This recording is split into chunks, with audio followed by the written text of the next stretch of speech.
The following program is for adult audiences only.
Come and wake me every night.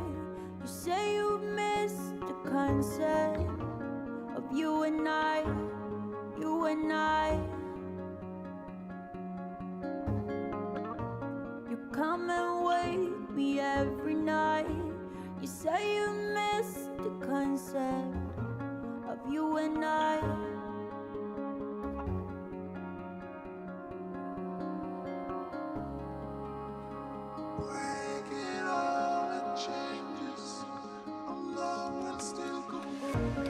Catch my head in the earthquake, collect my spine when my disc breaks, when my disc breaks.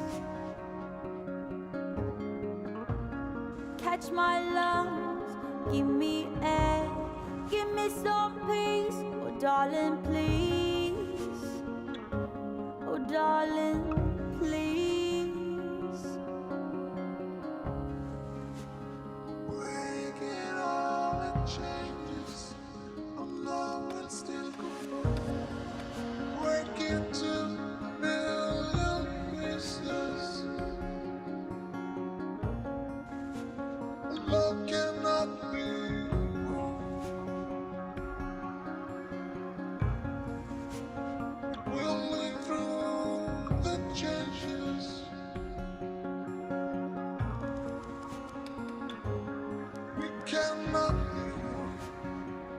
Give me tears so I can cry.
So you're the fire, you're the flare, you're the song inside my head, and I will taste every note. It's time for the Mixin and Chillin blog. Even if they implemented some ridiculous laws, this is something that if somebody truly wants to do this, they can still do it. But it's going to take a lot of effort on the vapors' part to actually learn what it takes to make your own stuff.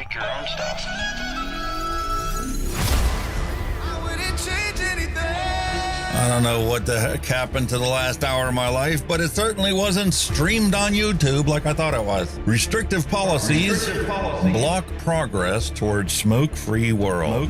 Many people incorrectly think that very little nicotine content cigarettes are less carcinogenic than current cigarettes.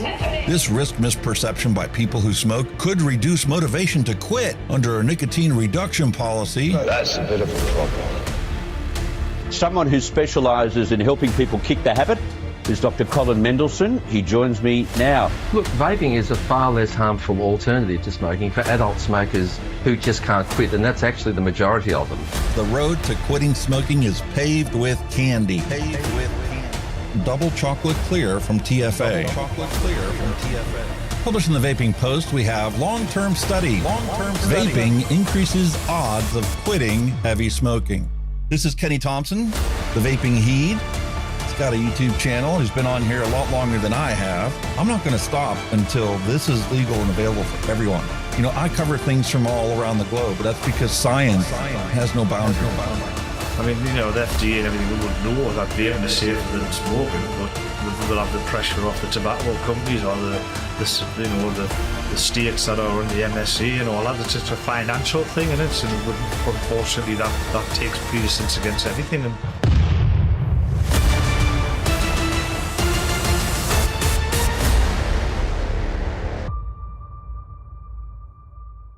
all of the things we went through. You just made my day. Just made my day. You made my day. You made my day.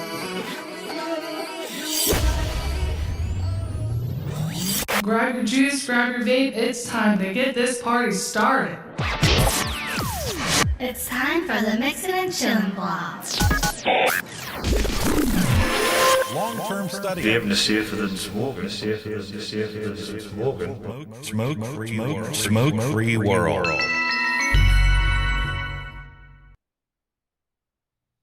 Hello and welcome, everyone. Time for another episode of Mixing and Chilling.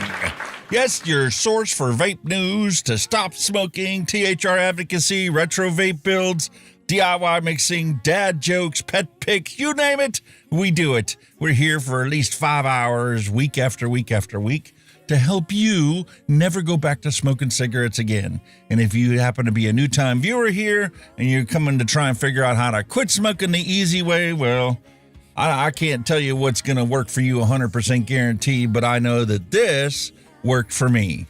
Keeps me from smoking cigarettes. It's been 5 years. 5 years I've been smoke-free. And Dion Troy, hello and welcome. Mr. Alb, 1953, hello and welcome.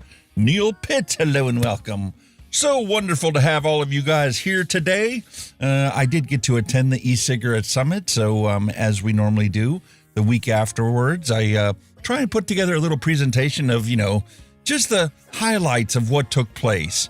And, well, let me just tell you that I've come to the realization that smokers are from Mars and experts are from Venus. And I'm not just talking about the World Health Organization experts. I'm talking about the advocates for vaping are actually from a different freaking planet than we are. They still don't get it. Dave Bass, hello and welcome. They don't get it. Perfect example is the title of this summit is called the E-Cig Summit, right? How many of you out there call your vape an e-cig? How many of you have ever referred to your vape as an e-cigarette? When we quit smoking, the whole goal was to divorce ourselves from the cigarettes. So why would we want to keep talking about the device we use to not smoke as a cigarette, even if it's an electronic cigarette.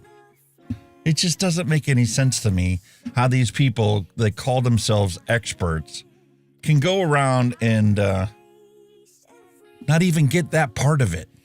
Like, we need flavors. For you, your perfect all-day vape is going to be different than mine. For me, the perfect flavor that got me to finally quit smoking was candy cane. But for you, it might have been root beer. It might have been a custard. It might have been strawberries. I don't know what it is for you. Could have been peaches. Watermelon peach. It could have been Phil Basardo's watermelon peach, the #1 best-selling liquid in the unsalted line. We haven't heard that saying in a long time. And yes, I did buy a bottle of it, and I tried it, and it's freaking fantastic. But it's not my all-day vape. Maybe it's yours. Maybe it's you got something else out there.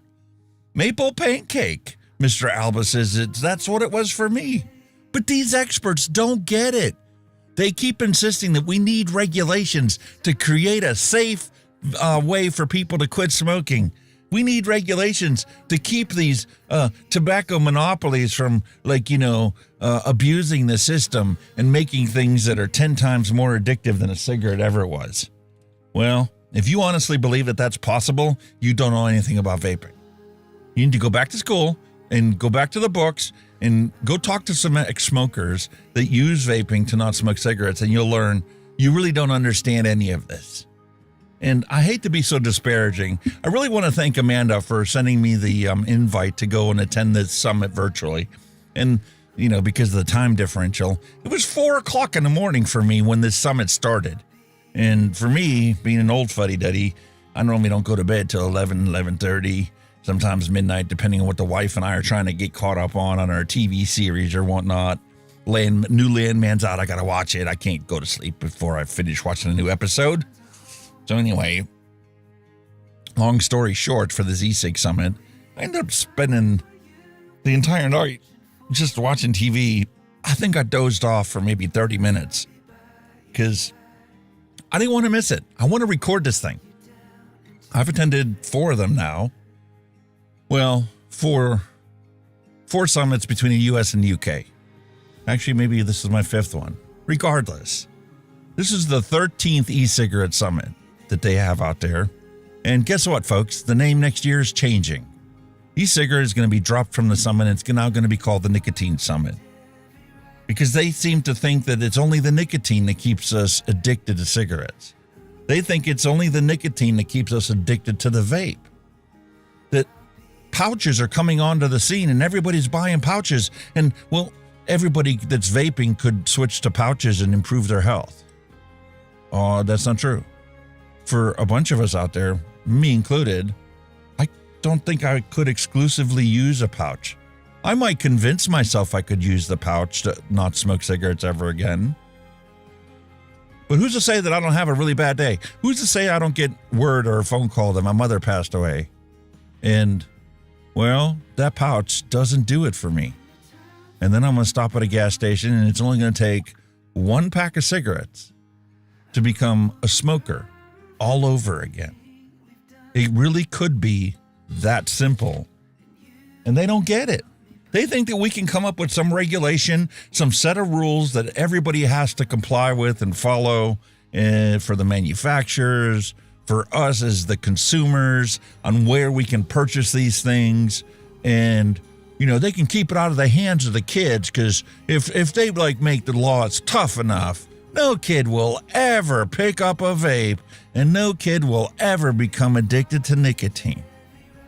You guys are living in a fantasy world, if you honestly believe that. Take a look at what else our kids do behind our back that we don't know anything about. I've raised 3 children now. They're all adults. My youngest daughter has now made me a grandfather. So I think I can speak on, the purview of being a parent. And I, like every other parent out there, did my absolute best to try and raise children that were going to be good members of society, that were going to be kind to others, and They weren't going to be disparaging to anyone for any reason whatsoever. I taught them to turn their cheek, when somebody does them wrong. I taught them that everybody deserves a second chance. And, well, you can only do so much. You can lead a horse to water, but you can't necessarily make them drink.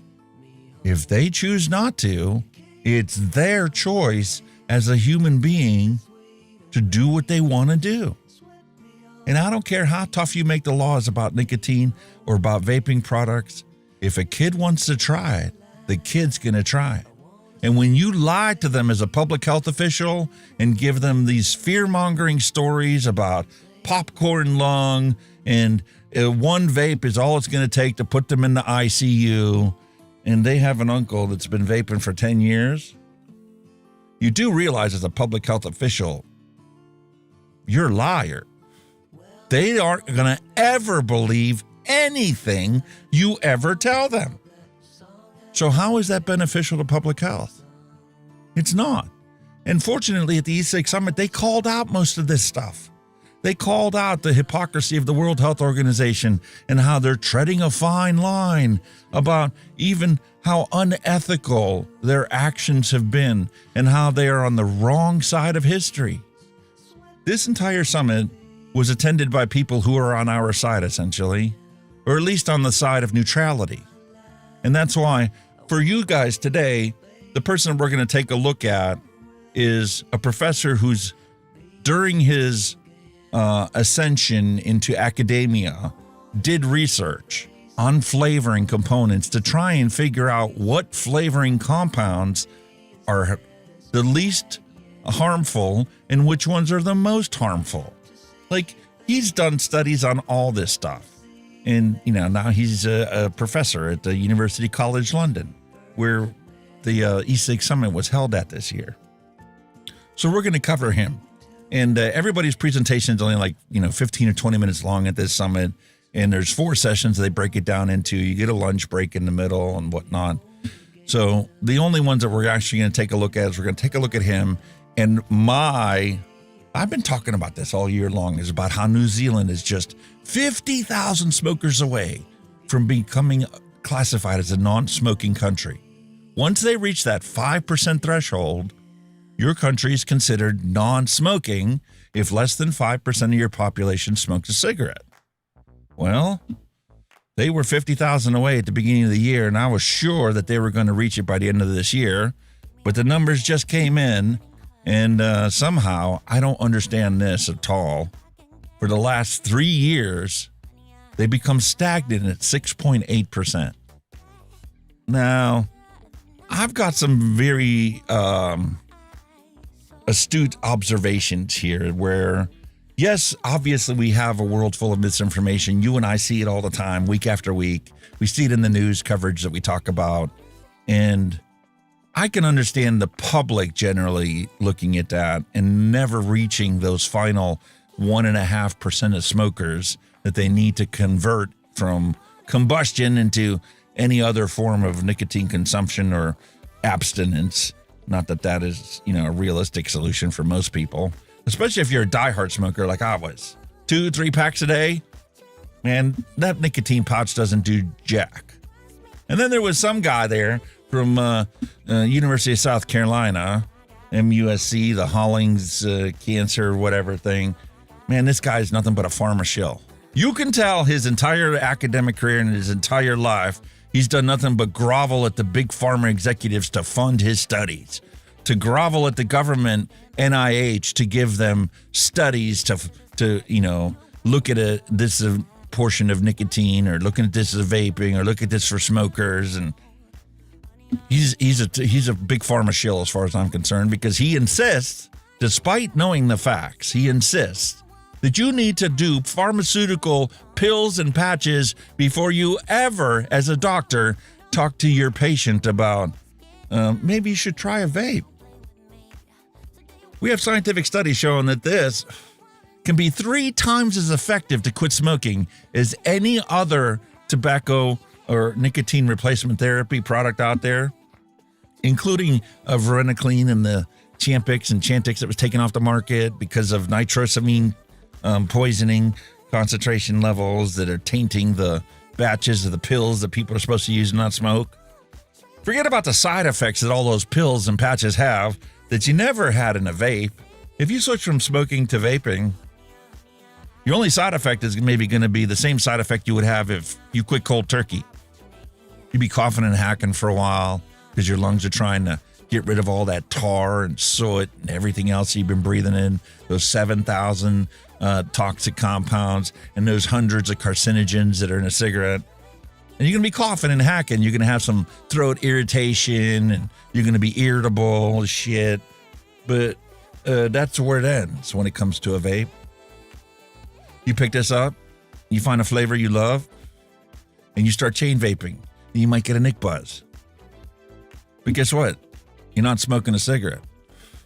And if you try to vape every single time before even thinking about reaching for your lighter to light a cigarette, I bet you can quit accidentally. It's that simple. It really is. And for us, we've got our own journeys and our own stories about this. And it would be nice if one of us was actually present at the summit to give our story. They used to do that. But this year, Clive Bates wasn't even at the summit. He got ousted, and there was some good information there because they did have some people from Trading Standards in the UK there to talk about, their enforcement actions and how they're not just focused on vapes. Trading Standards actually is a long, arduous process to learn what the trading standards are, because that's basically like customs. You need to know the laws about everything in your country. Are you allowed to have this size bottle of fluids imported into the country? Are you allowed to have seeds imported into the country? What if you send somebody, if I wanted to send Kenny a Hungarian hot pepper, is that allowed through customs? Or is there some law on the books that prevent him from getting something that has an actual seed in it? Like, I would need to literally cut that pepper open and remove the seeds in order for him to actually taste Hungarian hot pepper from my garden. So there was some interesting stuff there. And once we get done with this whole show, with the news segment, and that's only going to be about an hour or so, maybe an hour and a half, depending on how much, I end up interrupting the speakers.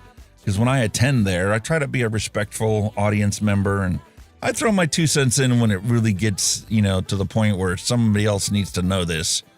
It's not just my opinion, but they're like totally missing the mark. And I did that at the end of the day. And obviously the other members that are consumer advocates like myself chime in and go like, yeah, you're right. I wish these people would get this, but they don't. They're like from a different planet. Like some of them are like from a completely different solar system, because they truly don't understand what it would take for a smoker to not smoke cigarettes, and what it would take for somebody that gave it up even 5 years ago to never go back to one. So anyway, when we get done with all that, we do have our featured product. I told you guys last week I went to Brick City Vapors when I went to pick up my mom for Thanksgiving, and stopped in there, and I got this beautiful dripper here from VandyVape, another company that disappeared off the radar. This is the Lit RDA. So we're going to take that. I'm going to take a look at that and see how she fits on the Hyperion. I finally got that opened up. I got it on the Hell Vape Dead Rabbit 4 on here.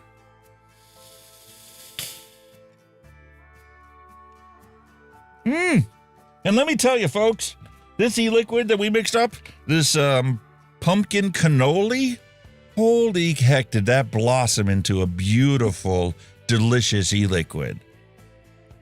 If somebody gave me that and I vaped it the first time and I didn't know what it was called, would I be able to identify that as a pumpkin cannoli? No. No. It doesn't taste like pumpkin pie. It doesn't taste like pumpkin. It kind of tastes like a cannoli. Like, I get the cannoli shell. I get that there's a cream filling in it, but the cream filling is pumpkin-esque. Regardless, just because you can't identify exactly what it is something you've already had before, it is still a beautiful, delicious flavor that I could see myself vaping all the time. Like, if the aliens showed up and they took all my e-liquid and that was the only one they left me, I wouldn't go back to smoking. That's how I judge everything by. Is it delicious? Yes. Is it what I would prefer to be my all-day vape? Nah. But it's not like distracting or uninteresting. And I could use that as my all-day vape. Is it going to work in this lit RDA? Well, we'll find that out later on today. We've got all kinds of wonderful stuff to talk about. Kenny's running late. He's got a late bus run. He told me he's going to be probably about 3 hours late today, so he might have even missed the dad jokes and, the adult beverage, which I didn't even grab out of the freezer, so whatever's in my fridge is what it's going to be today. You have those days, Today, before the show started, I had to revert the video driver, and because OBS kept crashing. So I was like really fearful. It's 9:30 this morning. I'm like, am I even going to have a show today? If this doesn't fix itself, what am I going to do next? Well, fortunately, reverting the video driver is all it took, and everything's up and running again. We're good to go. So I guess it's time for us to jump into the E-Cig Summit. I'm going to roll the news bumper, and we'll get right into it.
Alrighty, hot diggity dog diggity. The E-Cig Summit was held in London this year, and I did see all your messages out there. My nan smoked until she was 93 years of old with no signs of cancer or respiratory problems.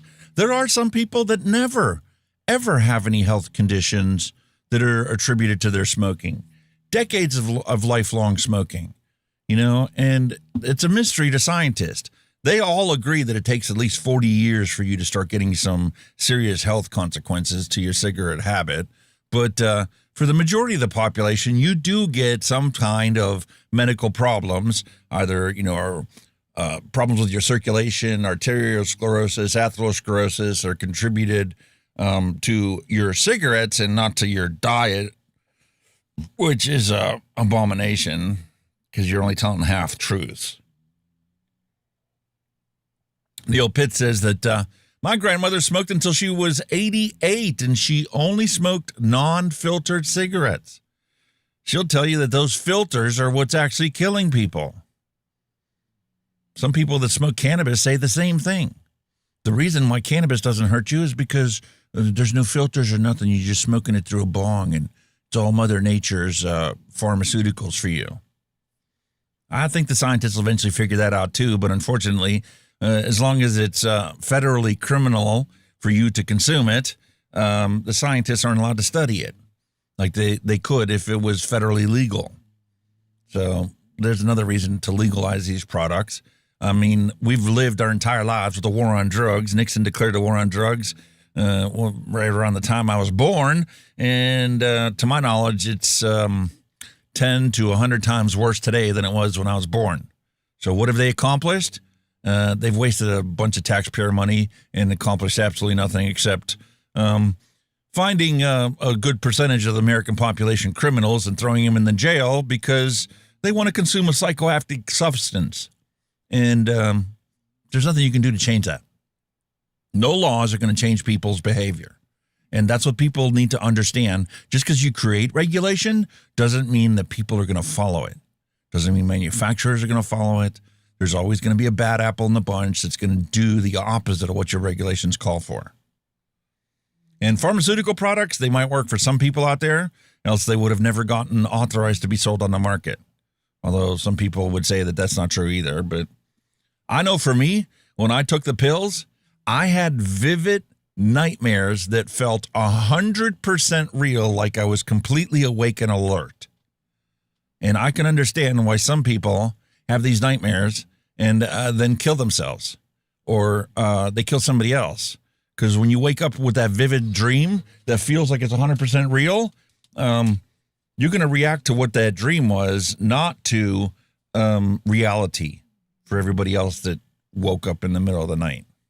So, and this is another common thing that people say, especially as ex-smokers, that you vape more than you smoked. I do too.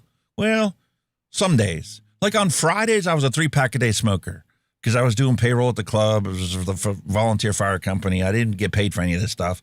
I did it all as a volunteer. And then I DJ'd that night at the club to try and, bring in new customers and keep the people there longer, to make them, spend an extra $5 on another drink that they wouldn't have had if I wasn't there. So that was definitely a 3-pack-a-day for me as a smoker. And so was Saturday because, I didn't do payroll Saturday, but I had a hangover and, woke up and then went to the club and DJ'd there and didn't leave there until 3:30 in the morning after we kicked everybody out. So do I vape more than I smoked on a Friday or Saturday? No. Do I vape more than I smoked on a Monday after my lungs were like totally scarred from 3 packs a day for the last 2 days? Certainly, yes. I vape more than I do on a Monday or Tuesday when I smoked. But I vape less than I did on a Friday or Saturday when I was DJing at the club. Buddha Squad. I didn't think about it, buddy. I should have reached out to you. You could have jumped on and, could have made some interesting comments on there. Unfortunately, with my system being so flaky this morning, I'm not going to tempt fate today by throwing somebody in. But if you want to come on next week, you can come and join us. You're always welcome, buddy. Shoot me an email, and if you're available, you can join us. Just like I told Brain Fart, I can't remember, last week. He's not here today. Anyway, long story short, this guy that's going to be presenting here, this is, let me pull up his name, Professor Lion Shahab. His presentation is titled From Polemics to Policy.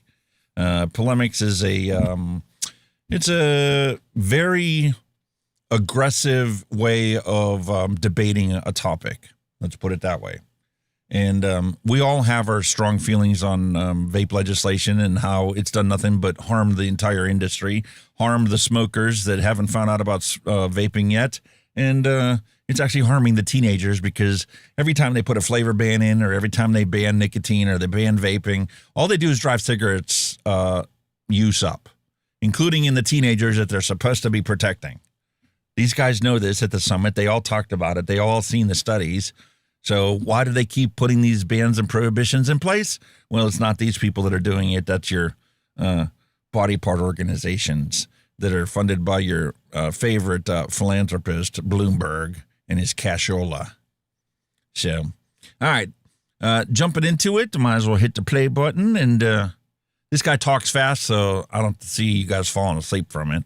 And if you pay attention, there is some interesting stuff in there that even I learned that I didn't know about. I kind of suspected, and I don't agree with everything he has to say, and I'll probably pause it and make my own comments when it comes to that. So without further ado. Right. Good morning. So the title of my talk is From Polemics to Policy. And the screen just went off, never mind. Are we following the best evidence for vaping regulation? And because I talk quite quickly, I thought I'd give you the headline answer, probably not, because of increasingly polarizing views. Now, what I'm going to try to do is, in this talk, is to make the case for why we need harm reduction, referring to smoking epidemiology and evidence on vaping, discuss why there have been different approaches taken across the world to vaping in terms of harm reduction, and focus on the US versus the UK perspective, and argue that this has led to increasingly polarized views, contrarian polemics. And this, unfortunately, leads to misrepresentations and unintended consequences. And then I'm going to try to link it back to harm reduction in terms of what we should do next for policy, providing some suggestions for future directions for research and regulation. Now, here's the problem. These are two causes of death in England, both killed over 100,000 people. If I tell you the dates when these were collected, 20 and 21, you can guess what it refers to. COVID-19 on the one hand and smoking on the other. The government had a COVID-19 inquiry to look at whether deaths could have been avoided by better handling of the crisis, and indeed there could have been. It could have saved tens of thousands of lives. There's no such inquiry in avoidable deaths caused by smoking in this country. It's not just in the UK, of course, we have these deaths. They also exist worldwide. This is a slide from Richard Peter, who gave a talk recently, to point out that in the last century, 100 million people died because of smoking. This century, if trends continue, it will be 1 billion people. That's in part to do with an increase in population, but also in part to do with the fact that the results of smoking take a long time to accumulate, about 40 years. So deaths nowadays reflect smoking rates about 40 years ago, 1985. That's awesome, but even the previous chart only represents 1 year. The COVID deaths, they were during the COVID outbreak that took place. The number of deaths from the smokers has continually been that year after year, every single year of my entire life, and every single year of your entire life. I want you guys to pay attention to the one little thing that's in the bottom right-hand corner of his slide presentation. And when you figure out what it is, drop it in chat and let me know. And most of the avoidable deaths occur when people have smoked for a long time. So we have to help those people, long-term smokers, to stop smoking. That's the logic behind harm reduction.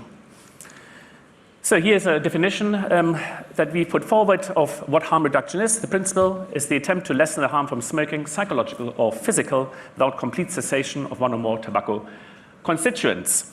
And this applies to those people who cannot or will not stop, those smokers who cannot or will not stop. It's not a new principle for tobacco and tobacco control. It exists elsewhere, for instance, for injecting drug users, or those who are opioid dependents who prescribe methadone.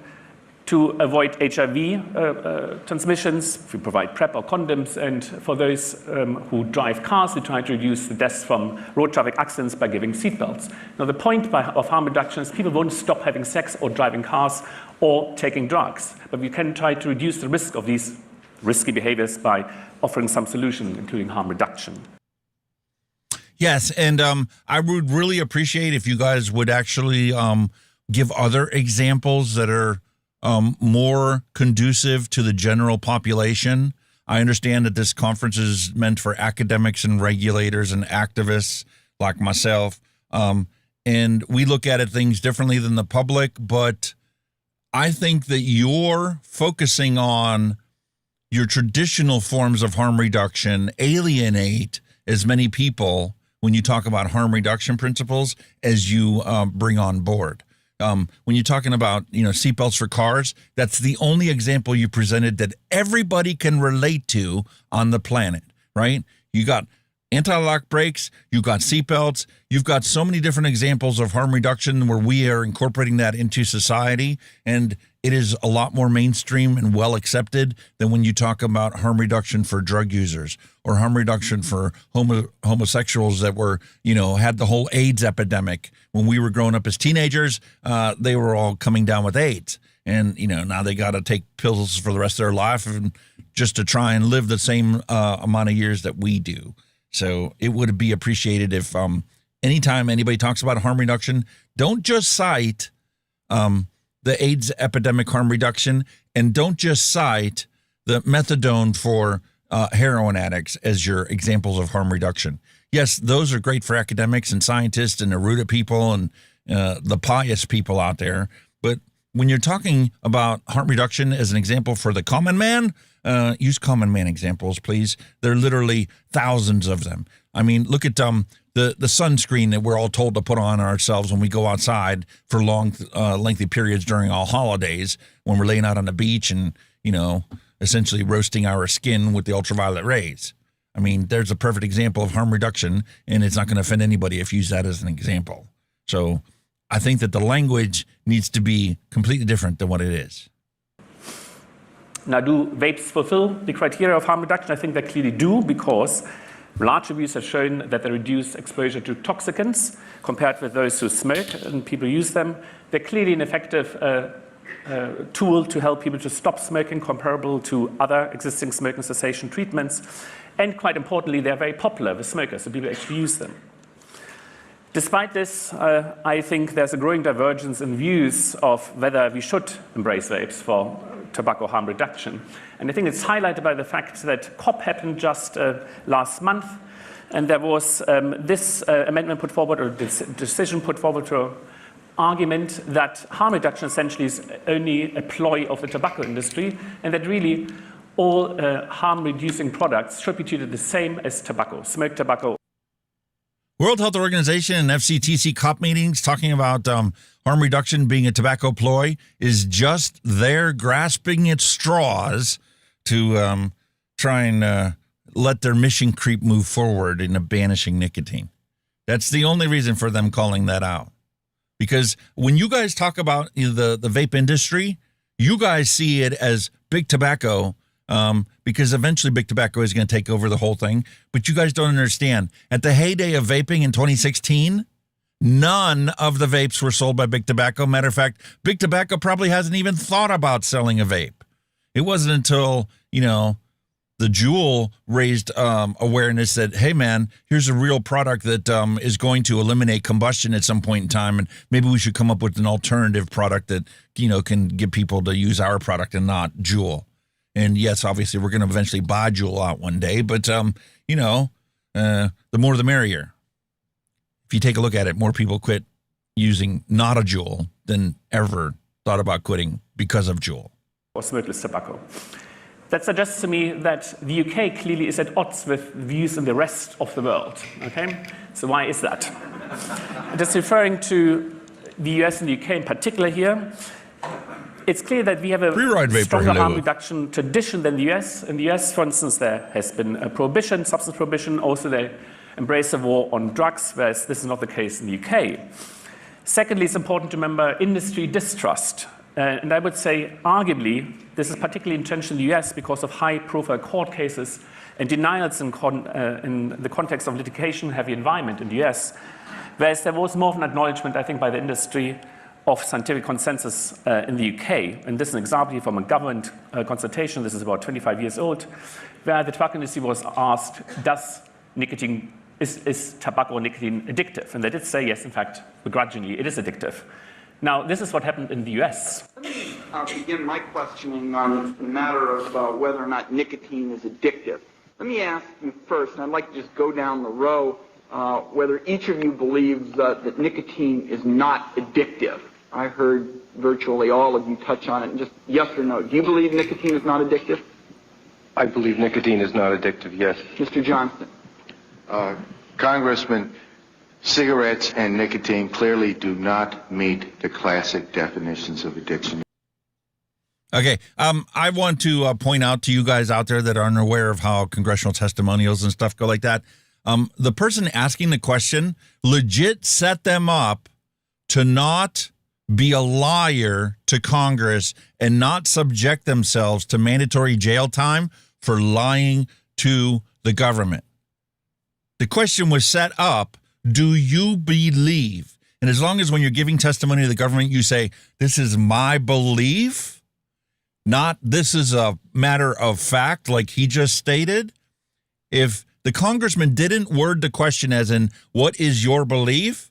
This guy would have ended up in jail for lying to Congress. But he was set up that way. And that's because all these congressional hearings and stuff are nothing but a show for the population. They're prearranged answers 99% of the time. And the testimony is prearranged and pre-submitted. And if there's any problems with it, they're going to stop him from testifying. There is no. You get the idea. There's also differences in terms of the regulatory architecture. So there's one powerful institution in the US, the FDA, that is quite risk-averse because of litigation, as I just mentioned, but also because of political scrutiny, where there's, I think, clear alignment between various institutions in the UK to maximize population health. We practice socialized medicine. Reagan was not a fan, as you can see. Also, we have to not forget that there were different tobacco use trajectories before e-cigarettes became popular. And there was earlier and greater progress made in tobacco control, I'd argue, in the US and the UK, in part due to the evolved state laws. So it probably meant that people didn't think there was a need for harm reduction to the same extent as in the UK. So here's some. Listen, this really irks me. Every time I hear the word e-cigarette, I have to chime in because these are not e-cigarettes. Back when the first vape came to the United States as a cig-alike, I could understand you wanting to call them a e-cigarette, okay? But that's when it ended. When the cig-alikes died and you had mods and tanks, it's no longer a cigarette of any shape or form. It's a vape. You're vaporizing, you're aerosolizing the e-liquid for the person to breathe in. To mimic cigarette smoking, yes, as far as the behavior goes and as far as what you see, but that's where it ends. At that point in time, the constituents that you breathe in are a minuscule fraction of what they were in a single puff of an actual cigarette. Data of smoking prevalence in the pre-vaping area. You can see data from the UK. You can see a nice decrease over the early 2000s, particularly because of the introduction of smoke-free law. You see this kink down there. But if you compare it with smoking prevalence in California, it was already way lower in the early 2000s and in fact reached nearly 10% by the end of 2011. So clearly people maybe thought this is not a useful thing that we need to do, embrace in the US because of that. Also, there are changing commercial interests. There was aggressive expansion of the tobacco industry into the independent vape market, and which resulted in targeting of youth in the US and led to this youth vaping epidemic. These again. Back when Juul first came onto the market, they had nothing to do with big tobacco. They were an independent company that was formed by two people that were in college and thought that they could change the world by coming up with something that was smoking without being smoking. There's no combustion that took place inside of a Juul, ever. And it wasn't owned by big tobacco until recently. Representative data from the US and the UK from 11 to 18-year-olds past 30-day use. You can see initially in blue, the US rates are similar to the UK rates in orange, but then they start to diverge quite dramatically. All of this didn't help, of course, the argument for e-cigarettes as a harm reduction tool. And lastly, we can't forget the impact of Vivaldi. So that's a widely reported outbreak of a respiratory illness caused by illicit THC vapes containing vitamin E acetate. Unfortunately, that was Brian Ferguson, hello and welcome. Containing vapes, and clearly didn't help the case for e-cigarettes as a harm reduction tool. Now, all of this, I think, resulted in different approaches to vapes.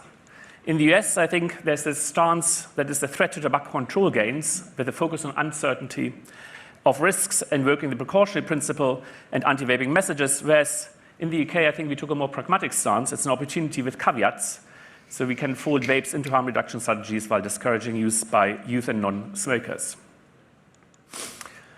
But unfortunately, over time, I think these have become more and more extreme views on either side of the argument, leading to these kind of polemics, and that has resulted in misrepresentation of either side of the argument. And the first I present the... This guy might be an expert when it comes to vaping and e-cigarettes and e-liquids and the constituents that make it up. And he might be a great professor because he can do this lecture and he can talk without using every third or fourth word. But the guy doesn't get it when it comes to vaping. Fundamentally, he just doesn't get it. And you'll see here what he's talking about here when he talks about misrepresentations of it. And he's really good as a scientist and he's really good as a professor because he can play devil's advocate and he can jump back and forth between both sides. So by the time he's done talking, you really don't know what side he's on because he's presented you with all the worst arguments from both sides. But even the worst arguments that he's nitpicking as being not true are actually more true than he's willing to admit. ENAs, as we call them, so people who think e-cigarettes are the devil incarnate, okay? They have problematic starting position. The first one, which is you have to prove it's safe. But unfortunately, the precautionary principle creates an impossible burden. It requires infinite evidence and zero risks. The other thing is about the precautionary principle, it's also not particularly rational in cases. So philosophers argue, for instance, we wouldn't have developed a COVID-19 vaccine because there's always risks with anything that you introduce to market. And this is the problem with the PMTA applications. What was originally put out as a vague language that said appropriate for the protection of public health has turned into you must submit a product that no teenager will ever pick up or try or use to get addicted to nicotine. So essentially it has to have zero harm potential for society as a whole. while completely ignoring the fact that 500,000 American smokers die every single year from smoking, and this product is way better for their health and will improve their health outcome and can reverse the harms caused by cigarette smoke. So it's not a really rational attitude if there's something that is particularly harmful that you're trying to avoid, as in this case with cigarette smoking. And then there's this argument, we don't know anything about the long-term harms, but that completely ignores the fact that science, of course, doesn't exist in a vacuum. And toxicological work today is based on decades of tobacco research. If a cigarette came along now, somebody produced a product like the cigarette, it would be immediately apparent it's very harmful. So it's problematic when people dismiss reports, co-authored by Anne McNeil there, because on the basis of its only toxicology, it's not really any kind of long-term health effects that are being talked about. So I think both of these are problematic, those stances. There's also problematic science. I don't need to go over this again. Work on emissions, which creates unrealistic use conditions, causing, for instance, emissions of formaldehyde that would never actually occur because no vapor would ever use an e-cigarette the way that these experiments did. Or there's overgeneralization from ecologically questionable animal work, for instance, trying to show that nicotine causes cancer when IARC, for instance, wouldn't agree with that. There's also quite a lot of misleading epidemiological work, and I'm just going to pick on one particular topic, which is the gateway effect, which is shown over and over again that e-cigarette use precedes cigarette use in youth, with odds ratios ranging from 2 to 3.5. Now, the problem with that is, of course, is that there's often, in these longitudinal studies, poor control for confounding, and it really requires unbiased instruments to come to the conclusion there's a causative association, and people mainly mean it's just an association. And in fact, we have shown a recent systematic review that, yes, in individual level studies, longitudinal studies, you see an association between prior use of e-cigarettes and then later smoking. But if you look at it at population level, aggregate level, in countries where youth vaping rates are higher, smoking rates have gone down faster. And just to give you one example of how one could probably get around this, so this is an unpublished study from the Smoking Toolkit study led by Emma Beard, where we tried to use something called propensity score matching that emulates the effect of an RCT. Essentially what we did is we used adolescents or young people who said the first product I used was a cigarette, and we matched them one-to-one to a group of adolescents who look very, very similar to them in terms of their accessibility for smoking, all kinds of sociodemographic characteristics, but who hadn't used a cigarette first. And on the right-hand side, you see here, if you start with a cigarette, your odds ratio to become a regular or current smoker is increased immensely. It's an odds ratio of 10 or 5. Now, we did the same for e-cigarette initiators and matched them to kids who looked exactly the same as those who didn't start with an e-cigarette. What you can see is, in effect, decrease their likelihood of becoming a regular or current smoker, suggesting possibly there's a diversion effect. Now, on the other side... Not possibly, definitively. When you get kids that grow up with smoking parents and they live at the bottom of the economic scale and they don't have a pot to piss in, don't even know if they're going to have a meal for dinner tonight when they come home from school, excuse me, but that is a definitive characteristic here where if they pick up a vape, they're not picking up a cigarette. And as long as they can get access to a vape, they're not going to reach for a cigarette. Why on God's green earth would anybody want to subject themselves to the horrible, nasty flavor of combustible tobacco in their mouth when they have something as delicious as this candy cane tobacco harm reduction product that is a vape and not an e-cigarette? Sorry, folks. I can't help it. I like bottle myself up when I watch this thing and I attend the summit and I try to be cordial. But this is my show, and I'm going to let everybody know what's going on. So another question. Have any of you guys figured out what that little number is in the bottom right-hand corner of the slide? Any of you? Think about that. To the argument, people are saying that e-cigarettes would solve everything. So then the yays, there's also problematic starting positions. And the first I would point out is that this argument of let the market decide. But there's a fundamental conflict between public health and industry. One wants to make profit, the other one wants to save lives, okay? And you can see that... Sorry. I got to stop you again. There's a fundamental conflict with public health that gets paid to do the research on this topic. Everybody that attended this summit has dedicated their entire life to this topic. What happens if they came out with a product that truly had zero harm? Let's say vaping has zero harm, only health benefits to the people that quit smoking because they use it. What would you do with your life? Don't tell me that you don't have a financial vested interest that's the same as these tobacco companies and the same as the vape shops, the mom and pop smoking cessation stores that flourished in 2016 because every single one of them was owned by or was a relative of somebody that used these products to quit smoking.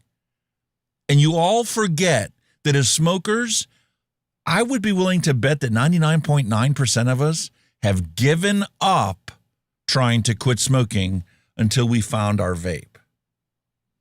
You guys don't think about these things, but you call yourselves experts.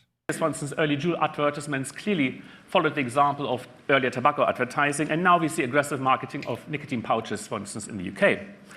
And if you look at studies that have looked at one thing I do need to point out that's against our side is they keep using Juul as the example, but the fact that Juul replicated tobacco marketing tactics just meant that these guys didn't have an MBA, didn't know common sense, didn't know the history of tobacco use or how bad tobacco companies looked to the public health advocates and regulators already. And vape shops didn't do any better, to be honest with you, because none of them had business degrees. None of them ever thought about running a business until their lives were changed because they found a way to quit smoking that didn't have a doctor involved. It didn't have a big company involved in it. It was their own doing. And some little country over in China, some little city of Shenzhen that manufacture these products. And we're so eager to improve them constantly that, well, you had this whole brand new thing called YouTube reviewers that showed up and said, look, man, your thing is like nothing but Spitback City and you have clouds, but there's no flavor to the clouds. Could you like do something to make this flavorful? And like the manufacturers were like, okay, yeah, sure. You're the consumer. We want to innovate this product, and we want to constantly change these products. And we're going to send you a new product next week. That's the new version of this. We might call it something different. We might call it the same. It doesn't really matter. The fact is, we made changes to satisfy the consumer who's using these products to not smoke. So it's nice that you want to bash Juul, and it's nice that you want to bash the big tobacco companies, but that's not the history of vaping. And the reason I'm standing up and constantly interrupting this situation is because with them changing their name from the E-Cigarette Summit, which doesn't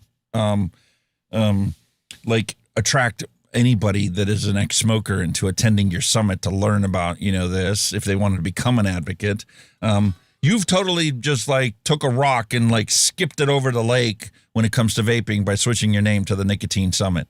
I get why you do it. I understand the logic behind it, but it doesn't negate the fact that it feels like vaping is trying to be whitewashed by both the staunch advocates of it, and both the yays and the nays are against vaping, and have just basically put it back in the history books like, we're going to whitewash this away. That didn't really exist. We're only going to focus on the nicotine pouches because they truly are almost completely harm-free, and they truly do benefit people, both physically. That's why the biohackers are so interested in it.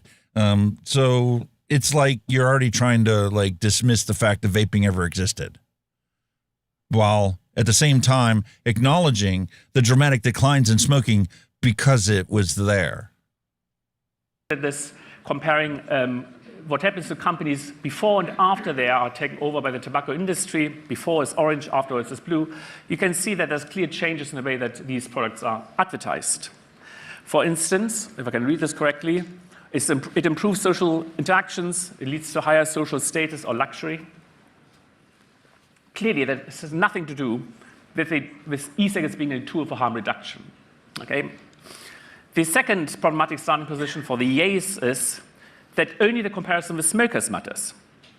That may have been true at some point, but nowadays we see more and more people starting to use vapes and other products that would never have smoked. Okay, that's great, but why are you dismissing the smokers?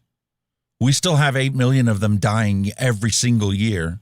And I know that you're going to blame it on the fact that it took them 40 years to get sick, and even if they all switched today, a good percentage of them are still going to die anyway. But you're losing sight of the goal. The goal is to save people's lives. The goal is to improve their health outcomes so that they can go up a flight of stairs without getting winded. They can reverse their COPD, as scientific studies have already demonstrated, by switching to a harm reduction product.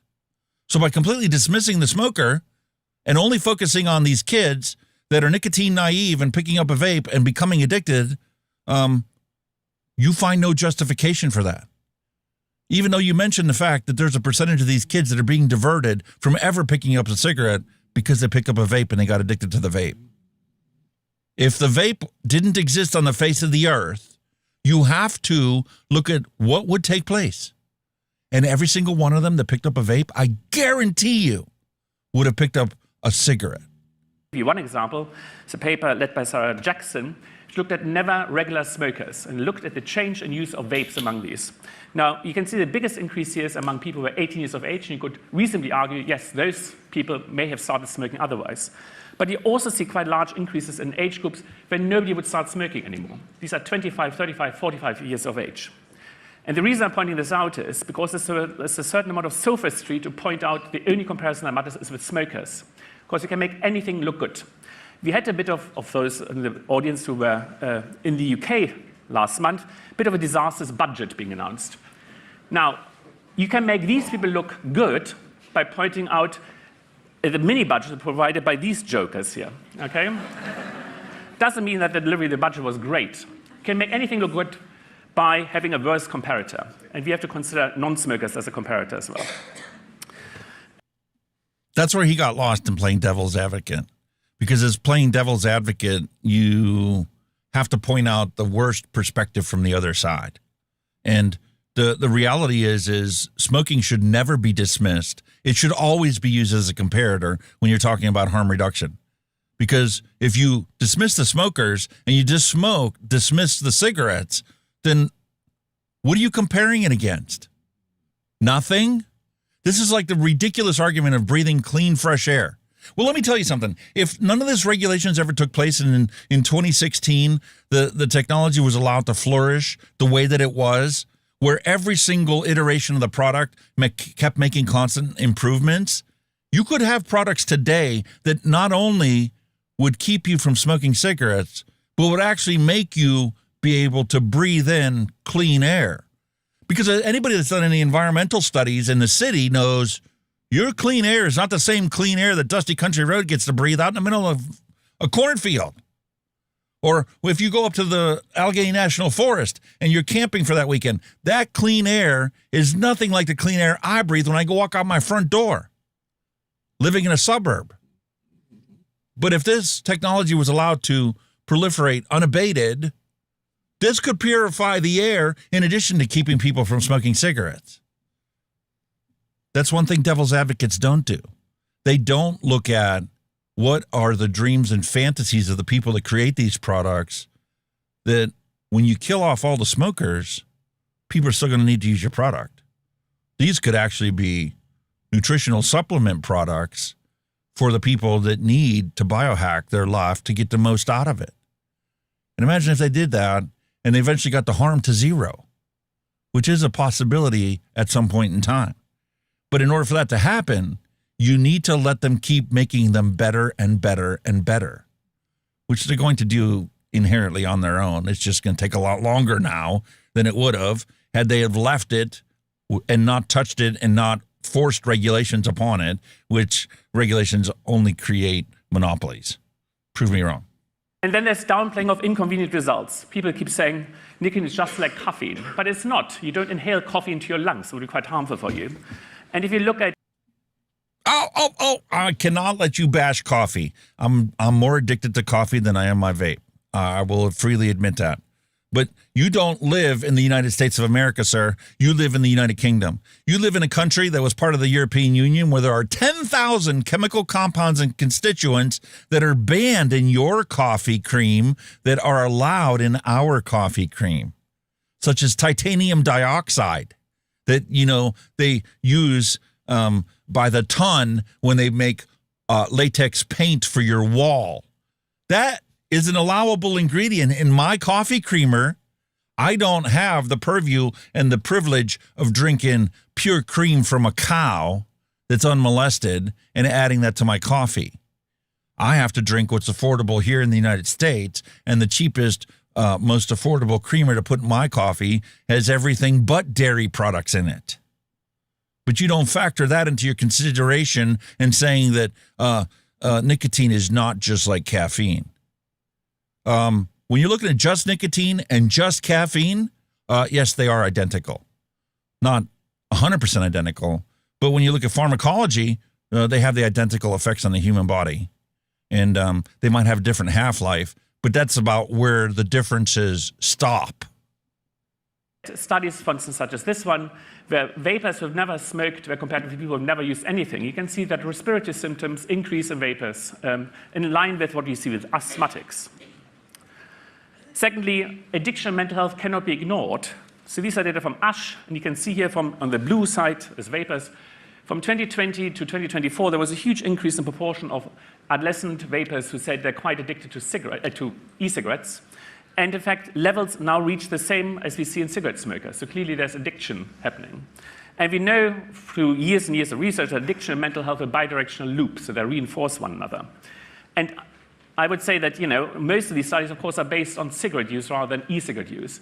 But we have some recent clever designs and adjustments in the audience, who is, I think, the lead author on this paper, using advanced statistical genetically informed techniques. This is a multivariable Mendelian randomization study, where you can try to isolate or try to get around the problems of confounding and reverse causation by using a genetically informed instrument. And here they try to isolate the effects of what's the non-nicotine containing ingredients in cigarette smoke versus nicotine itself. And what they find when they do this is that as circulating nicotine decreases, according to the genetic instrument, the risk of major depressive disorder decreases as well, meaning the inverse is probably also true.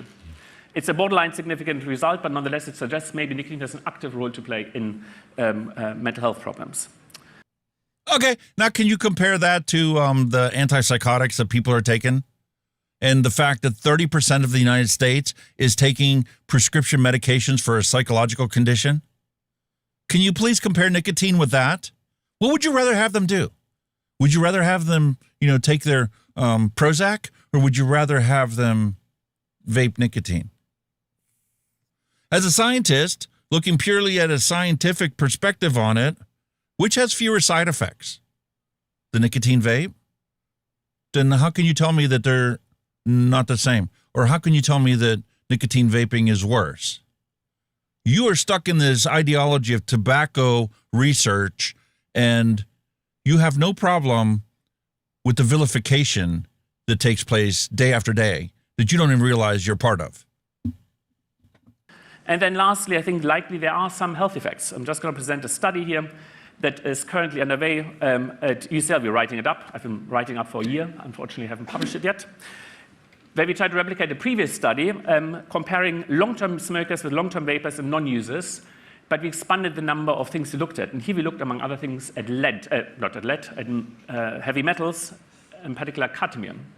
And while we see reductions in toxicants compared with smokers, we didn't see that with heavy metals. So here, the level is set to that of a cigarette smoker at 100%, and here's the exposure we see of cadmium in vapors, long-term vapors. It's basically the same as we see in smokers. And it's significant. Hello? These long-term vapors, what were they before they were vapors? They were long-term smokers. So the cadmium that's built up in their bodies came from their smoking, not from their vaping. Because I hate to break it to you, when you take a look at the chemistry of a coil that we put into our vape, and you look at the e-liquid that we put into our vape, if there's no cadmium present there, how can you be ingesting cadmium when you vape? Fundamental logic. It's very easy to discern what the facts are, and when you find situations like this, why doesn't this stand out to you like a sore thumb? It is not possible for somebody who's using a nicotine vape, using modern technology, to ingest cadmium into their body. It had to come from someplace. It doesn't magically appear because you're a vapor. Significantly higher than we see in non-users. Now, all that this means is we have these yays and these nays. What we should be doing really is we should be unbiased in science, right? We should be giving the big overview. And we shouldn't be like social media myopic and looking through one little peephole. Unfortunately, bad science does exactly that, I think. It gives us a biased view. And that hasn't helped anyone. So it leads to poor policies and regulation. One of which is, if you think of the lack of regulation and underdeveloped policies, leads to unchecked growth in the nicotine market. Again, these are data from our team led by Sarah Jackson, which show very clearly that in the gray lines here, that over the last 10 years or so, after years of decreasing in the nicotine market, it's now clearly increasing, including younger age groups. And that isn't great, I'd argue. On the other hand, extremely restrictive policy lead to unavailability of vapes and push people into the illicit nicotine market. And I have to say, I was really astonished when I saw this. About a quarter of the world's tobacco users are in India. And India recently prohibited the sale of e-cigarettes, but smoked tobacco is available everywhere, smokeless tobacco forms are available everywhere. So that's also not great. I think extreme views do not help to move the debate. Also, that's not great. Don't you mean that's horrible? That's the antithesis of what public health should be doing? By the way, has any of you figured out what that number is yet? On the bottom of his slide? Forward, because I think libertarians are naive to think that industry influence has not had unhelpful consequences that are politically unpalatable.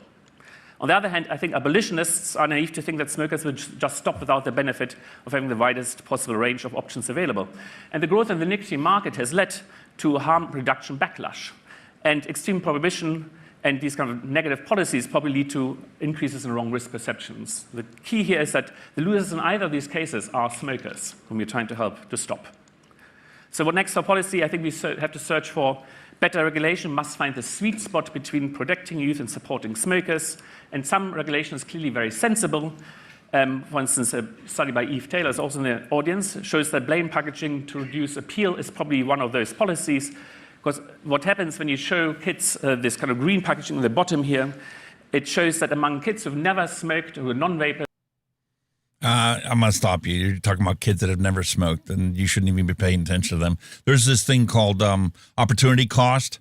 There's an entire generation of kids that have a massive opportunity cost because while the scientists could be worried about why are they getting fat, what can we do to get this generation to be a healthy generation? Like back in the 50s, you never saw any fat people, right? But no, that's okay. 75% of the United States can be completely morbidly obese or obese and have health ramifications to the point where half of them cannot join the military because of their obesity. We're not going to worry about that. That's called an opportunity cost that you're not focusing on because you're too worried about whether they're going to vape or not. And Stephen Lane is 100% correct. That number in the bottom right-hand corner of the slide, he's going to reveal it at the end of the presentation, but that's a death counter. That's the number of smokers that are actively dying day in and day out while we sit there and argue about this ridiculous, petty crap. While all these scientists get paid their six-figure incomes to do research on this or do research on that, when you have consumers that found the solution to smoking, but you all of you inhibit its proliferation across this globe. It is utterly preposterous. We do a show every week that's 5 hours long. Sometimes it's 6 hours long. But at the end of the show, every day that I get done doing the show, when I shut the stream off and I go to put my timestamps in, I know that that's another 4,000 people that have died while our 5-hour show is going on, showing him the off-ramp from the combustion highway. 4,000 people every single episode of this show. It's why I do this at great cost.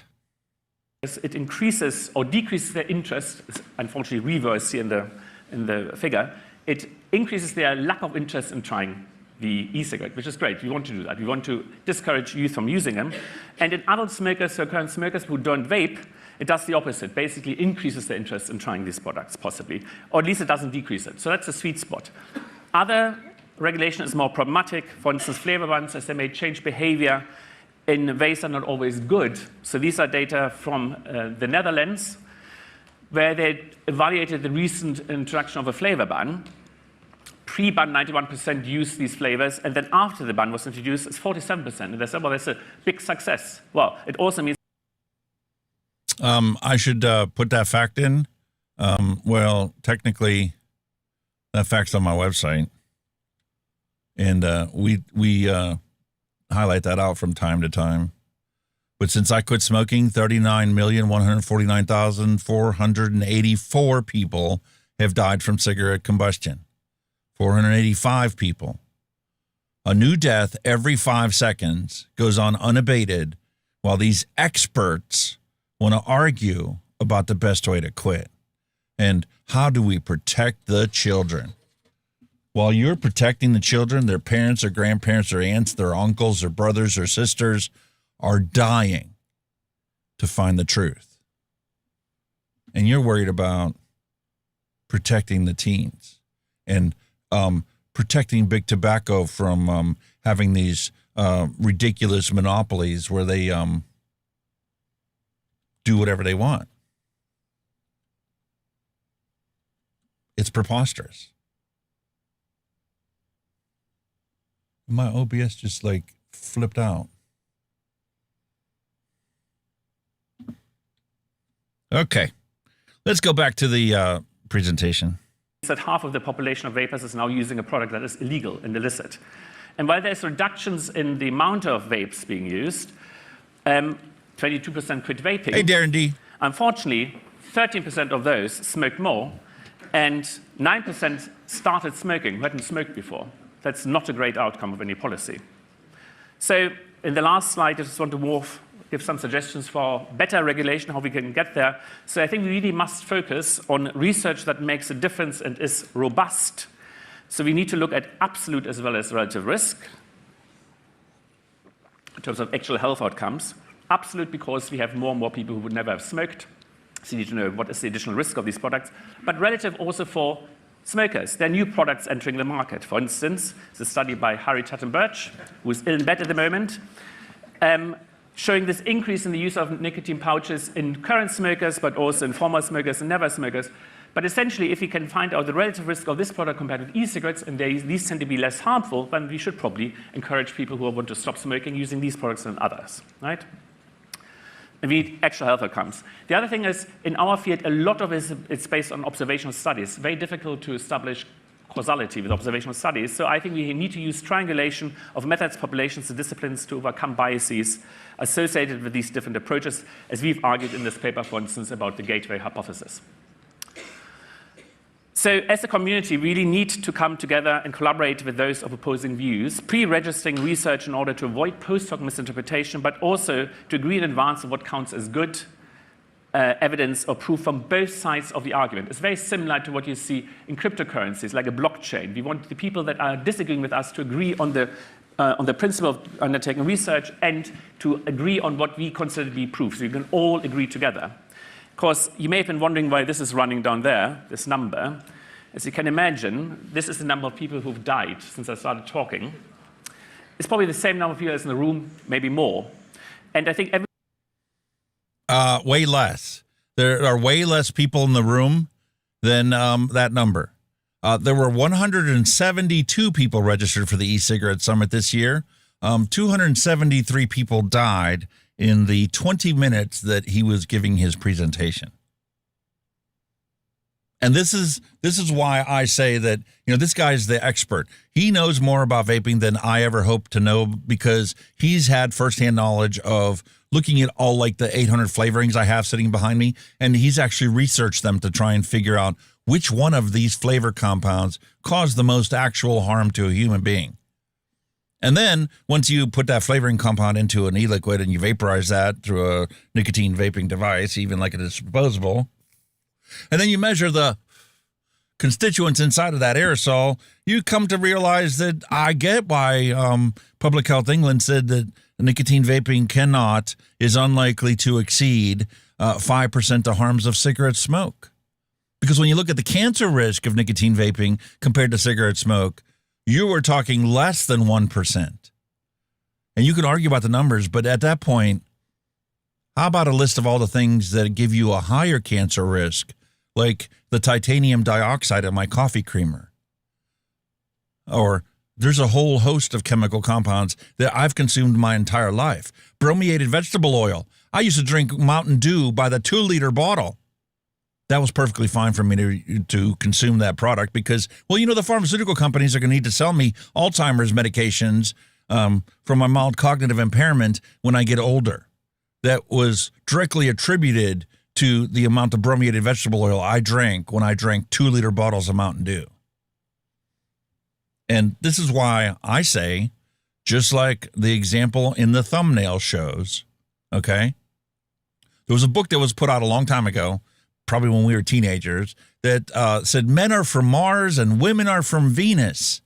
And the two fell in love and they moved to Earth and they completely forgot how to communicate to each other because neither one of them speaks the same language. They both fundamentally think completely differently. I asked Grok to come up with something, and I'm like, okay, give me a thumbnail that represents this with this little spin on it. And this is what they came up with. And I looked at that, and I'm like, well, yeah, one's vaping and one has never vaped. One's never vaped. How about the 172 people that are there? If you eliminate all the people that are former smokers because of the nicotine vaping that they do, and only ask this question of the people that have never smoked and never vaped, have you ever tried a vape? You talk about it all the time. As an economist, you study, the sales figures, and if this is banned, people switch to this other one, and you try and understand why as a scientist. But have you ever bought a vape and tried it? Seriously. It's not like a cigarette. It's not like you're going to take one single puff of a cigarette and be addicted for the rest of your life. You could pick up a vape and try it and see what happens and understand our perspective on the situation and understand what it means when you say the nicotine naive youth picked up a vape. Well, guess what? At least 80% of them never touch another vape the rest of their life. So why are we making such a big deal about it? Why is there such fear-mongering propaganda about it? If you want to truly help the smokers out there, then you need to learn to talk in the same language as the smokers. And if you're going to be talking about harm reduction, you're going to be talking about vaping, then you need to understand the language of the ex-smokers out there. None of us refer to our vape as an e-cigarette. But I should write this book. Smokers are from Mars. Experts are from Venus. How vaping products help smokers quit, while experts use regulation and fear-mongering propaganda to keep them hooked. Because whether you want to admit it or not, even Professor Shahab has clear and distinct bias when he looks at and researches vaping products. He cannot get away from the big tobacco ideology and the hatred of big tobacco when he talks and does his research. Makes it so easy for him to play devil's advocate. So by the time you get done listening to him, you don't really quite know what side he really is on by himself. We can agree on the fact that we're trying to reduce that particular number. It's not about vilifying industry or enabling industry. It is about trying to help people to stop smoking so they don't die an unnecessary death. And the last thought I want to leave you with is, of course, if you focus on nicotine that is relatively safe in youth, it has an opportunity cost, insofar as there are arguably other health emergencies we may want to focus on, including, for instance, obesity, diabetes, or alcohol. This is thanks to all my colleagues at UCL. That's me done with a minute over. I'm so sorry, Anne. Hot diggity. I want to thank him for actually giving a presentation where he actually thanked his people at the very end of the thing. We had the guy from University of South Carolina who spent the first 2 minutes of his presentation out of a 15-minute presentation, the first 2 minutes of it, pointing out all the people that he wants to thank that are now they used to be doctoral students that became professors, and how they help, and they do all this research for him, and he's the one that actually gives the talks and speeches about it. But his only real objective when a lay person watches him give a presentation is which big pharma company is going to give him his next grant for his next study. Who's going to give the biggest check to the university so that, he can keep doing what he's doing? And then totally forget about the fact that, there are institutions where we make fun of the fact that Bloomberg is the primary donor for these organizations. It's ridiculous.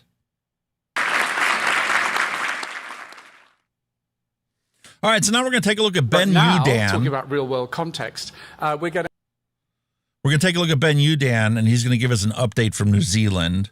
If Kenny was here, we would probably quit right here. But with him being so delayed today, it gives us an opportunity to actually take a look at New Zealand, who has done the ideal setup. What I thought was the UK being the epitome of tobacco harm reduction and vaping availability, New Zealand has far outshone on their ability to get people to quit smoking. There are more places in New Zealand that you can go buy a vape than there are places where you can buy cigarettes. To my knowledge, that's the only place on the face of the earth where you can go and will find a vape easier than you will find cigarettes.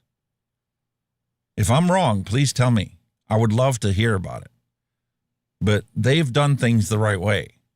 And if it wasn't for the politics and the fear-mongering stories that we see in the news, and the fact that Avali stories are making hay just last week and plastered all over all different forms of social media and all different platforms, I honestly feel that they would have achieved their smoke-free goals by the end of this year.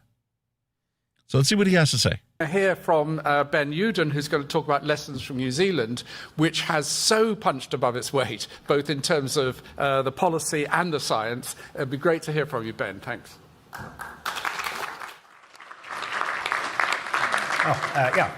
Kia ora, and thank you very much, Robert, and thanks, Amanda, and not thanks for putting me after Sarah and Jamie, because either.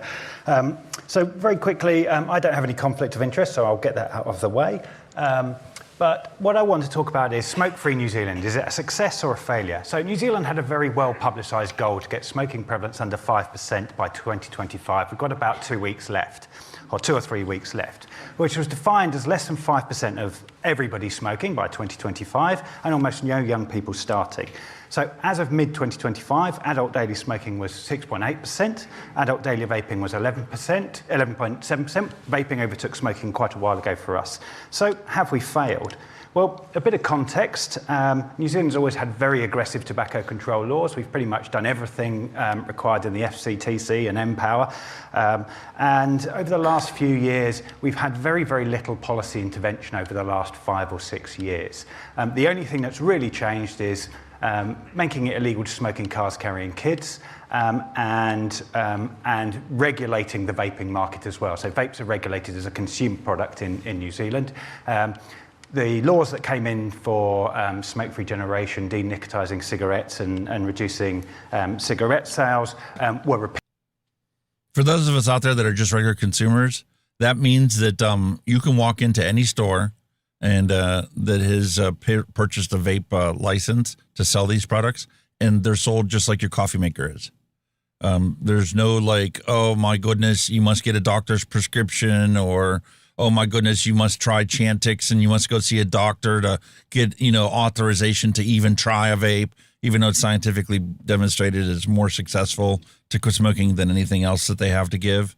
So, yeah, I'm seriously considering taking a vacation to New Zealand just to see what it's like. Before they ever came into place, so it's hard to actually say that they've had any impact at all. A very quick summary of our nicotine laws. I don't want to talk about them too much on the vape laws, but just to give a bit of context that we regulate it as a consumer product. And probably one of the main things to know is that there's no excise tax on vapes. It's just GST or VAT. And they're probably more available than cigarettes now, being sold to a limited extent in general retailers. I live in the United States. I live in the state of Pennsylvania where they have a ridiculous vape tax. And granted, it's on the manufacturer's wholesale price, not on the retail price, but still it's ridiculous. And there are states in this country that are way worse, like Wisconsin is up to 90% tax for a vaping product, making it way more expensive than a pack of smokes. And the UK, I hate to be the burst of the bubble over there, but you've just lost all respect when it comes to tobacco harm reduction, because your £2.20 per 10 milliliter tax will make vaping more expensive than smoking cigarettes. How is that good for public health? And in specialist vape stores. So in the absence of other policy interventions in New Zealand, we've seen vaping correlate with a notable increase in the rates that smoking were declining, particularly between around 2018 and around 2023. Although the most recent New Zealand Health Survey data that came out about 2 or 3 weeks ago has shown that that's started to plateau, both the rise in vaping plateauing and the declines in smoking as well. And so why is that? And I think there's lots of things that we need to unpack and understand why that's happening. One of the first things, and I think this relates to Sarah's talk as well, is we're definitely seeing the aging out of the smoking population. So whereas going back to 2011, the majority of people who smoked in New Zealand were under 45, now that's reversed. So the majority of people who still smoke daily in New Zealand are now 45 and over. And it's that older age groups where we've seen the smallest net changes in the number of people who smoke as well. And we've been so successful in bringing smoking down for young people that I think it's very hard to sustain rapid declines in smoking when we've seen such successes with those people. We're now dealing with people who are mostly older, poorer, comorbid mental health conditions, vulnerable, and we're really not doing very well in terms of helping those people stop smoking.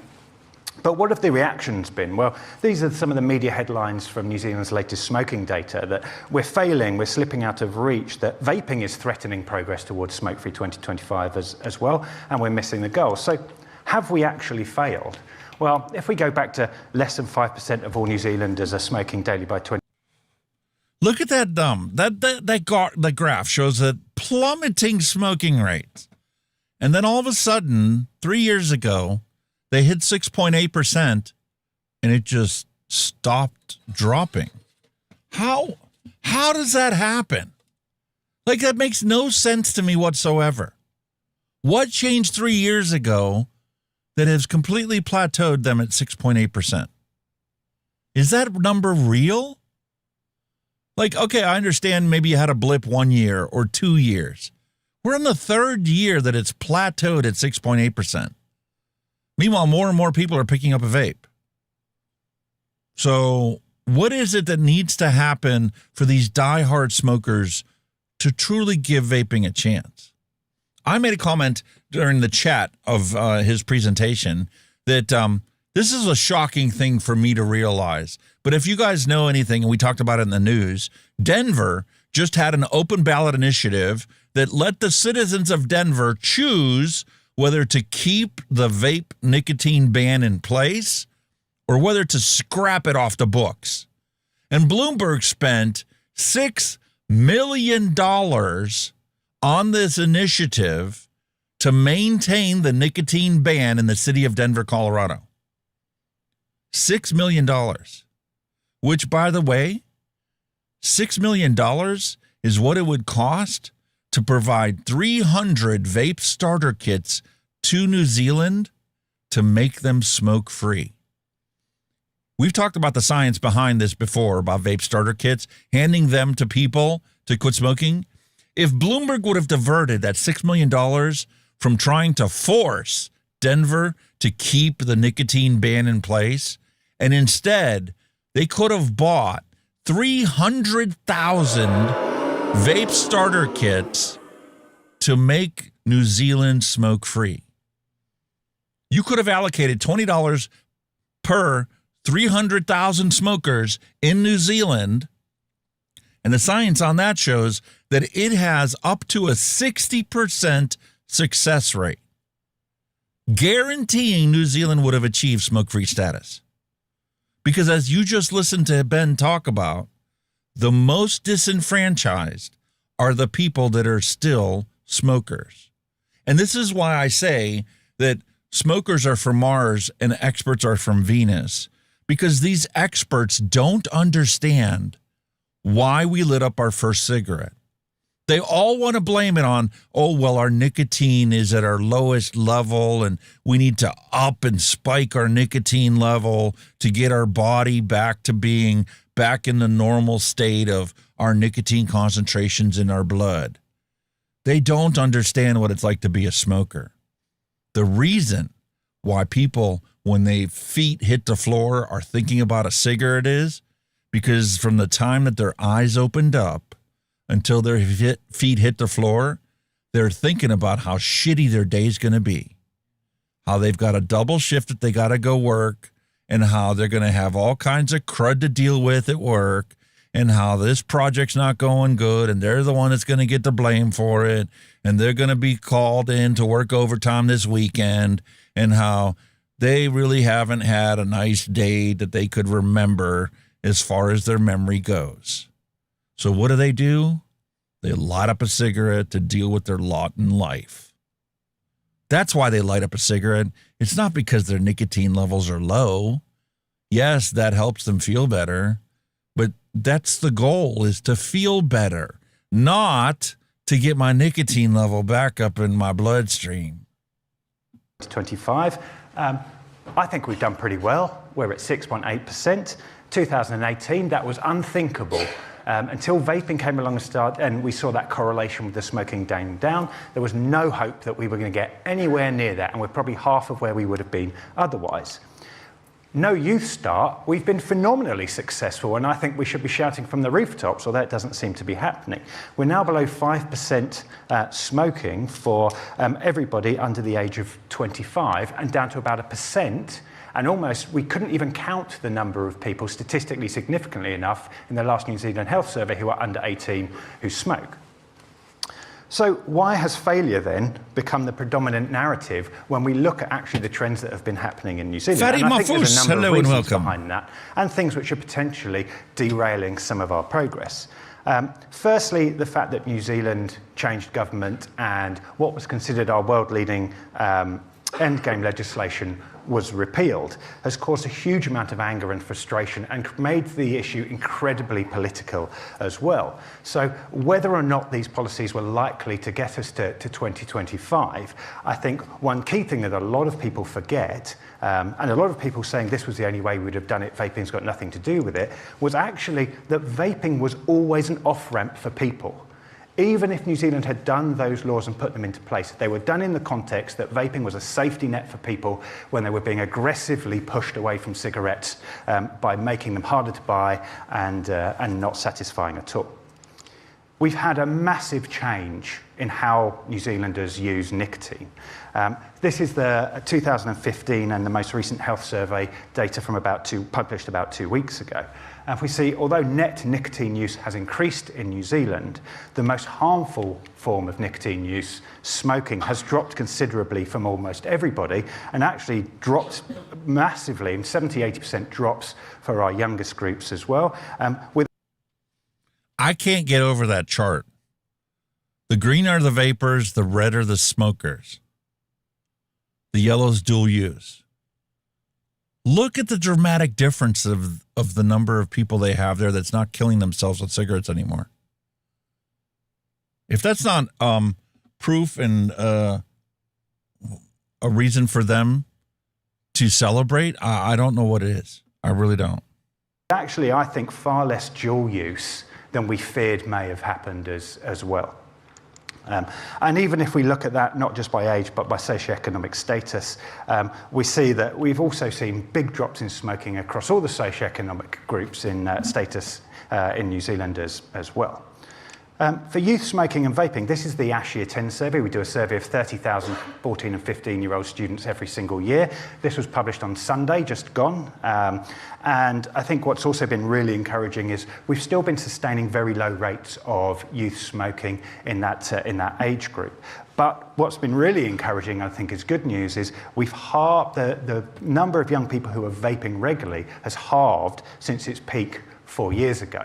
And I think there's a few different reasons for that. One was until 2020, 2021, we had absolutely no rules governing vaping.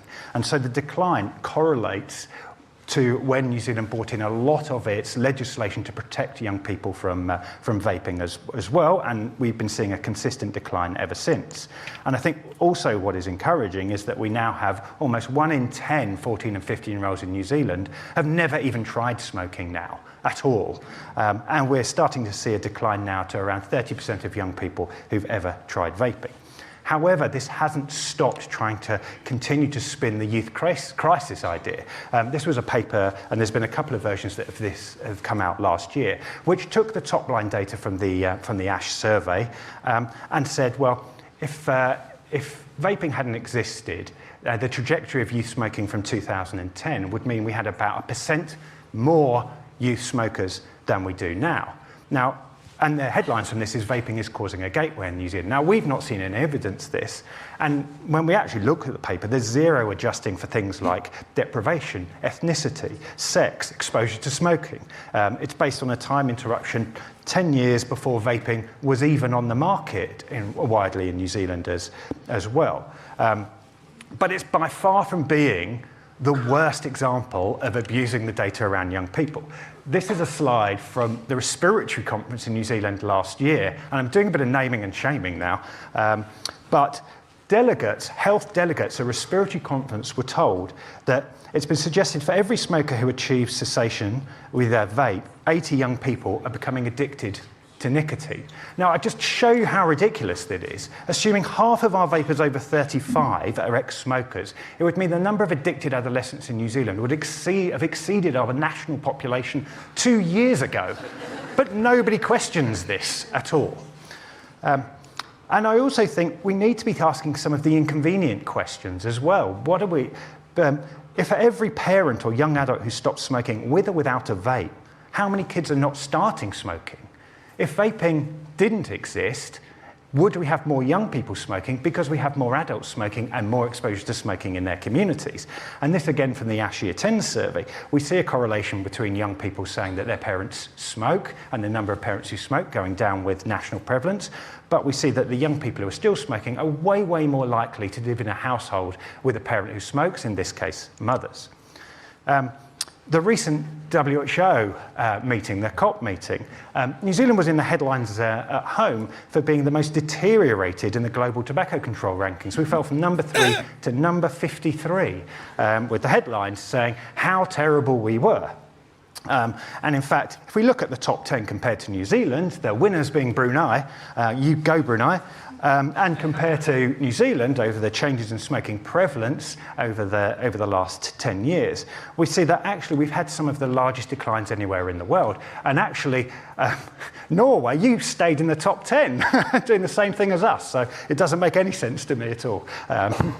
But actually, and if we look at the percentage reductions in smoking and all the countries in the WHO data, New Zealand had the biggest decline over the last 5 years. Brunei was 145th out of 165 countries. But to give Brunei their credit, they deserve a break because they often make the top of the worst lists. So, let's give them something good. And I actually wonder, cynically, if the reason that the tobacco industry can't interfere with Brunei too much is maybe they've got too many women on their executive board. But these have considerable damage to objective public policy, because then we get headlines around New Zealand getting the Dirty Ashtray Award for poor progress in tobacco control, which is completely contradicted when we look at the progress that we've made recently.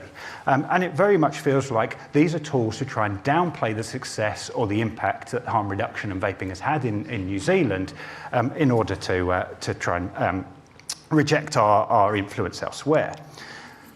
And it's very, very hard to see positive stories about vaping in New Zealand. I mean, I had to go back 5 years to find some positive, accurate stories around New Zealand and vaping in the media. In contrast, overwhelming negative portrayal about vaping and around harm reduction in New Zealand. And this has considerable harm, not only harm to people who are using vapes to stop smoking, and I would hypothesize we've got quite a lot of people who may not be using a vape or relapse to smoking because of some of this information, but it has political damage. The last time New Zealand ran a public health campaign on vaping to quit was in 2019. Documents released by our official information legislation showed that it was removed from the air after one round because of concerns around youth vaping. And this was a campaign that was very much directed at adults. It also means that we get big pushback about trying to replicate evidence-based interventions at the moment. We've been pushing hard to copy a lot of the work that's been done in the UK with Vape to Start kits, and thanks to Martin, I know you've talked to some of our officials about this. But when the government announced they were going to spend just $500,000 on buying vape kits to be supplied through Stop Smoking Service, the pushback was considerable, saying there was no evidence vapes help people to stop smoking.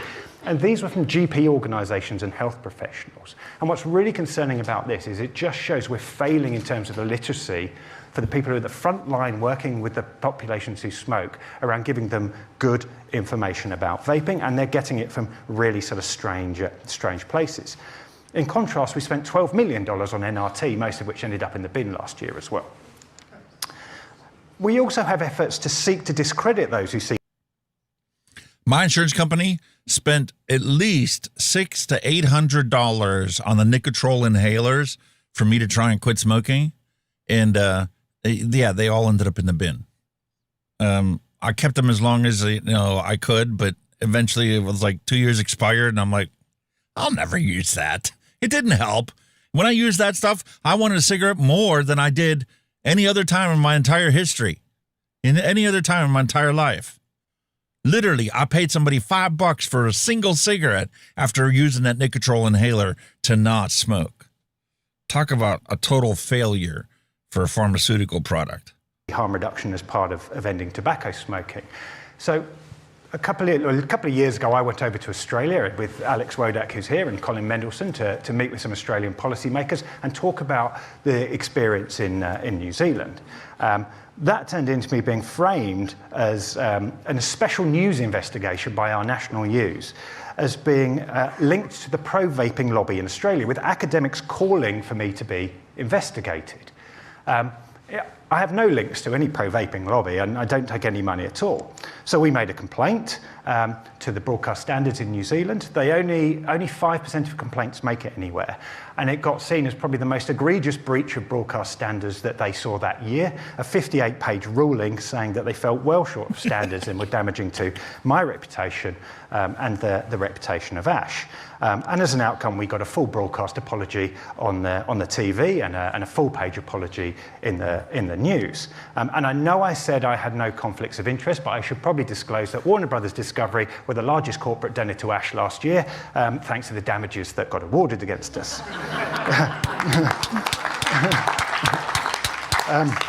Nice. So next steps. Well, our current government and our current minister has, the minister who was responsible for overturning the endgame legislation, has very much taken an approach that she wants to get more safer nicotine products to people in the grounds that they will help them stop smoking. And so just this week, she was in Health Select Committee talking about her plans for oral nicotine pouches, which erupted into heated debate, where she was highly criticised for that approach, which I think has become a political legacy issue over her being the minister who repealed the legislation. And I think it stripped her of her political capital and makes it incredibly difficult to do anything now.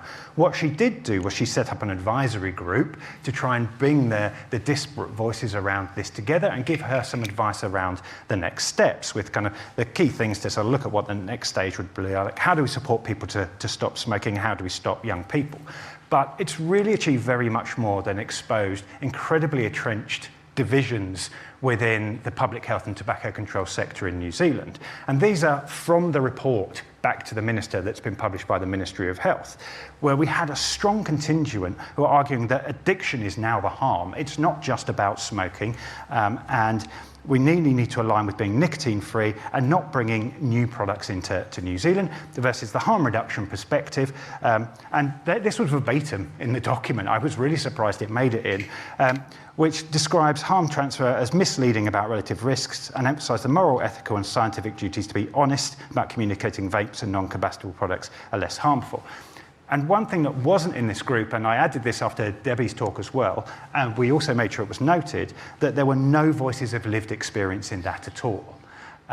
It was very much that very top-down approach and really didn't reflect the reality of that 6.8% of people who are still smoking cigarettes in New Zealand. And just in contrast, this is from a lived experience conference of drug users I went to last year in Wellington, when we really see that all of us ex-smokers are tired of being talked about like we're drug users. Yes, technically nicotine is a drug, but can you stop belittling us? have quite different ideas about what addiction means and stigma and language as well. So in summary, and sorry I've gone slightly over, New Zealand has had some of the most substantial and rapid declines of smoking in history, and I think we need to see that as a success and move away from talking about failure.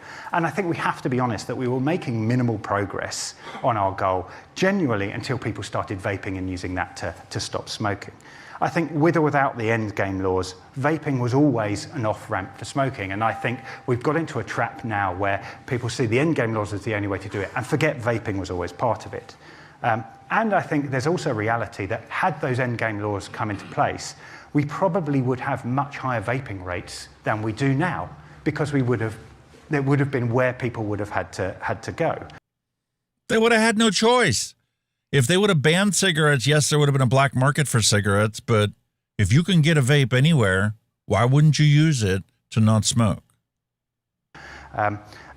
But we're stuck now that any action other than those laws is now hamstrung by politics and conspiracy. And I think it's a real concern now. I think we're really damaging progress and slowing it down because of division, anger, ideology, and frustration as well. So thank you. Awesome presentation. I was really disappointed to find out that they did not achieve their smoke-free status, but it baffled me that, they're stagnant at 6.8% for 3 years now. This I thought was fantastic, though. They gave Ben the Orchid Award. Public health is indeed a moral crusade, but not one of conformity. It is a journey alongside people who smoke to help them live their healthiest and their happiest lives. And that's what it all boils down to. I don't care how you look at this whole situation. That's what all of this boils down to. When you look down on us, you stigmatize us like when we're still smoking, you're not going to win anybody over that way. You have to understand where we're coming from and meet us where we're at. It's that simple. So that's my summary of the E-Cig Summit for this year. There was a bunch of other stuff that took place on there. They talked about the details of this new legislation, the tobacco and vapes bill in the UK.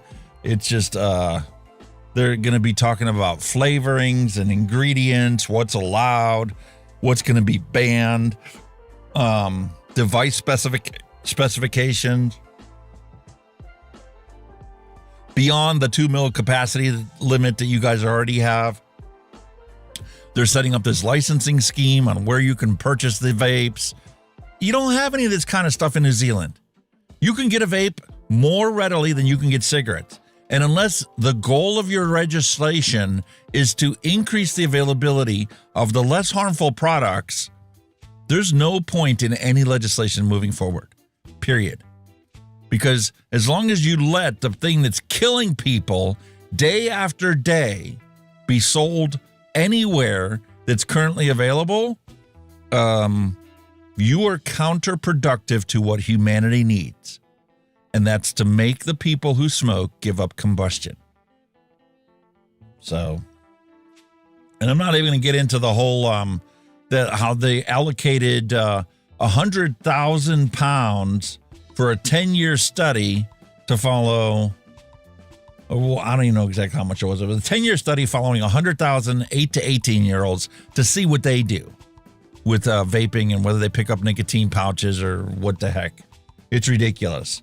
But the whole thing of this tobacco and vape bill and why it's going to be a complete and utter failure is because combustible tobacco that goes into a cigarette and in a cigar and in loose leaf tobacco is going to be charged a £2.20 tax.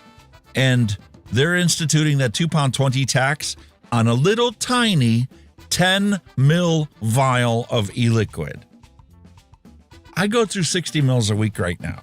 When I first quit smoking, I was doing 120 mils a week. And then it became 100 mils. And now I'm literally down to 60 mil bottle. I made this a week ago, right before the show, and that's what's left.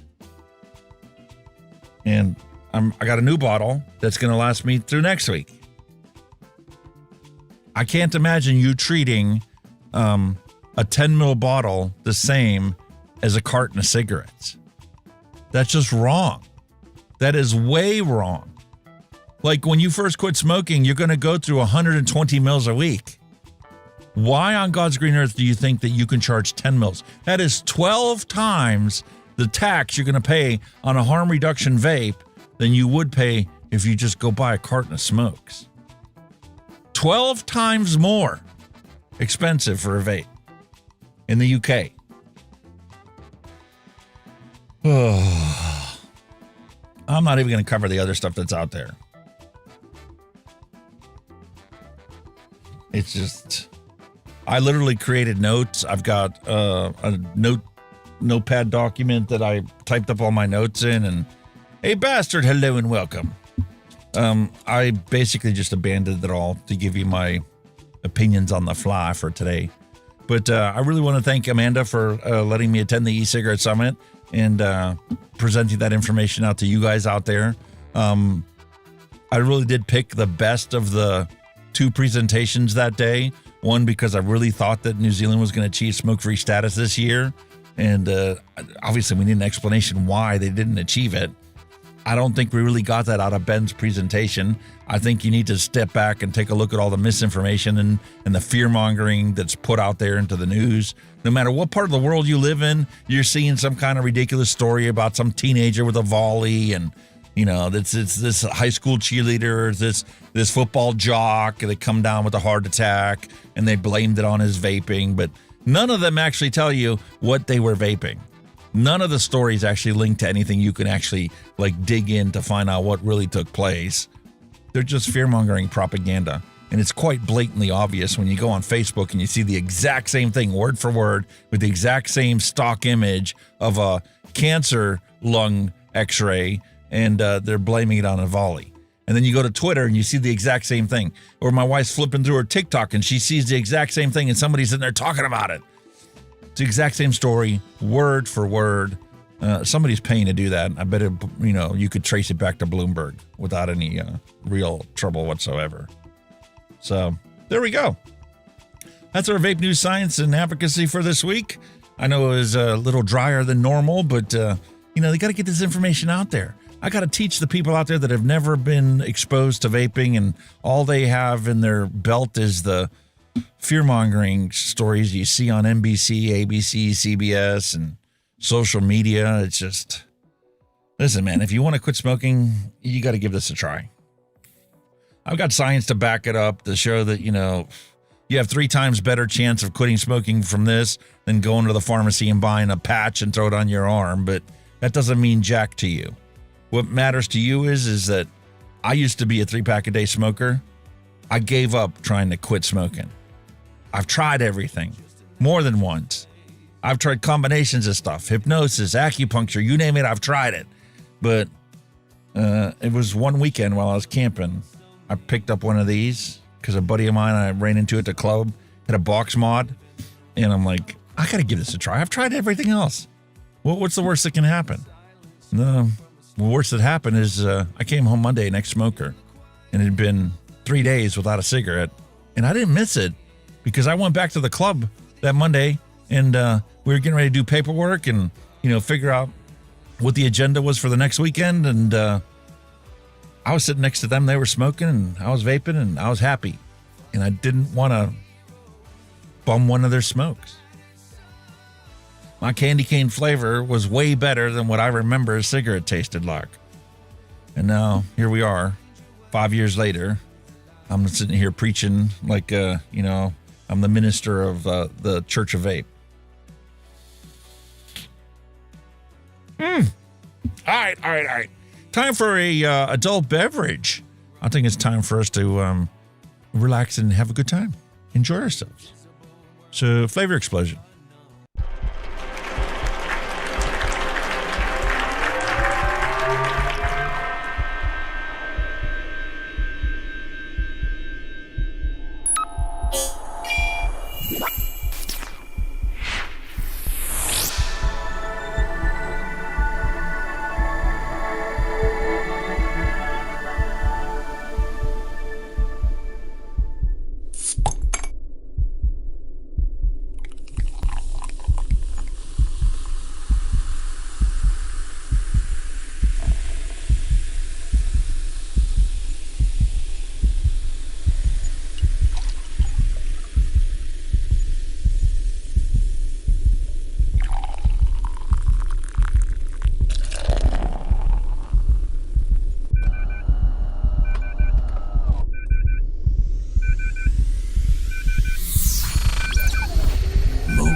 Diggity dog diggity, up for your entertainment today. I reached in my fridge and I still had another bottle of this Surfside iced tea and lemonade plus vodka. Here we go, beautiful 12-ounce can. Has 4.5% alcohol by volume. This is a beautiful Arnold Palmer kind of like deal. And I had 1 cup of coffee earlier today. It was my first cup actually. But the last couple of days I've been drinking my THR tea. Because, I was starting to feel sick. Like my mom was like coughing and hacking. My brother-in-law was here for Thanksgiving and he was sick and he's actually been diagnosed with pneumonia. They put him on prednisone and antibiotics and the whole 9 yards. So I'm like, I don't want to get sick. Let me drink my my classic THR tea, which is a nice citrusy blend tea. And obviously I put lemon juice into there and some actual honey and drank that the last 2 days, and my sinuses are nice and clear, unlike what they were 2 days ago. I was just constantly running my nose, and it's all gone. I feel healthy. This is an amazing thing, man. I remember when I was a smoker, I would get sick like 5 or 6 times a year. And working as a paramedic, I got all the shots for all the flu variants that are out there. Plus, I had to get my vaccinations for all the strains of hepatitis and everything else, you name it. If they had a vaccine that was out there, they gave it to us. And we didn't really have a choice. None of us even thought about saying no to it. But, I was still sick 5 or 6 times a year. It was sucky because, I get 2 weeks of paid vacation. Actually, half of it was sick leave, and the other half was your actual vacation. And I could never remember a year where I actually got to use all my vacation hours for a vacation. All my vacation hours always ended up getting used for sick time because, I was sick that much. But ever since I quit smoking and I just vape, other than my little 3-day stint with COVID, I think it was completely out of my system in 5 days. I don't get sick anymore. Do you guys have the same thing? Everybody I've talked to seems to be the same way about it. Anyway, so there's our beverage for today. Cheers to our health.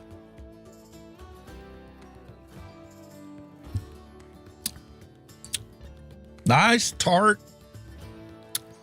It's not a real punchy tea. It's more like a watered down Arnold Palmer. And you don't really taste the vodka in it either. Not that vodka has any really distinct flavor to it, but you don't notice the alcohol in it. It's a very enjoyable drink, especially one to have with dinner every night. Very much so. All right. Kenny's still not here. He's going to be another hour or so from what he was originally saying. So I want to show off my beautiful little e-cigarette. This is the Hyperion Mech Mod. And I got the Dead Rabbit 4 on top of there. And some people would say, oh, that kind of looks like a little fat, stubby cigar.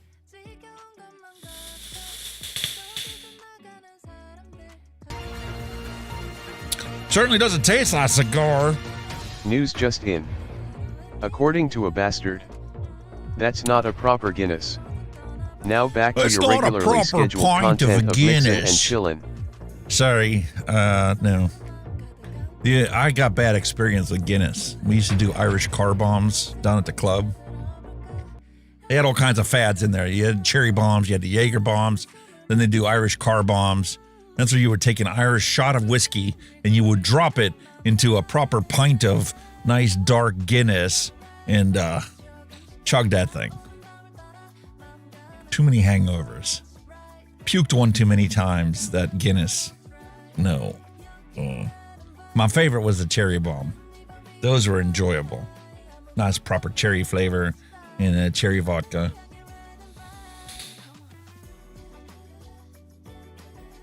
But it doesn't hold a stick to the flavor I get out of this Hyperion with the Dead Rabbit 4 on there. And that's that pumpkin cannoli. Oh, man. What a tasty treat. You have to come up with a different name for it than pumpkin cannoli. I know that's the flavors that we put into it. But the representative flavor of this, it's not like really layered or nothing. You get a beautiful, sweet, cannoli-esque vape flavor.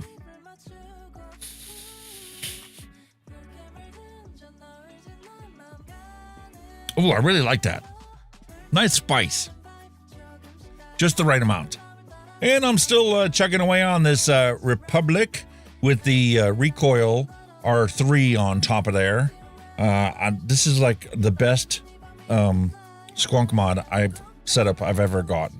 And I think that's what the review is going to be titled on there. It's not going to be a review. It's THR Tech. I do need to get those updated. I spent this past week updating the last... Well, I can't say the last because there's still about 18 plugins that need updated to the latest version. But they're the ones that I don't use hardly ever. So I didn't bother updating those, but I did update the ones that I have used in the past. So updated my plugins. The video driver I updated 2 days ago, and I recorded the E-Cig Summit with it. But then today when I went to open OBS, it crashed. There was some kind of DirectX video memory error or something. I had to revert the video driver to the last one from October, and everything's working fine today. But, oh, what a headache. Trying to get everything up and running and keep things, playing nice with each other. So what else do I have here sitting before me? I've got some old mech mods that I'm comparing it against that I picked up. I got the lovely clutch over here, and still chugging away on our retro vape from last week. I don't remember what it was called.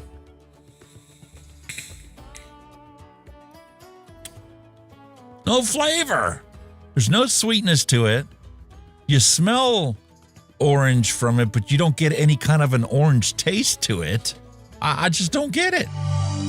Brian Ferguson, Super Chat. Awesome. Thank you very much. Cheers to you, Hunky, for all you do.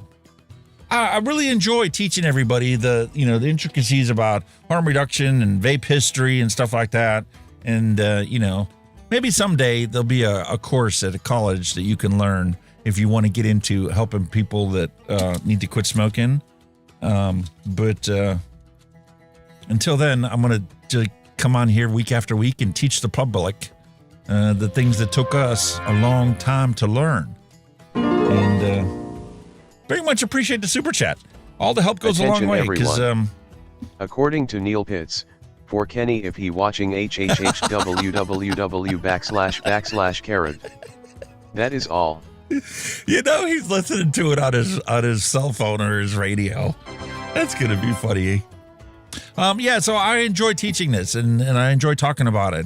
It took me a long time to learn it. I've spent probably $20,000 and all the different stuff in the studio and trying to get this channel up and running and, learning all I can learn about all the vape devices out there. That's why I love going into shops and picking up whatever retro vape they have. It's like, if I've got it, I already know it, but I want to see what else was out there. And I want to, convey that information to the people out there that are just now finding out about vaping and trying to convince them that, you ought to give this a try. You've tried everything else to quit smoking. Why don't you try the thing that's actually scientifically demonstrated as the most successful way to do it? The key is, and this is the thing they didn't talk about at all the entire e-cig summit, flavor matters. Without the right flavor, you're never going to quit smoking. I honestly believe that.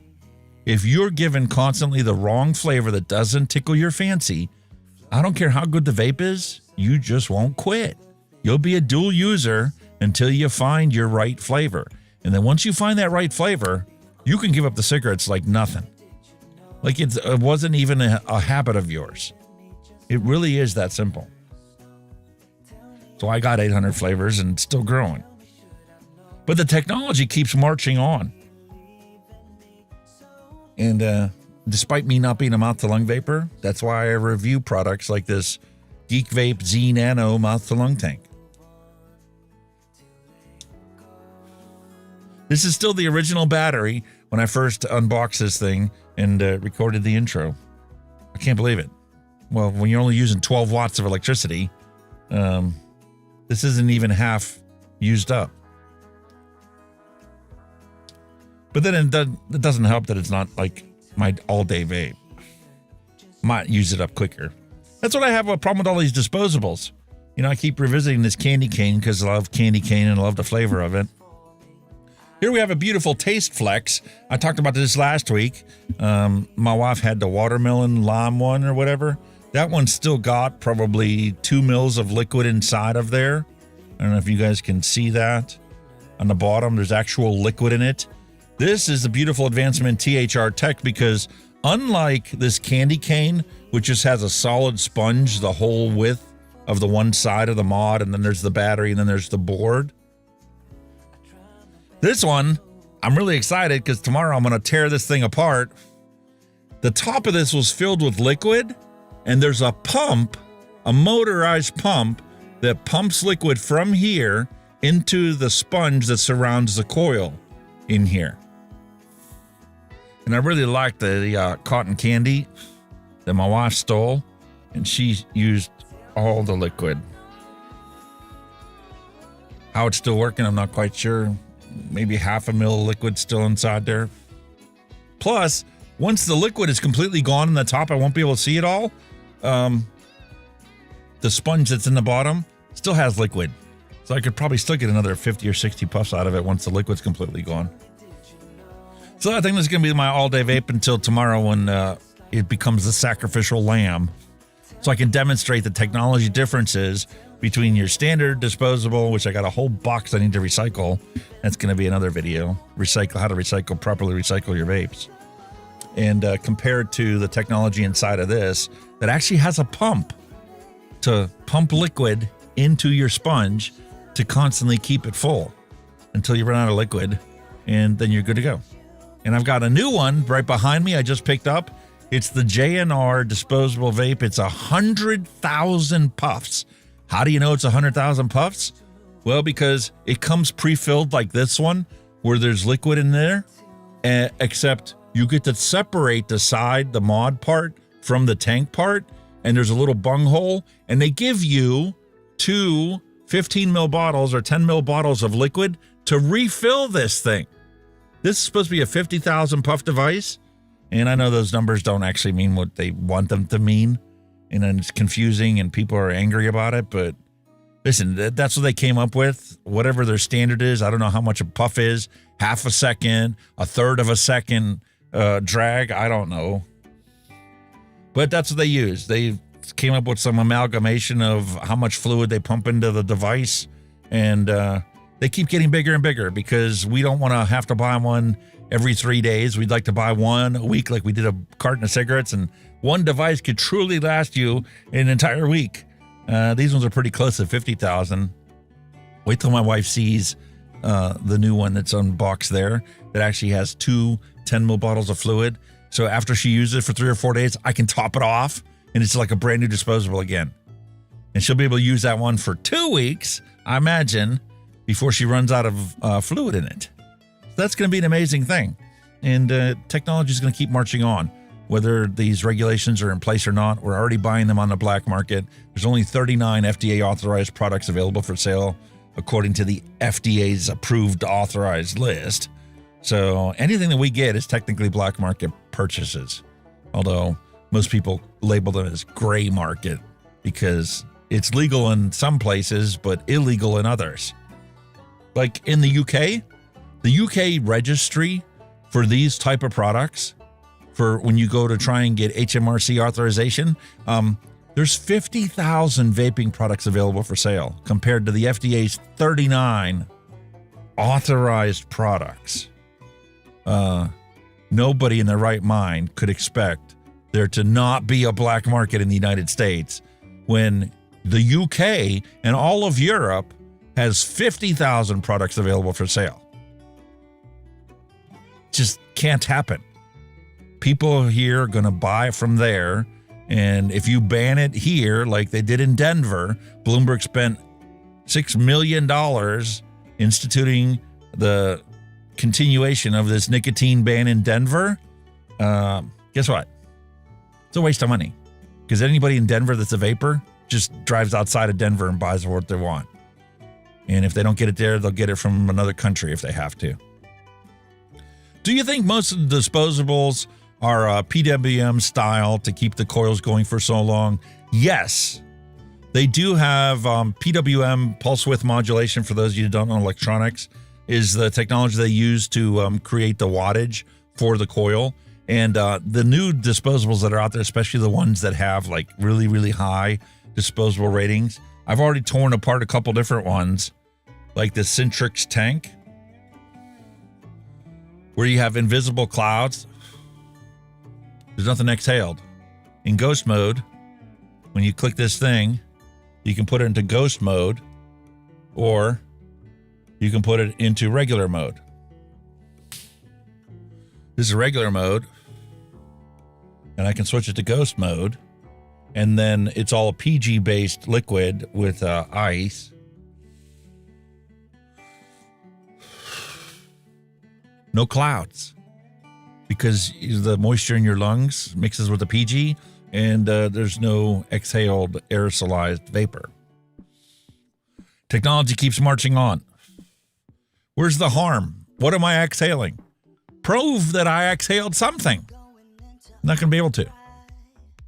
Technology marches on. And like this one, this has 3 coils stacked one on top of each other. You've got one for your nicotine in the middle, I imagine. You've got the sweetness in the top coil, and the PG-based ice is in the bottom coil. So when you put it into ghost mode, the nicotine fires just enough to give you your nicotine, and this is giving you your cooling sensation to let you know that you're still vaping. And then when you have it in regular mode, all 3 of them fire. And obviously, I would imagine that the bottom tank is twice the capacity of the ones above it. That's going to get torn apart too. All my videos now are going to have teardowns of all these disposable products because I'm featuring the technology in them, not the device themselves. So it's going to be educational content or scientific experiment. Awesome. 100,000 puffs, 1,000 puffs a day lasted 3 months. Right. And it's not actually that you're taking 100,000 puffs. You're probably taking, maybe taking 200, 300 drags. And each of your drags is probably 8 to 10 puffs. So that's how they coming up with those figures. So those are the ones that I've been working on. I still have, some classics laying around here. I made a mistake last stream. Somebody asked me about the VandyVape. No, not the VandyVape. The Mike Vapes Solo, the Blaze Solo. And I just instinctively picked this one up. That's not Attention the everyone. Blaze Solo. According to Neil Pitts, cough cough Alex cough cough. That is all. Yeah, I don't cough anymore. I used to, all night long, even while I was sleeping. Not anymore. Anyway, this is the mouth-to-lung tank and not the Blaze Solo. The Blaze Solo is here. I did pull it aside. Where is it? There she is. There's the Blaze Solo. Solo as in single coil. And it's awesome. I can use this as my all-day vape. Not an issue. It does produce enough vapor for me. The airflow restriction isn't so reduced that I don't enjoy it. It falls within my ideal operational envelope of airflow, where you get something on the high end, like the Steam Crave Aromizer Plus V4, which is like breathing in unmolested.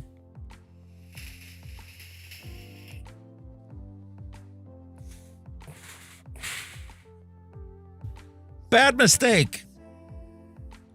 Old school RDTA. Do not leave it sit on your desk for 2 weeks and then try and take a chuff of it without re-wicking the cotton inside there, because you get a dry hit. Ugh. Ugh, that was bad. And then now that I've gotten spoiled with this Hyperion,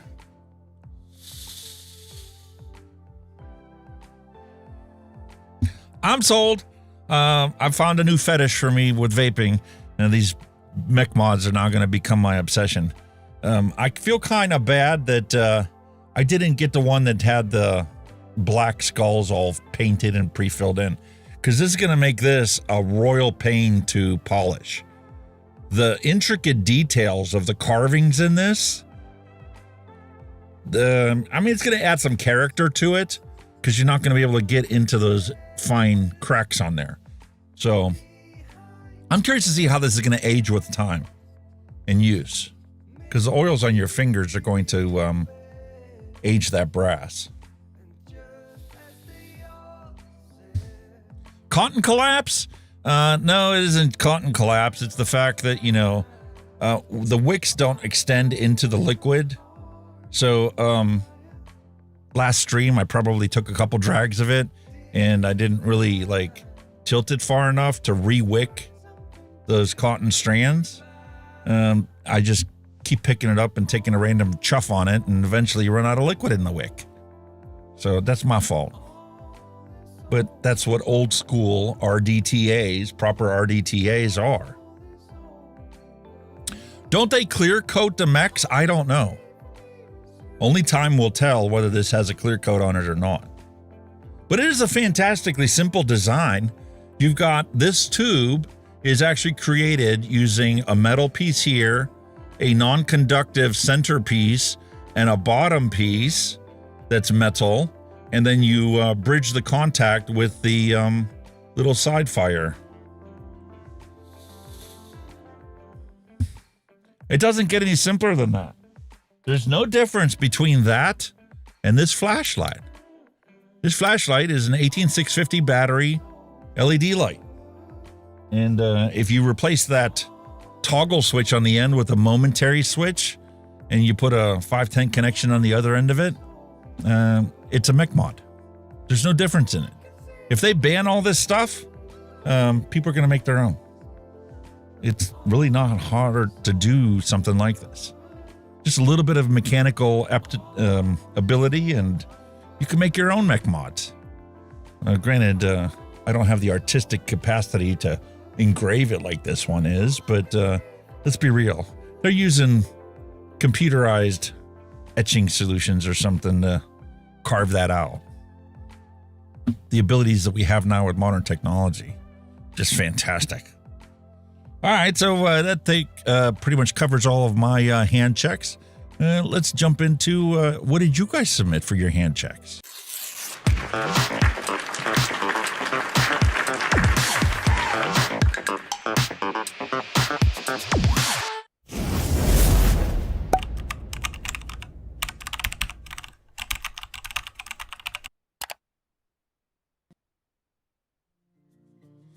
Hot diggity dog diggity. I went into the Discord server and tried to download everybody's hand checks. I was trying to find the ones that people submitted last week that didn't get a chance to have them featured. So we'll see if I got them all or not. If I didn't, let me know, and I'll bring up Discord and we can actually take a look at them. But here's Cheryl Demers' beautiful setup. It's the same one that she had up there for last week, but she must be enjoying it. Last week we saw that she actually has dual layer coils on there. There's an upper and a lower coil, and I imagine they sit right about here with the airflow. So she's enjoying that, and that's her all-day vape. We have William Dobson uploaded some coil porn for us, some complex builds. Kind of makes me wonder if I should try doing some of these things on there just to see what they're like. I don't imagine they're really gonna vape that fantastic.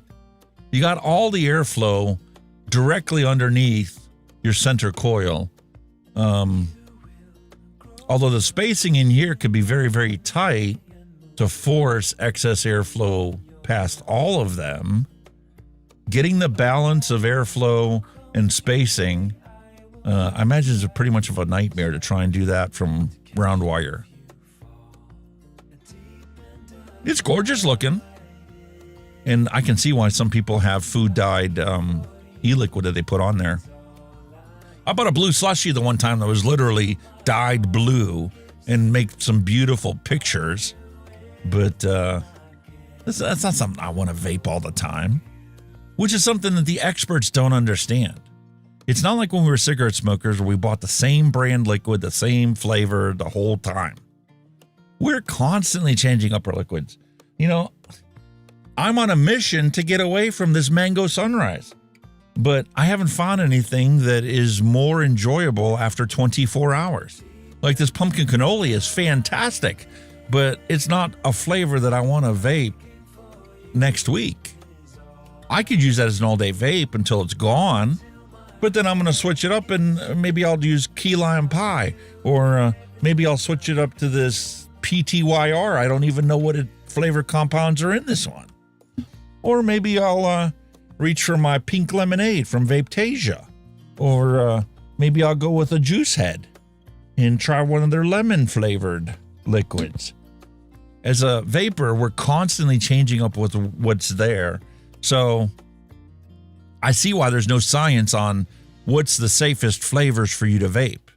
Because it's kind of a waste of money.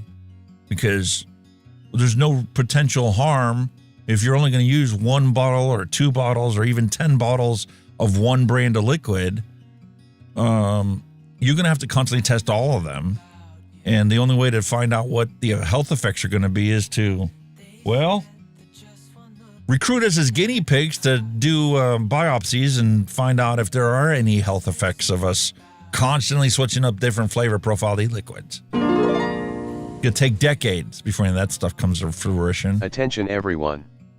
According to Neil Pitts, get away from mango sunrise heresy. That is all.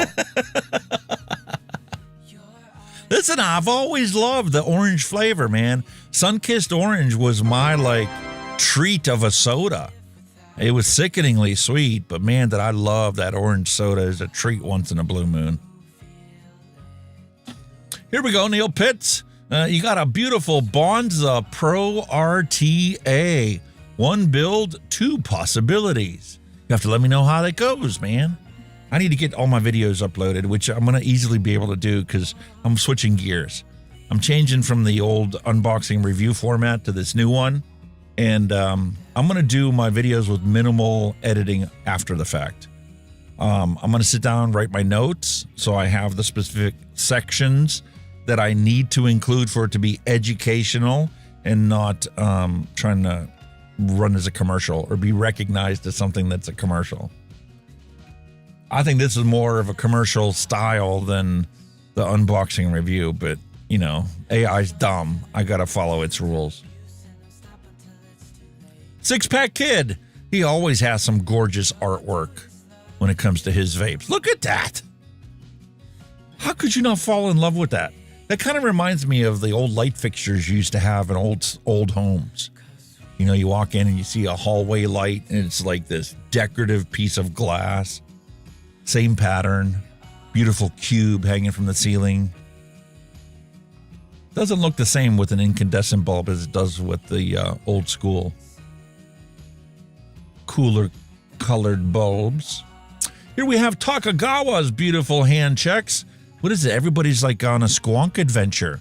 Somebody ought to release a new squonk mod out there, because I hate to tell you, my review's going up, but I don't know anybody that still has any of these Republics or the Recoil R3. I mean, I guess the Recoil R3 you can order from the manufacturer, but I was so shocked when I walked into Fog Vapory in Fairview Park, Ohio, and found that he had the Republic still in his case.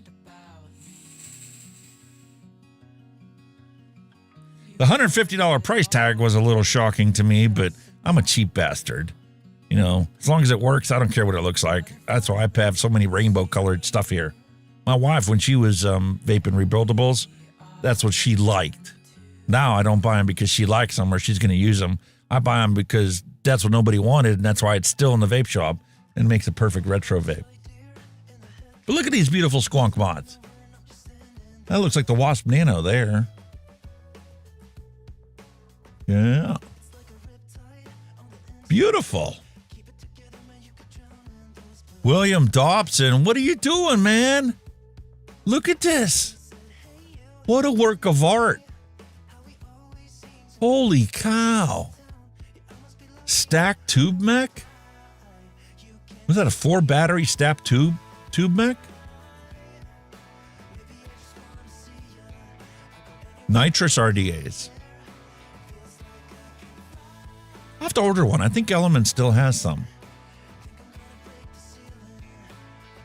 It's been a while since I placed an order from them. Something else I did order last week, though, is I had to order a new router. First off, Wi-Fi 7 is now the leading technology for wireless internet, which our cell phones are all capable of doing. Basically, the only difference between Wi-Fi 6 and Wi-Fi 7 is Wi-Fi 7 lets your phone or your device communicate on different bands at the same time. So not only 2.4 gig, but the 5 gigahertz band, it can split the traffic across both of those bands to give you full speed. I had to upgrade it because the internet plan I have right now, I switched to, it's 300 megabit per second upload speed, which lets me do these 5 streams. I could add like 5 more if I really wanted to and still not meet the threshold for the upload speed limit. But the download speed is now 1100 megahertz, 1.1 gig down. And the old 1 gig connection can't keep up with it. So the new router has a 2.5 gig port coming in, has one 2.5 gig port that can route to my studio, and then 3 1 gig connections for like my printer and the connection to the rest of the house. Topside dual. You know, I've been searching for a topside dual for like 3 or 4 years now, ever since I first found out about it.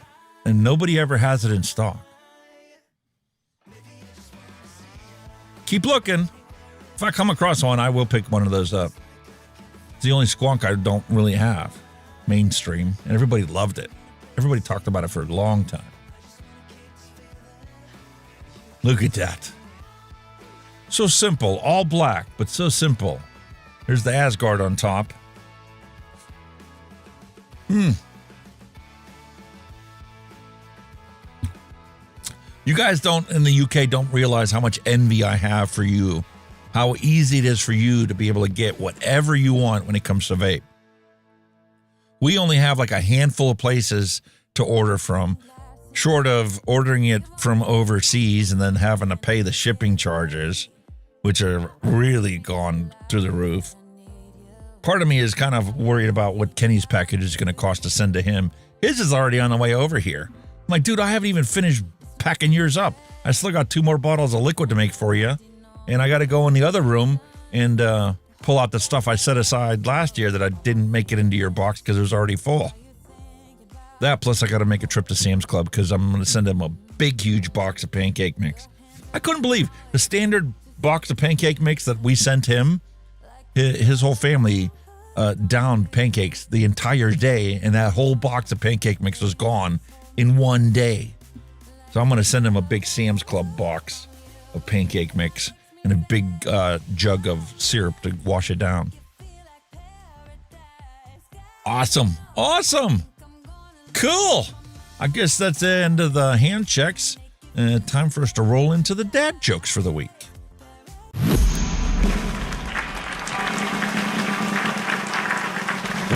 No more despair. I have paid Attention everyone. According to Mallory Gates, don't forget the musk liquid at VandyVape for Kenny. That is all. If a vapor's been robbed, which detectives are assigned to the case? Sherlock Holmes and Dr. Watson. Yo, what is a vapor's favorite fantasy film? Cloud Wars, Episode 1, The Phantom Line. Hey man, what do you call advice from a vapor? Drip tips. Hey, is that a mechanical mod in your pocket? Or are you just happy to see me? Hey, don't throw your mod at people, or else it's battery.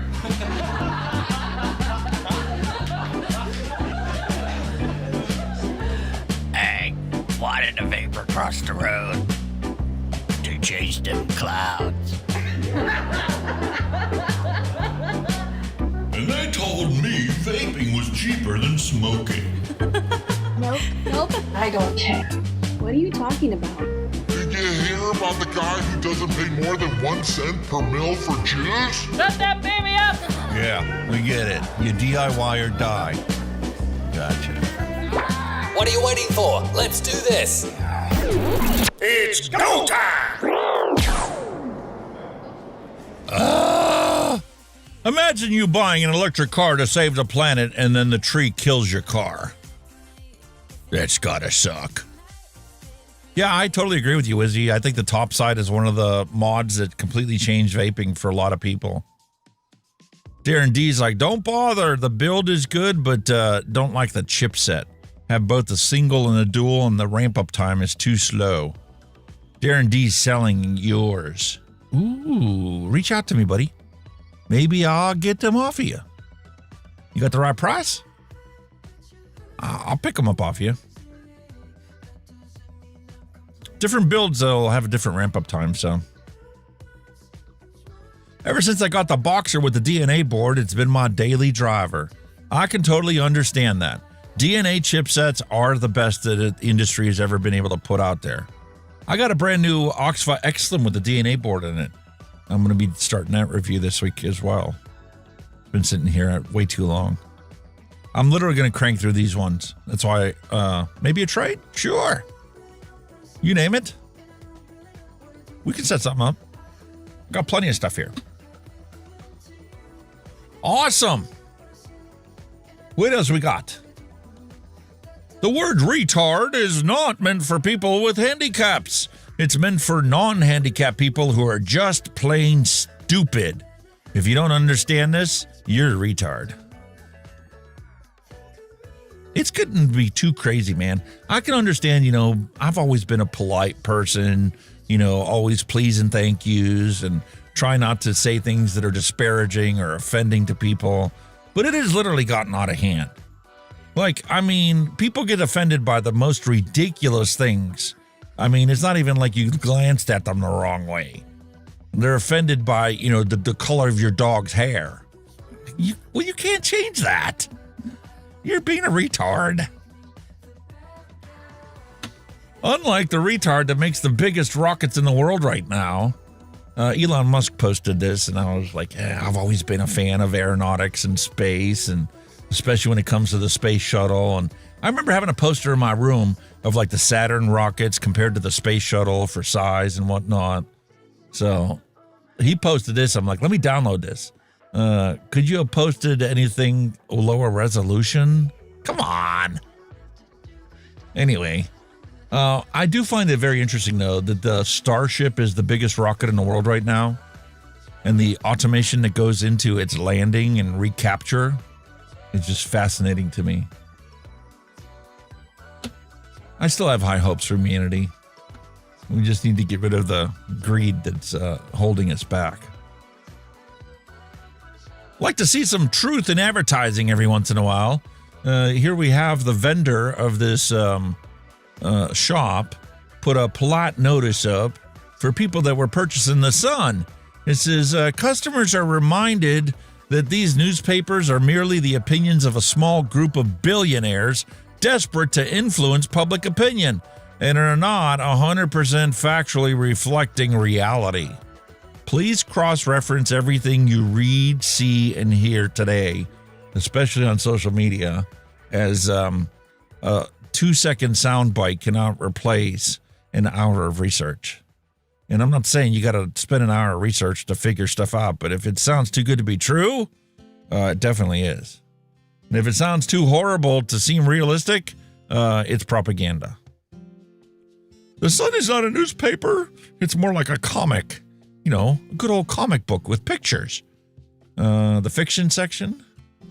Yeah. Most people don't even know what a library is nowadays, man. These modern generations probably never stepped foot in a library, other than maybe one that they may still have in their school. Everything's online now. All the research is done online. You know, sometimes being short is not that bad. Sometimes it's actually an advantage. Yeah, ain't that true? Good to see people have a basic understanding of how railroads work.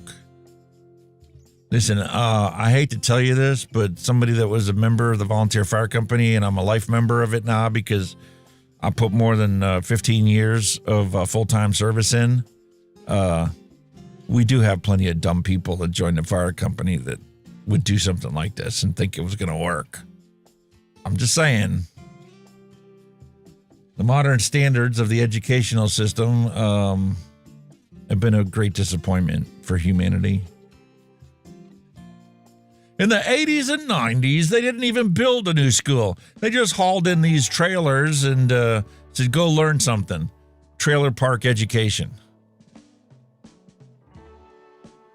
Yeah. That's a fact. I've seen that. Wasn't in the schools I went to, but it did happen in the schools my kids went to. The closest feeling to a snowy day as an adult is not having to wash the measuring cup because you only used it for water. That's a celebration. My wife still puts it in the dishwasher. I don't understand why. My wife likes to fill the dishwasher up with the biggest bowls and pots that we have and then hand wash all the small stuff. I'm the opposite. I will fill that dishwasher with all the small stuff, working with the smallest to the biggest, and then all I'm left with is usually one pot to wash because everything else fit. When you hit a pothole and the check engine light goes away and the radio starts working again, it's time for a celebration. Hell yeah.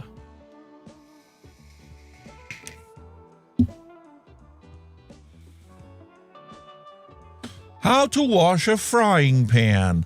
Fill the pan with hot soapy water, tell everyone it needs to soak, and just forget about it. Well, it does work, but that's unnecessary.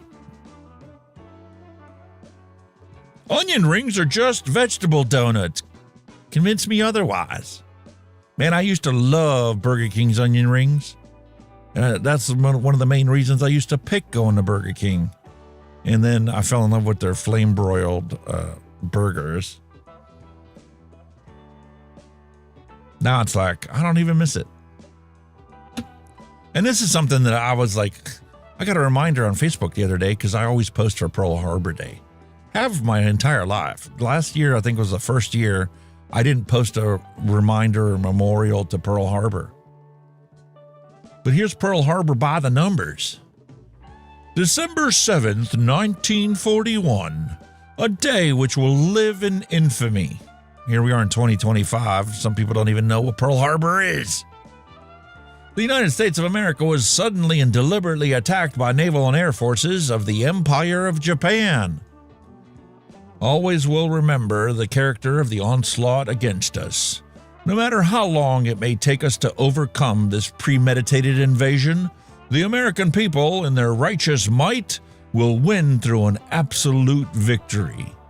President Franklin Delano Roosevelt, in his speech delivered to Congress December 8th, 1941. The Whopper is the king. Whopper with cheese is even better. And I really used to like that artificial Whopper with the non-meat meat. But it didn't feel satisfying or fulfilling. Like when you eat a Whopper, you feel full.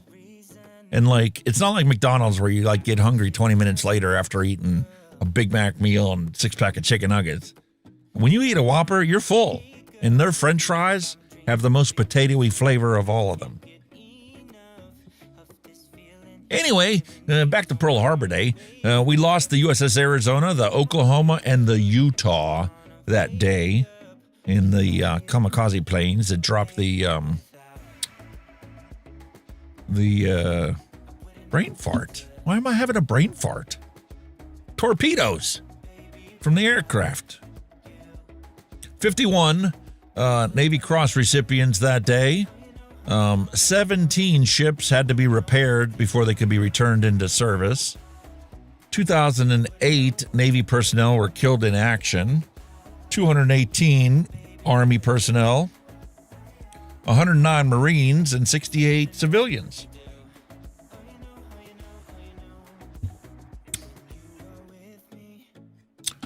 And the number of U.S. Navy ships sunk, raised, and repaired, 1, the West Virginia. That is a massive undertaking. To raise a sunk ship and put it back in action.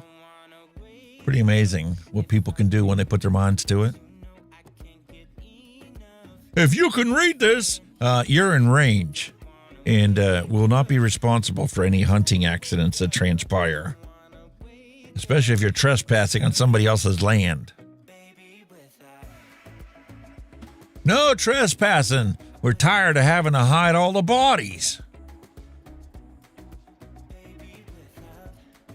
You know, I'm sure somebody's offended by that sign. Going to petition council to have it taken down, even though it's on private property. Little piggy barbecue sandwiches. We wash our hands before we rub our butts. Dry rub. Let me tell you, man, I have a newfound appreciation for dry rub. When you take and dry rub the meat and then you smoke it low and slow, holy cow. If a Southern woman says, "What did you say?" she ain't asking for you to repeat it. She's asking if you're good with Jesus because you're about to go meet him. That's a fact, Jack. I'm old enough to remember when paper bags were being blamed for the destruction of trees, and plastic bags were going to be our saving solution. Listen, I remember when we had to cover our textbooks every single year, the whole way through grade school, in paper bags to create a book cover. And I'm sure most of you out there watching know exactly what I'm talking about. Chuck Norris can rub 2 pieces of fire together to make wood. Probably true. I don't know. Dude's like 90-something now. Hey, how many of the modern generation understands what the Board of Education really meant? My principal had one with a railroad spike sticking out of it, hung on the wall. Some kid was a smartass and ended up getting used on him, obviously with the spike facing the other way. Hey, I just found my Christmas spirit. Who knew that it was stuck on the shelf at the liquor store the whole time? Ain't that the truth, man? I remember when we were younger and, the family used to all get together and it was just like, man, everybody's going to get drunk before this night's over. Generation X. You know they're calling Generation X. That's why they're banning all these vapes. They just want to call our generation. Generation X. We needed a movie like this one. Croak the Conqueror. Or Porcina the Pulverizer. Imagine what technology would have done to our childhood had they had this AI stuff available to us. Hi, mate. How you doing? Glitches. I've been 10 minutes sorting glitches out. Oh, don't tell me about it, dude. I had to restart the computer a dozen times this morning and ended up having to revert the video driver just to get OBS to launch without crashing the computer. That's exactly what mine done with OBS. Like, it launched and nothing happened, and the icon was there and it said OBS is already running, but it does nothing. It was like, it's not running. Mine actually crashed the computer, literally restarted the computer. Some kind of video memory error, DirectX problem. Oh my god, man, it's shit, man. Hold on. Looks like I've been playing about with this new thingy. What do you call it? Wave. Aye, and I'm struggling a little bit with it because I can get stuff going too, but I can't hear nothing when I do it. So that's because you didn't hook up to the out point. You hooked up to the in point. Possibly. I'm still like funny on. I noticed that last week. That's why your audio wasn't being processed. It is being processed, but you're not listening to the processed end of the chain. You were listening to the microphone, and you connected voice meter to the input instead of the output. Yeah. I sound okay now then? Am I back to some kind of normality? No, you sound fine. Cool. At least there's an echo. Piss off. I don't hear an echo. I can check my audio chain to see when you talk if anything else pops up. I'm upside down now, so there you go, blah, blah, blah. Nah, the only place you're coming into OBS is your feed. That's the same thing I listen to, so. I like your Christmas lights, that's nice. Yeah. A little bit of Christmassy. And we have the tree is up. The tree is up. I was debating on putting the tree up this year, but I don't think I'm going to do it. Just not worth the time and aggravation. Bloody humbug. Oh, wait till I send you a picture of what tree we do have up in our living room. My wife got it. You know the Christmas trees that we sent you, the cakes in your last package? First off, we're having trouble finding them in the stores. I don't know what the hell happened. They don't have any more. So we'll keep hunting for them so I can throw in your box. But somebody bought her a illuminated Christmas tree that's in the shape of that Attention cake that they everyone. sent you. According to Wizzy247, Newcastle supporters always sound like an echo, that way they think there are more of them. That is all. Matey, do you have Hostess fruit pies in your country? No, we don't. No? Oh, I got to throw one of them in your box too. For sure. We do not. We do not have Hostess fruit pies. Nope. Get the hell out of here. We've got fruit pies, but they're not by any brand. Well, wait till you taste it, man. I'm sending that Elgato wave link into OBS. And it's You working sound fine. in me OBS. So I need to figure out how to send the wavelength outputs so I can hear you and you can hear me. That's the only thing I need to figure out. I've got like all me mixers set up how I want them, so it's just the ins and outs. But it's the Windows. Do like we did when I first taught you how to do audio chain stuff. Put it on a piece of paper and then pick on an input and trace it all the way through the inputs and outputs. Yeah. It's just the Windows. And then you can actually look and say, listen, I want to listen to everything, so I need to have whatever I'm listening to have all the outputs of everything that's connected to it. Yeah. Just like the Windows settings now, like when you go into actual Windows settings and you set your default playback, your default comms and all that. It's different. It'll be different with this Win thing. I think a lot of them use their speakers, the normal speakers, as a default output, like the playthrough, if I remember correct. But we'll have a look at it after the show. I don't know if you want. I mean, I've got time tonight. I'm off tomorrow, so. Yeah, the wife's got a dinner she's going to today for work and stuff, meeting up with a lady for work or whatever. Yeah. All right, so I do have that Hostess fruit pie added to your Christmas list, and Mallory's suggestion has been added to your Christmas list because I'm shocked it wasn't already on there. Okay. So you never had these Hostess fruit pies. How many of you out there remember eating these Hostess fruit pies as a kid? You're at Hostess, no. Wow. That light's a bit bright. Sugary deliciousness. They're like 900 calories a piece. It is. Really? Oh. What's your favorite fruit? Apple, lemon, cherry? Cherry. Gotta have a cherry pie. Oh. All right. We haven't got cherry pies over here. We very rarely get cherry pies. Nah, you've got to really make them. You always see most of the times apple. Or apple and blackberry. Yeah, I love the apple. But all right, I'll send you cherry. That's mostly what we get. Okay. Yeah, cherry is a commonly found one. Oh, too much. I'm just turning me light was like full belt in my face, so I was like glowing, so I'm just turning it down a bit. I went a bit too much. Ah, you look good, mate. I've had a shufty with them, you see. I've had a shufty with me lights. When is the employee Christmas party for the self-checkout at Walmart? I want to go. Okay. Come on now. Don't shortchange me. Bad enough I don't get a paycheck.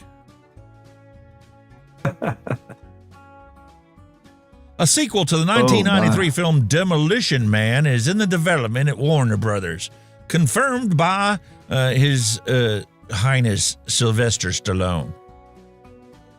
There's another one I've seen that's in the making. You know, when Robin Williams done Popeye, the movie.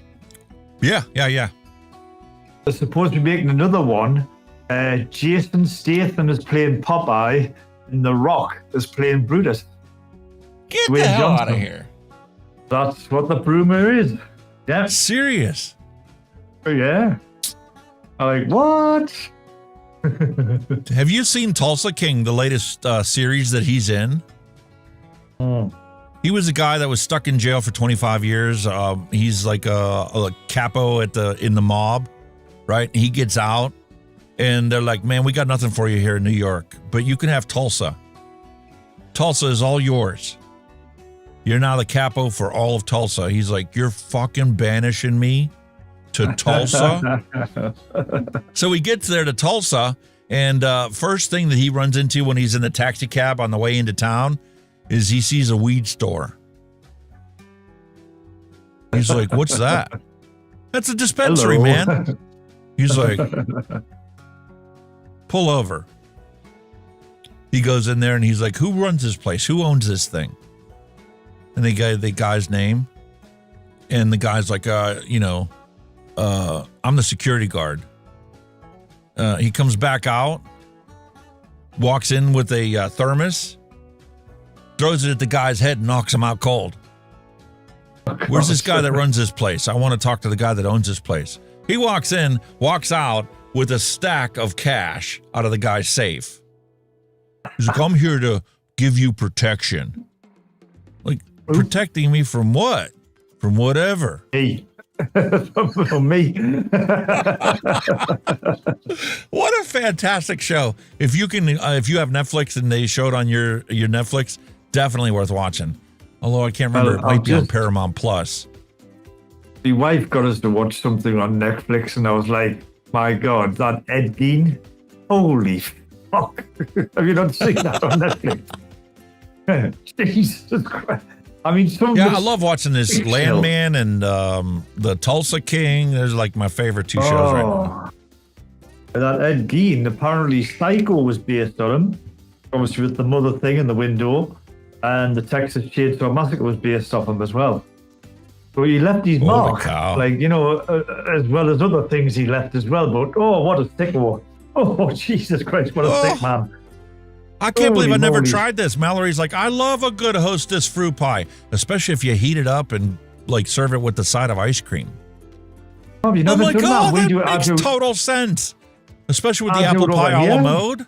Yeah, I do apple pie and I do me sweet mince pies. I put ice cream on, let the ice cream just melt on the top. It's bloody delicious. I always ate these Hostess fruit pies cold, right out of the package. That was my breakfast with a cup of coffee. I'll warm them up, put a bit of cake. Well, you can have my favourite with it as well, custard. Get a bit of custard on it now. Yum, yum, yum, yum. Ed Keane was the inspiration for Silence of the Lambs. Yes, he was that as well, yeah. Really? He was inspiration for a lot of horror films. He was an inspiration. That his story inspired. Weird, man. Mass murder. Yeah, I did see that. Sean Combs documentaries on Netflix. Yeah, I don't know if you've seen it in the news, right? But it's totally off fucking topic. But Australia are going stupid again. They're going nuts. You know what they're going to ban now? It's on the news here. Kids using social media. They've got to be 16. Yeah, I did see that. I did see that. I saw the debate that was going on. The same guy that stood up for vaping was like, do you honestly think that this is actually going to accomplish anything? How is YouTube going to know if I let my child use my account to watch something on YouTube? Are they going to ban me? And then they're going to hold the providers accountable with like millions of dollar fines if they let these kids have accounts. You're like, you can't, man. Nobody on this planet can police the internet. Nobody. Don't give a monkey's who they are. You cannot police the internet. Period. No. It's too big. No, and you're wasting your time if you think you can. Exactly. Typical Australia. Here's reality. Here's the reality of the current economic situation in this country. Here's a beautiful Facebook Marketplace listing for a home that's for rent. It's only $1,500 a month. No pets allowed. Must make 5 times the rent to qualify. And there's a $100 rental application fee if you're interested. Oh, lovely.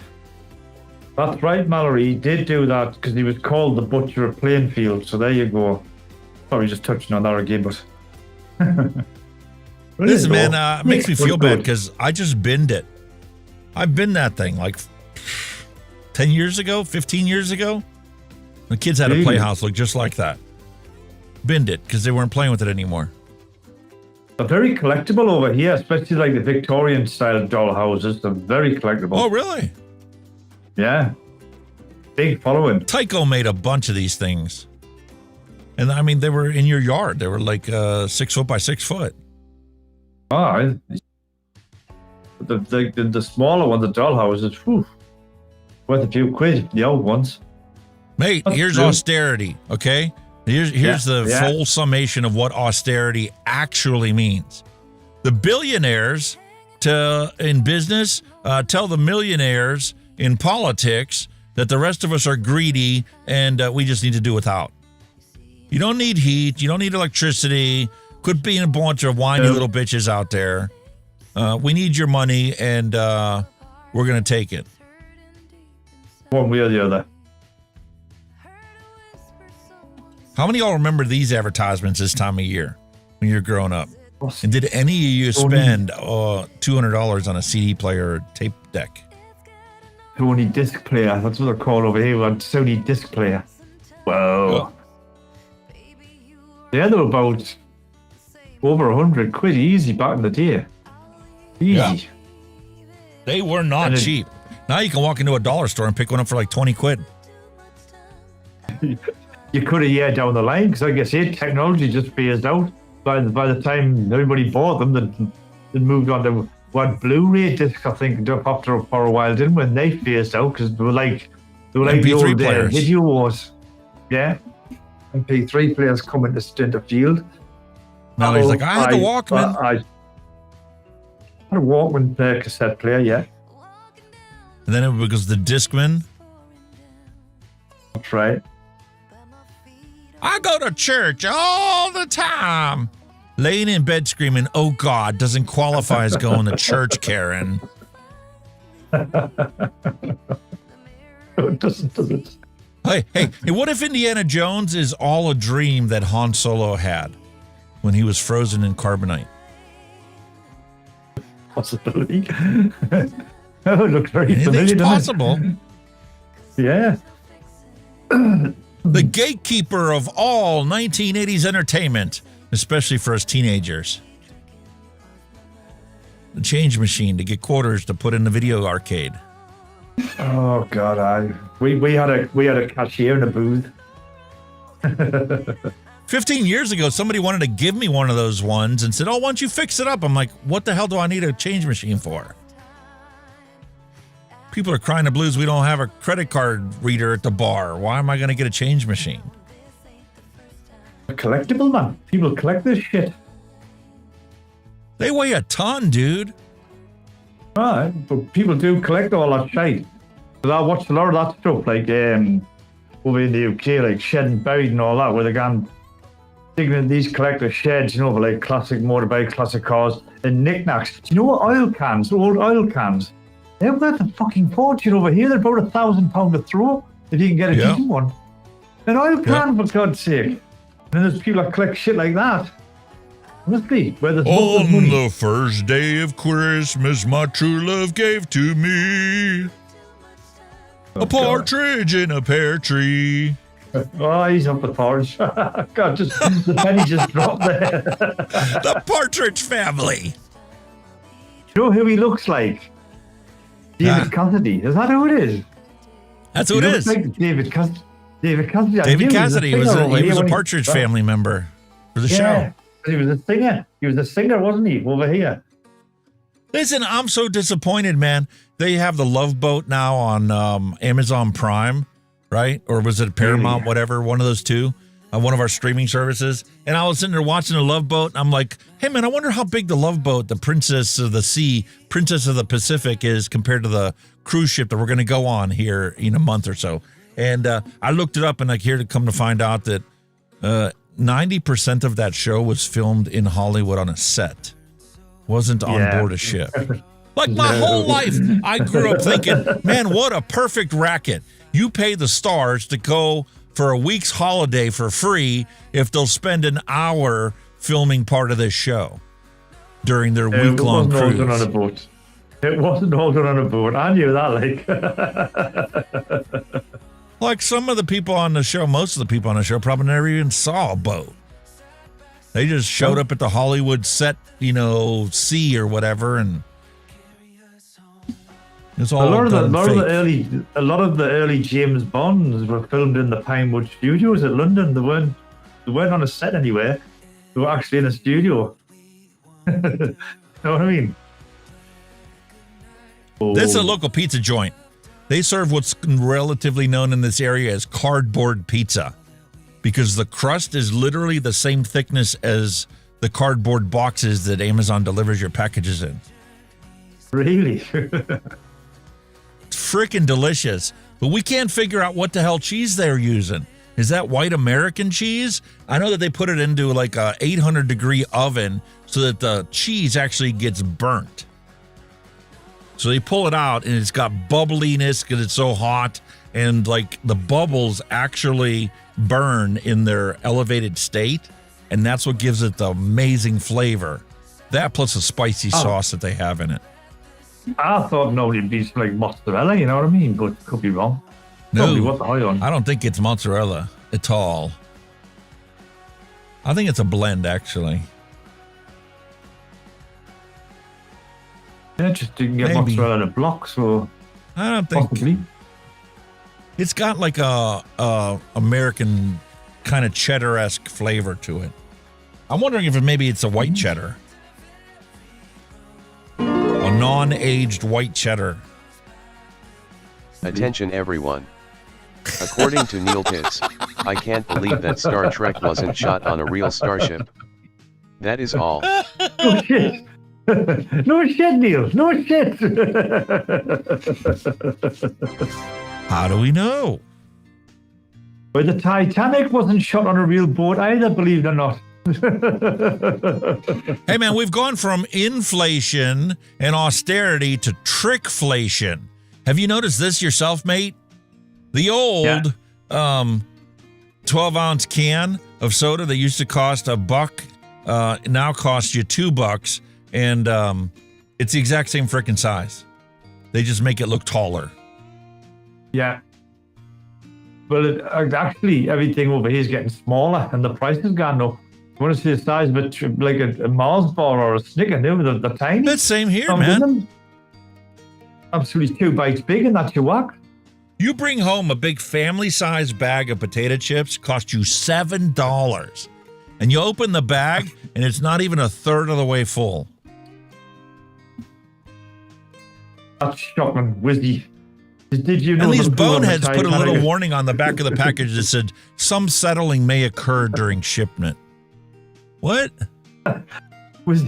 Listen out with you 247. Did you know the pool on the Titanic is still filled with water? Oh, that's terrible. Yeah, Marjorie's still swimming in it. Oh, Jesus. Meanwhile, here's another wonderful advancement in technology. We no longer have Santa's naughty and nice list. We have a brand new classification called cunt. Do you get more for being one, though? That's the question. The problem is you don't know whether the pejorative is good or bad. Could go either way. Sometimes it is both ways. Exactly. And don't forget on Christmas Eve to leave a pack of cigarettes, shoes, Twinkies, and a Beretta 92 in the ductwork. You know, in case John McClane happens to show up in your house. Die hard. Love it. Classic. You're just mad you didn't think of this first. What the fuck is that? Well, you just hang your barbecue grill off of your window so that you don't have to go outside to, grill up some steaks. That's exactly what I mean. What the fuck? Go ahead now. You can admit that you're mad because you didn't think of it first. Well, I don't want to burn my house down. That's the thing I was thinking of. It's a Barbie. It's a barbecue grill. You'll be fine. Breaking! After Young Ho Koo kicked the ground instead of the football, the Giants released him and signed Nigel. The leg gruff is their kicker. The Giants reportedly agreed to pay Nigel's gambling debts as his signing bonus, per Adam Schleifner. Oh, he's got snouties for him now. Still got a fag in his mouth. Yeah, still got a ciggy. Breaking news! Count Chocula, the Stay Puft Marshmallow Man, and Teddy Graham's bear have all perished in a fire. Schmore at 11. Oh, Jesus. What the fuck? Oh, dear. If you know, you know. Did y'all have one of these, or did your naughty uncle have it? Oh, yes. We had them at school, man. We're going, look at these. Teachers kept taking them off with. Yep. Definitely had them back in the day. Speaking of back in the day, admit it, your father wore it, your father's father wore it. Hell, Father Time probably wore it too. Old Spice aftershave. I've wore Old Spice. It was good. It was a big thing over here once upon a time. All the stars were a bit of Old Spice. Nah, man, Drakkar. Drakkar was the shit. And before Drakkar, it was Polo. Polo, oh God. Smell of the 80s. It was all the women's Achilles heel. Drakkar, Noor, and Polo. Yeah. Now, if you used Polo, you had to have a cardigan. The other one, which was popular, was called Brute 33. Yes, I loved Brute. I used to have the arm spray deodorant spray. Brute splash all over. Hell yeah. Henry Cooper and Kevin Keegan done the advert on the telly for it. You know, it's not out, Kevin. Yeah, his boxer. Brian Ferguson's like, we used to call Old Spice Old Spick. and it was affectionately said. Yeah. Chinese husband files for divorce. The judge asks what's the reason for the divorce. The husband replies, me no come, she no come, but baby come. How come?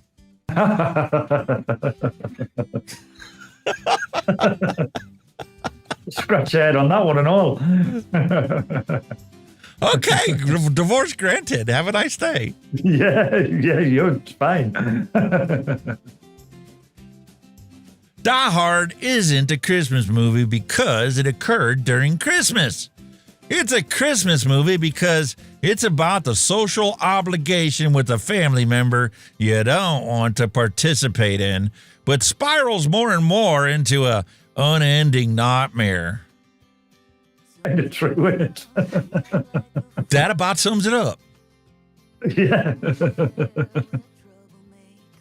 Jesus. Meanwhile, when Kenny gets a text from work on his days off, hey, nope, understandable. Nope. Still need you to come in. Sorry. Hey, fuck off. Not today. Meanwhile, Bannon's worked so fucking fantastic in the United States, they're about to ban the magazines that go into your gun.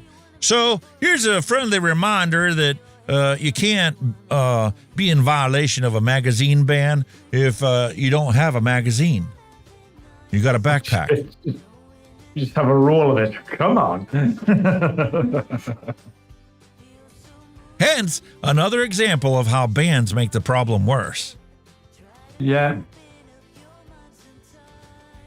Meanwhile, Jean-Luc Picard is going to live in infamy as more and more people come to the realization that this is true. At some point in time, we will come to realize that the acquisition of wealth no longer should be the driving force of our lives. We should simply work to better ourselves and the rest of humanity. If only that would come true or were true. You should be judged not based upon how many people you rip off to become rich, but by how much you've improved other people's lives and humanity as a whole. Oh, yeah. I don't agree with Patrick. Patrick says that if you got rid of money, people would have no motivation and no happiness in life. I say that's a cultural construct. And I feel bad for you if you value money that much that if it disappeared tomorrow, you would lose your self-worth. Because that tells me greed has been embedded in your cultural identity. Oh, it has through generations, without a doubt. Doesn't need to be. Money is a number on a piece of paper, nothing more. The American dollar isn't backed by anything anymore. Wealth, greed, and power are the three things, aren't they? Well, that took a twist. Home Alone 2, Lost in New York, Home Alone 3, Home Alone HD, Home Alone The Holiday Heist, and horny moms Home Alone with their dildos on demand. I wonder how that category slipped in there. I don't know, mate. In Australia, they're only worried about social media. They don't care about what pay-per-view options are available at your local motel. Well, that's probably the next thing they'll ban. Remember, folks, the same people who sell the panic also happen to conveniently sell you the cure. Oh, of course. All right, folks, what was your favorite soap growing up? We had Lifebuoy, we had Shield. We had Palmolive, but I don't think we had Palmolive Gold. Irish Spring. It's not listed. My mom used to always buy Irish Spring, and she always used to buy Ivory. We had some Jergens.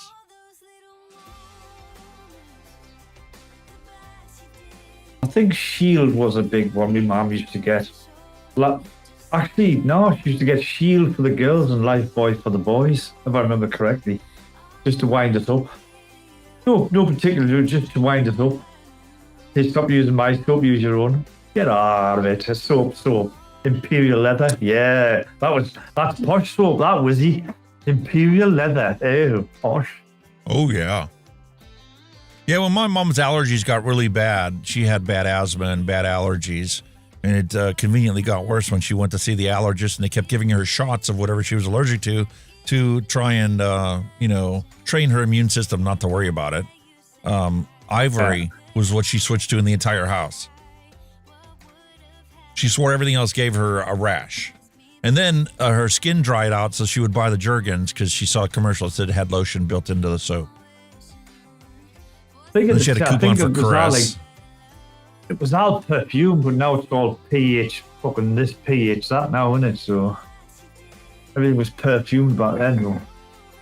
Did you know I made a comment during the E-Cig Summit about how Elon Musk could use some pocket change and toss $5 million to New Zealand to buy vape starter kits for the whole country, make it smoke free? And the comment I got on that is true, but we don't like Elon Musk. We've seen some of his postings.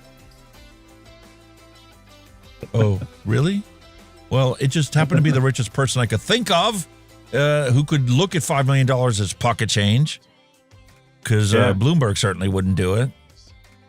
But here we go. Elon Musk, Jeff Bezos, and Mark Zuckerberg have more wealth than the bottom half of America put together. That's just sure. I don't believe it. 3 people have more wealth than half of a country the size of America. 150 million people. Probably more than what the UK has now. You know what I mean? Actually, it's 330, so it's 365 million Americans own less wealth than the 3 of them. Crazy, isn't it? Breaking news! Kermit the Frog is the latest celebrity to have nude photos leaked on the internet.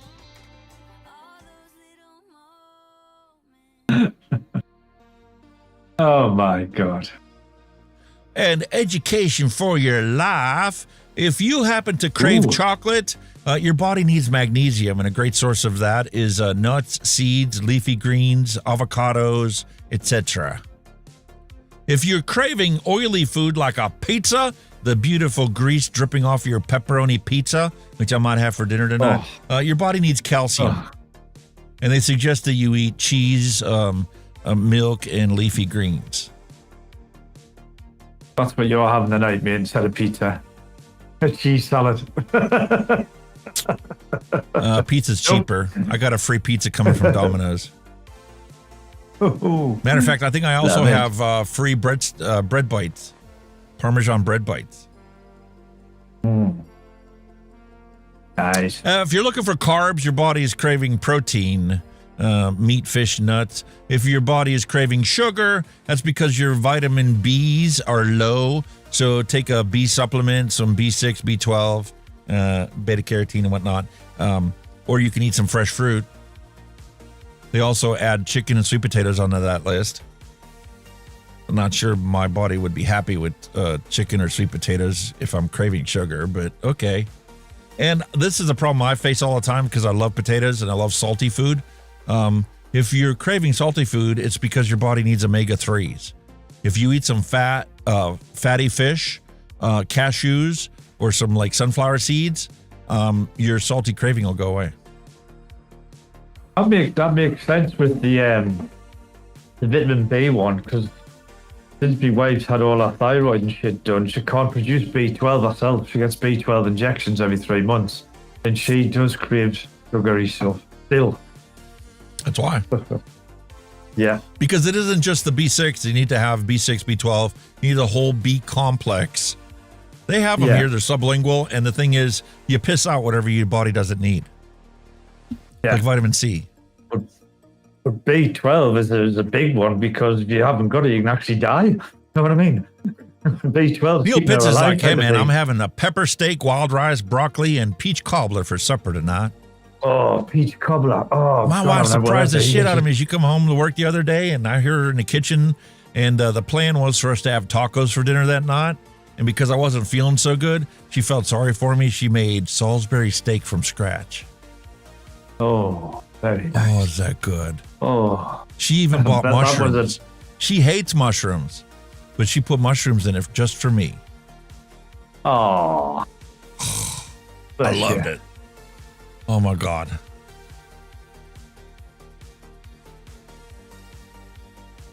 These dreams were made to close my eyes. Yeah, I remember the tune, can't remember the words. Fantastic. Amazing how, you know, a song from 1986, the melody still comes to your head. Yeah.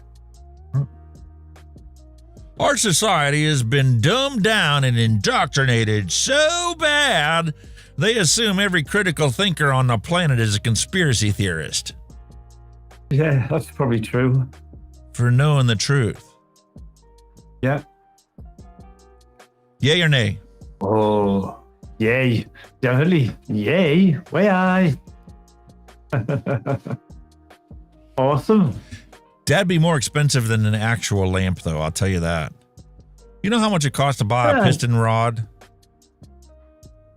Yeah, but if you get connecting rod. whatever scrap, you can get them with a scrap engine, you know what I mean? Those fucking engines blew or something. See, that's why you're the co-host of the show. I always forget the obvious. That's like Dusty Country Road was talking about how he's so happy because he's got enough cordwood set up for the winter. He's going to be nice and toasty today.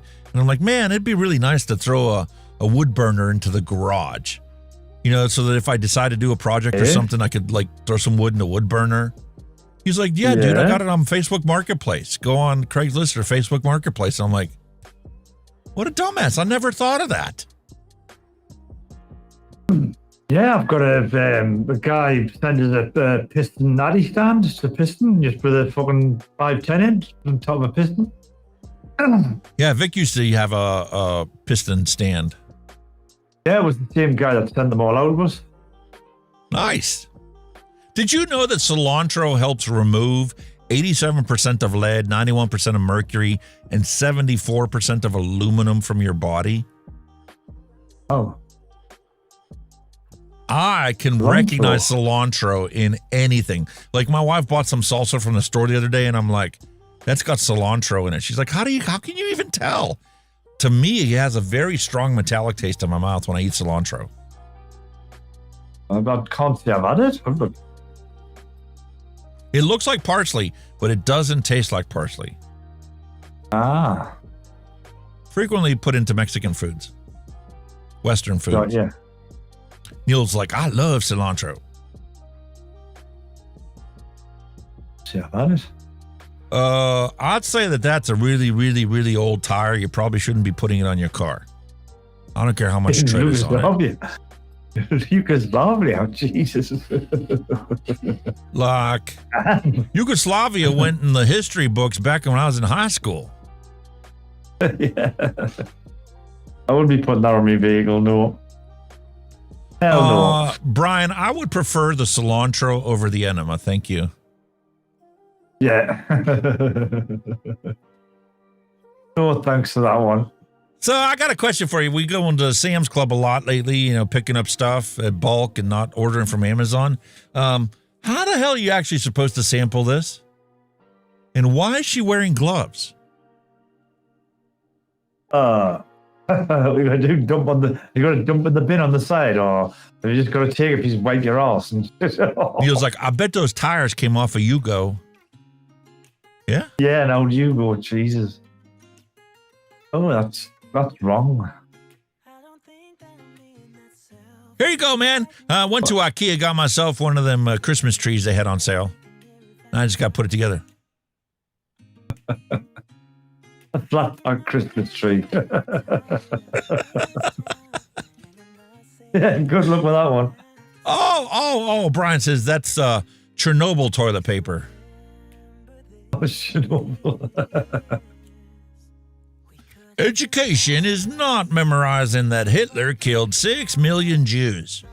Education is understanding how millions of ordinary Germans were convinced that it was a required facet of German life.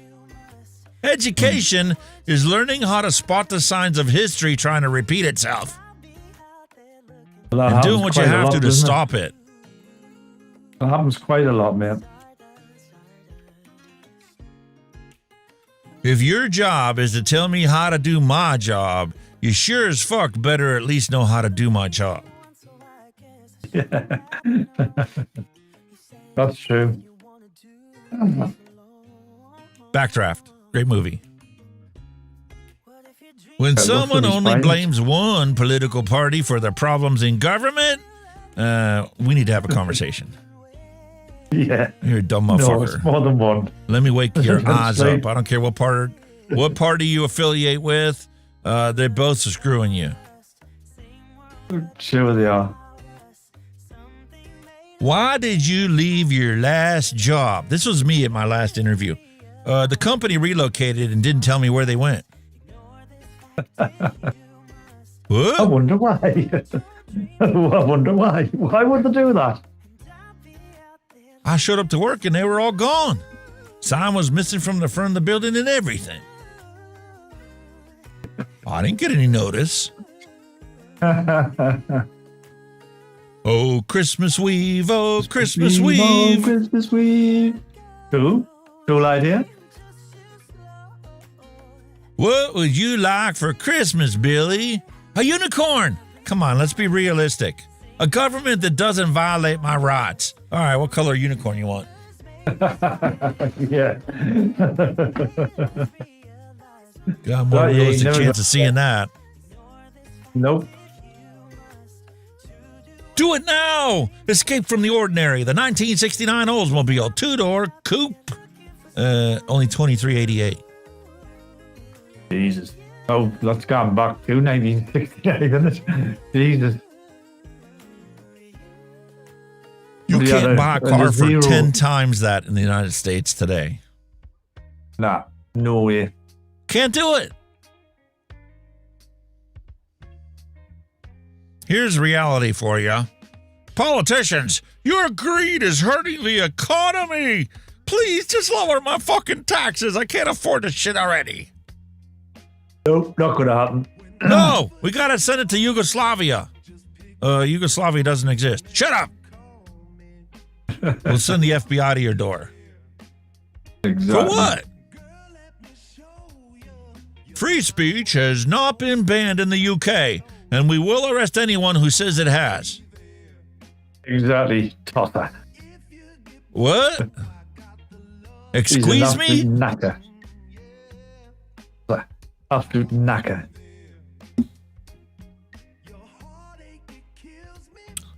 Boy, did I call it or what? Yeah, you certainly did, mate. Bulk orders. Free delivery if over $150. You know how they banned tobacco and vapes in Australia, right? Yeah.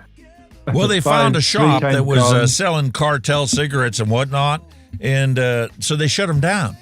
Just like the mate that was in the store right next to where you live, right? And Yeah. wouldn't you know it, the next freaking day, he had this beautiful sign right in front of the place that's shut, and free delivery for over $150, minimum 3 cartons, 500-gram bags of tobacco, or 5 vapes. Take your pick. Thank you very much.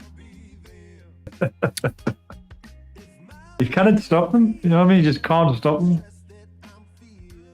It's as simple as that.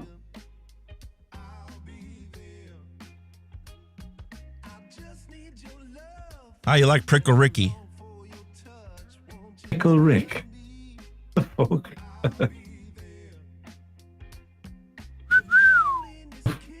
Okay. Nice. Bloody fantastic, mate. Awesome, sir. Awesome. Awesome. Thank you to everybody who uploaded dad jokes for this week. Didn't have much time to sort them all out. So it was fantastic to download them last minute today. And I want to thank you guys. Really appreciate all your help. Awesome. Very much appreciated. They absolutely make a huge contribution to the show. Love it. All right, what you drinking, mate? I'll sharp tell you as soon as you run the bumper. We already ran a bumper. You can go get it if you want. Okay, I'll run the bumper again. I'll run the bumper again.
I don't even think I need to tell you. Proper point of the Guinness. The Guinness is out again, my friend. A bastard was breaking my balls saying, where's my bottle of Guinness? Attention everyone. According to Neil Hits, since Kenny here now who dodged jig face fuchsia poop shape. That is all.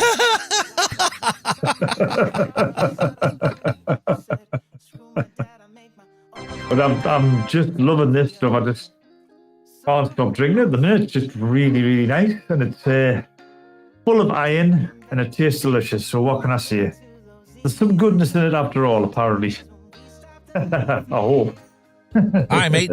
Since you're doing your lovely beverage, how about your hand checks? Ooh, I haven't got much ready on? today. I've still got this guy. These are brilliant. These, you know, this is the second week. This is the second week this is going. I've still got a full pod. These things lasted 2 weeks. They're absolutely class. Really mint. But I've still got the Bastion with the you know, the old grim greeny. Nice. RDA on the top.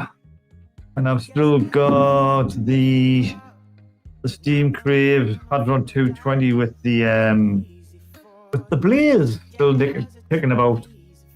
Still got that knocking about. But the rest of the stuff is getting clean. Because hold on, what's that? That was me blue poo. Was that me drag? I think that's me drag. Yeah, it's me little drag. I was cleaning that. It needs another clean. It's still not very nice, but I need to clean that out as well. So yeah, that's pretty much what I want. I think I need a new coil in it actually. I have to pull mine out. I've got one here. Kind of what I've been piss farting about with, really. Nice. And I've got this other one as well. I've been using this one as well. Again, it needs to clean. This is the Vaporesso. What's this one called again? The Swag Vaporesso. I remember the Swag. The PX80. Little hitty screw. Yeah, but it's got the little leather back on it and all that shit. Very nice. Hidden screen behind the carbon fiber. Yeah, I've been using them. I've been trying to clean some of that stuff up. Try and save us money buying bloody disposables. But these are worth the money. The last 2 weeks, I get 2 weeks out of one of them. Easy. Well, that's like this one. This one's a 50,000 puff one. The wife has been using this one.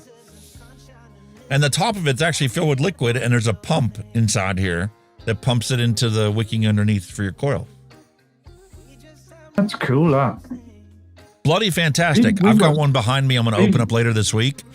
100,000 puffs, and it comes with 2 15 milli bottles of liquid to fill up the tank in it. We've got nothing like that over here. We've just got this stuff. You know, just the 2 milli little pod chip. We've got fuck all like what you are getting. Absolutely nothing. Yeah, J&R Vape. I don't care for this watermelon lime. But, you know, once I get done with the video, I'm going to hand it to my wife, let her completely kill it. The blue raspberry cotton candy one, she killed completely. There's like half a mil of liquid left in there. I'm going to tear this apart tomorrow to show the pump. Make sure it's actually in there. So they said, we'll see if it's actually gravity fed or pump fed, like they say. I felt something in there running inside of it. Didn't vibrate like a PlayStation controller, but I could feel something clicking and clacketing in there. Yeah. So we'll see. And then I finally got the Hyperion mod.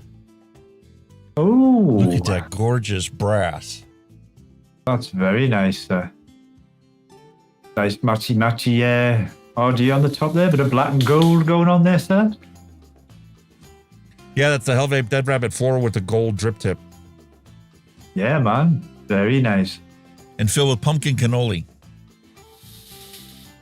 Pumpkin cannoli, ah. Really loving it. Had to pull out the old original McMod I originally had. Man, that 21700 is way better than an 18650. Now I understand why people love the mech mods. That 18650, always lackluster and always different vape experience. And even when I tailored the coils, it would like be good for a couple days, but then the battery would be too weak and I'd have to constantly put a fresh battery in it. You need minimum 30 amp battery for an 18650 mech, minimum. Yeah. If you these like 21700s are 50 amp rated. Yeah, they're the boys. I mean, I think a lot of mech mods are heading down that road now anyway, the Tech 21700s. I mean, but, you know, the 18650s in the early days, you know, they did the job. I mean, you could still listen, man, I want to know why all the mods didn't have 18 or 21700s in them. Like, exactly. This doesn't even last me 24 full hours. Advocate for boobies, hello, welcome. Holy moly! Happy holidays, gentlemen. Thank you, sir. Wow, thank you. Holy cow, man. I think you just covered half the shipping cost for Kenny's Christmas package. Yeah, wow. Thanks, buddy. Yeah, that's the thing. Like, shipping's gone up a bit this year, mate, hasn't it? Jesus Christ. Yeah, well, whatever. You deserve it.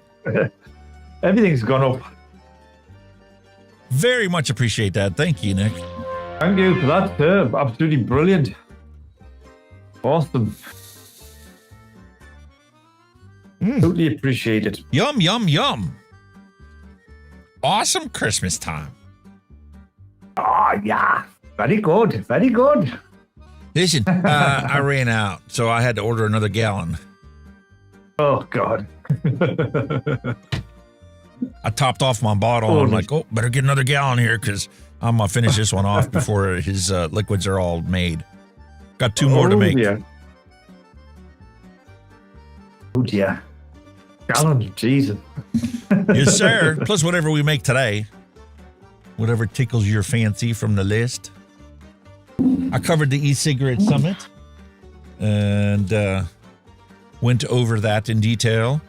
And the biggest devil's advocate that was there, I had to rip apart some of his theories and things and his statements. I was like, you don't know any vapors, do you? You might know vaping from the scientific perspective, but even your scientific perspective still incorporates tobacco control lies. And don't attack my coffee.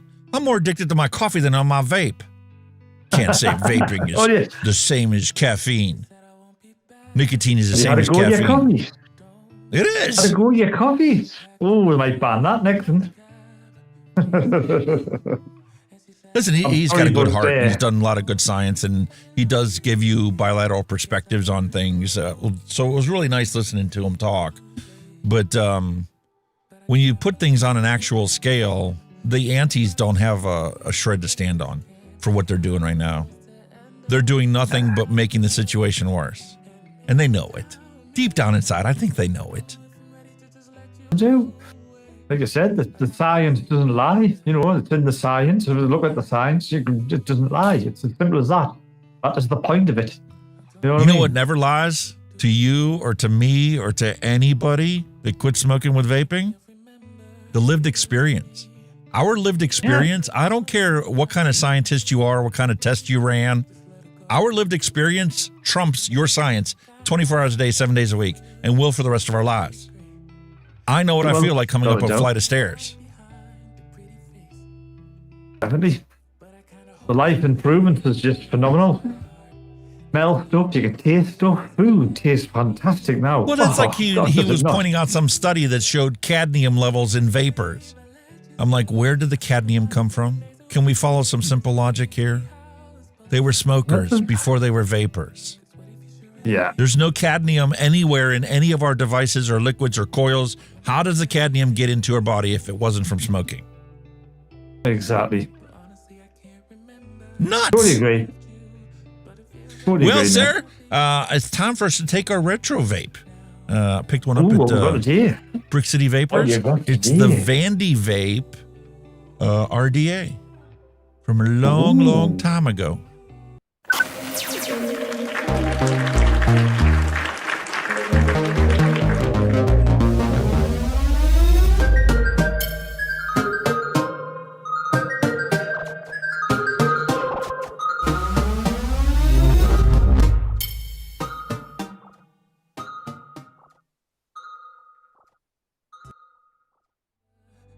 A long time ago in a galaxy not so far away, VandyVape introduced the Lit RDA. Old school vape.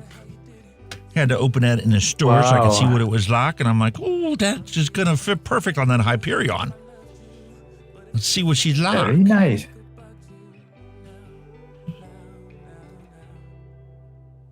Lit RDA. Oh. Look at Very that. Cool, sir. Very airflow on the side very there. Shiny. Very shiny. I forget it's going to be perfect on that Hyperion. Ooh. Clamp style. Be deck. Little squonky hole right there. And squonky hole right there. And it fortunately does not come with the squonk pin inserted, so I will be able to use this on this mech mod. And that does protrude enough that it can safely be used down there.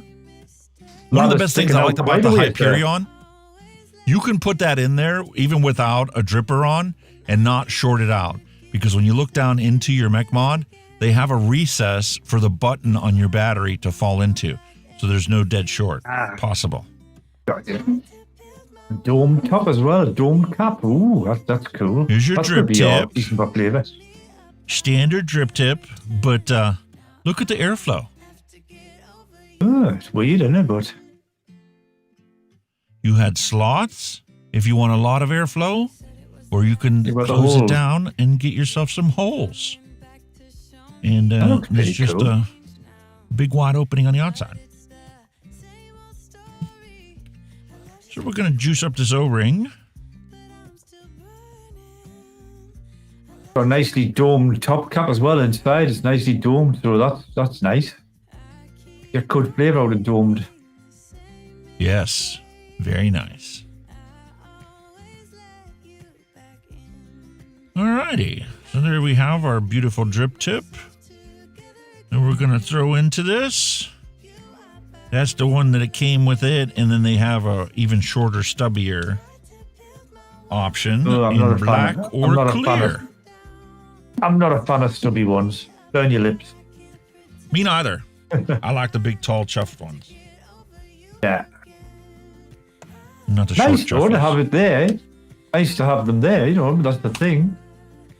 And your bag of spares. Your bag of spare screws, O-rings, squonk pins, screws, blue screwdriver. We have, what is this? Mesh wire. Mesh deck. What?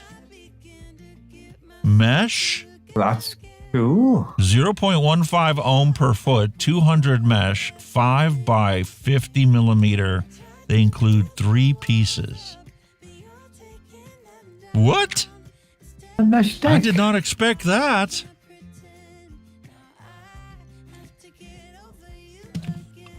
Interesting. Get out of here. Mesh deck. Mesh or coil.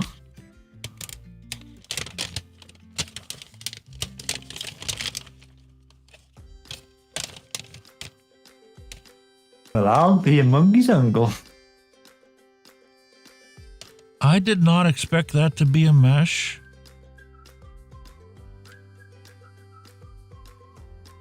Even better.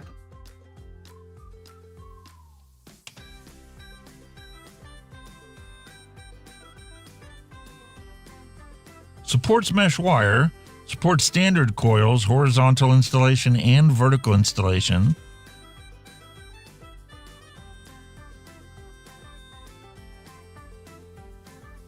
That's cool. I did not know that that was a mesh dripper.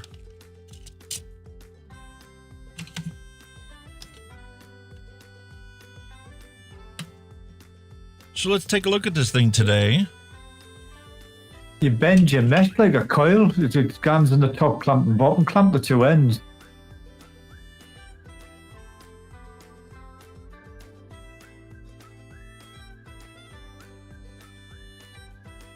It's got 2 sets of clamp.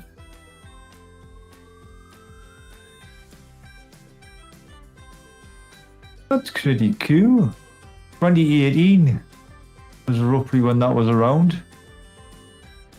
Okay, so we got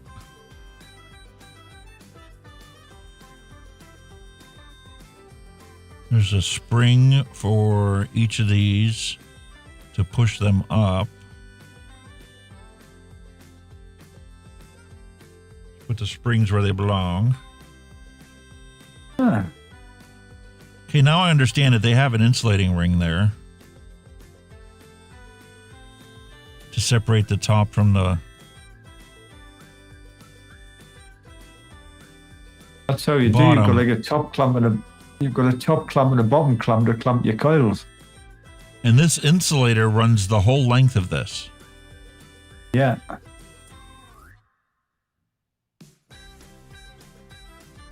Wow. You put your mesh in the same way. You know, you bend it and you clamp a bit in the top and on the bottom. And that's kind of how it does the mesh. Clever.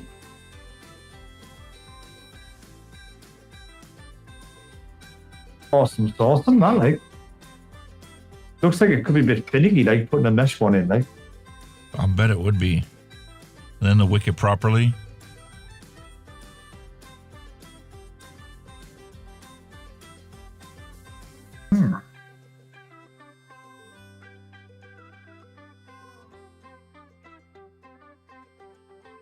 I think I am going to just put some standard coils in there.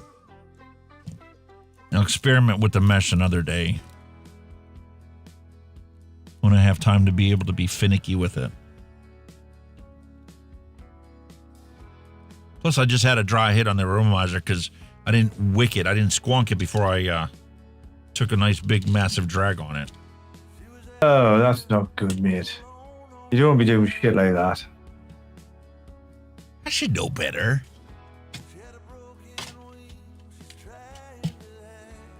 I did get you some the beautiful wicking, the Advocacy wick that I have in this box. They don't send it in a box, but I did get you some a package of that. Oh, sitting in your box. Give you a chance to try that since I use this all the time. Very nice. I'm just gonna throw it at 5 millimeters and call it a day. I know, should work. We'll make it work.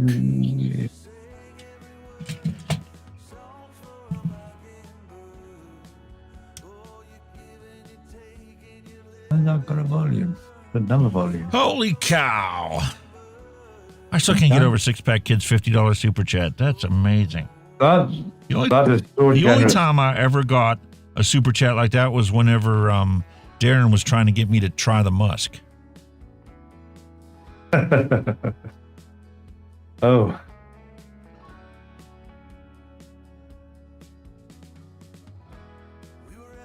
Hot diggity, dog diggity.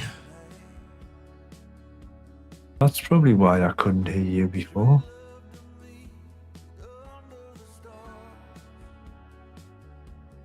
Why's that, matey? I haven't got OBS browser in my stream mix, and that's where you're coming through, aren't you? Aha! That might help. All right, man. That's actually not that bad. Would it be in space like that? I hear myself now. Oh, hang on a minute. Hang on. Sorry. Right. That's all. The clamping systems are a bit easier to build on, because obviously it's one big clamp, so you haven't got to fart on trying to hit holes, you know what I mean? And I personally liked how it has that spring in there, keeping the spacing out. So we'll see. Looks good. That was very simple for what it did.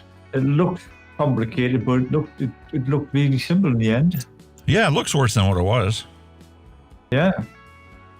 2.5 that, mate. You want a 3.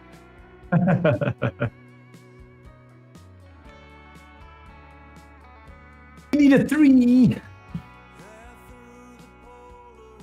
How did yours come out so easy with that rubber? How did you? Mine, I've got like a vacuum where that's sucked in with the air. I've got to literally prise them out with friggin' pliers. You got to use it on a regular basis there, buddy. Jesus. Every time. I've used it loads of times. It's like when you put it in, it must create a vacuum and it just sucks it in. You're like trying to prise it out with God knows what.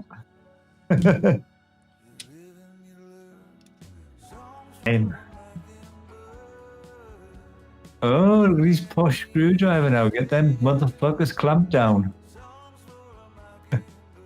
Jesus, you're going to get them clamped down with that screwdriver. Fucking hell. I wanted to say this was a Craftsman screwdriver, but actually it wasn't. It came from Ace True Value Hardware. It was an off-brand. But I really like how simple that was to set up. That was very simple and very quick there. Way quicker than the mesh would have taken. I really just try the mesh. 3 hours later. Because with the mesh, you're going to have to pull it the whole way through and then loop it back around to itself, right?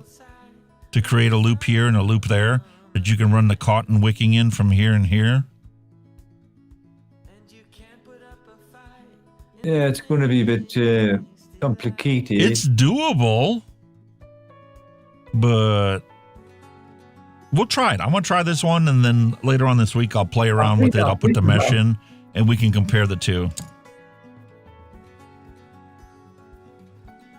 I think some of the videos I've just checked out, they use 2 separate mesh coils, one either side. They just curl them and clamp them top and bottom.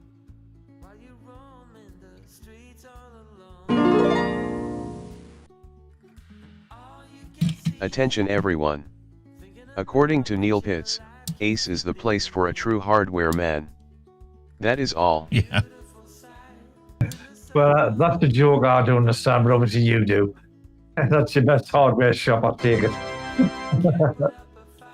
It is. Their price is reflected, but I mean, they literally have everything. I want metric screws. I can go to Ace True Value and not have to dig for it. There's a whole section, a couple drawers that are set up for it. Wow. Our hardware shops are more like superstores, you know what I mean? Like big and Well, Lowe's and Home Depot did the same thing. But that was your small town hardware store. I haven't got very many little, small, single business or single trade, little hardware shops anymore. They've all kind of disappeared. It's all online now, a lot of it anyway.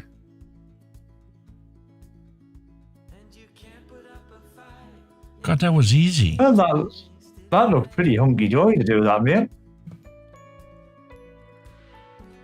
See if I can see my coils. I know what he did forget to do. Dry burn them. Yeah. It's always the same, isn't it? You can lift them up to where that airflow is. Definitely to get them up the same height of that.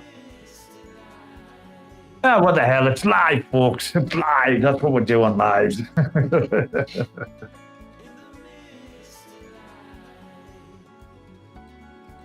All right. It's just cotton.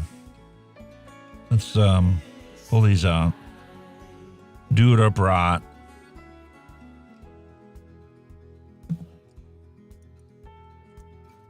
Take your top off your barrel and you'll be able to see exactly where you are once you get them lifted up. Put the barrel on its own. There you can. You'll see exactly where you are now. Whoa, look at that, man. That's brilliant. Look where them babies are sitting. Yeah, man. That should be beautiful. A little bit of bottom airflow there as well and a bit of side. What can we see? Make sure I put it on the right way.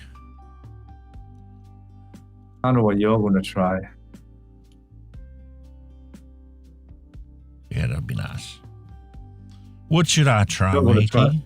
You're going to try the honeycomb. I know exactly what you're going to try. Yeah.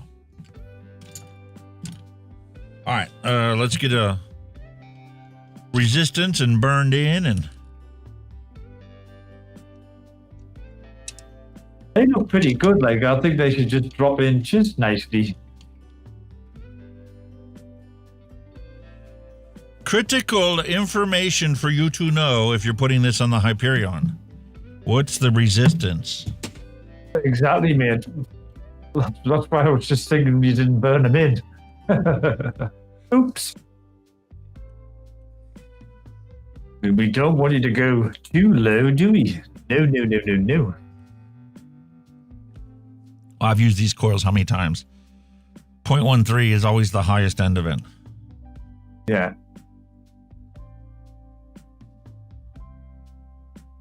The burn in so nicely as well, don't there's hardly any very far up when you get a bad hot spot. Get the odd one, but most of the time they're just in. Yeah. Looking good. Oh, hot spot right there. Oh, we got a hottie there.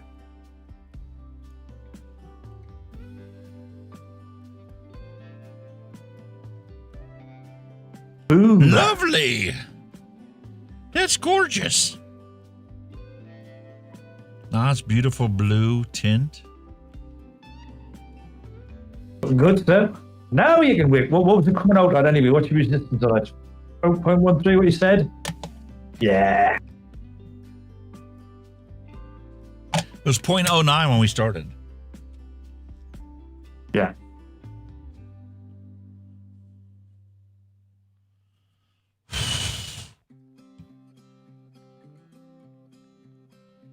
I know some people would still hire 0.09 on a mech.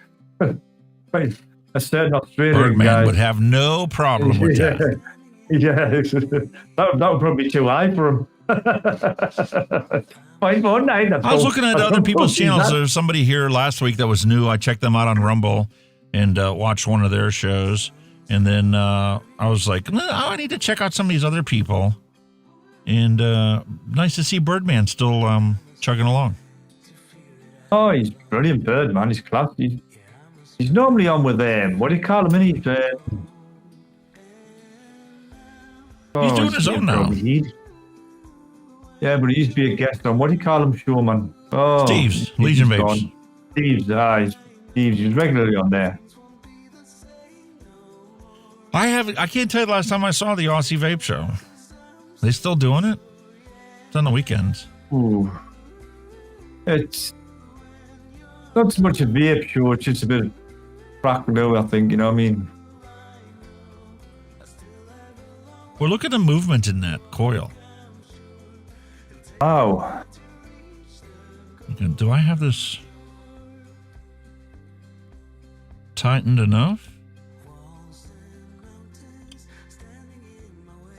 I've had a few subs this week, and I've never looked at my sub count on my channel for donkeys because it doesn't really bother us, but I'm only 6 subs away from 600 subs. Hey!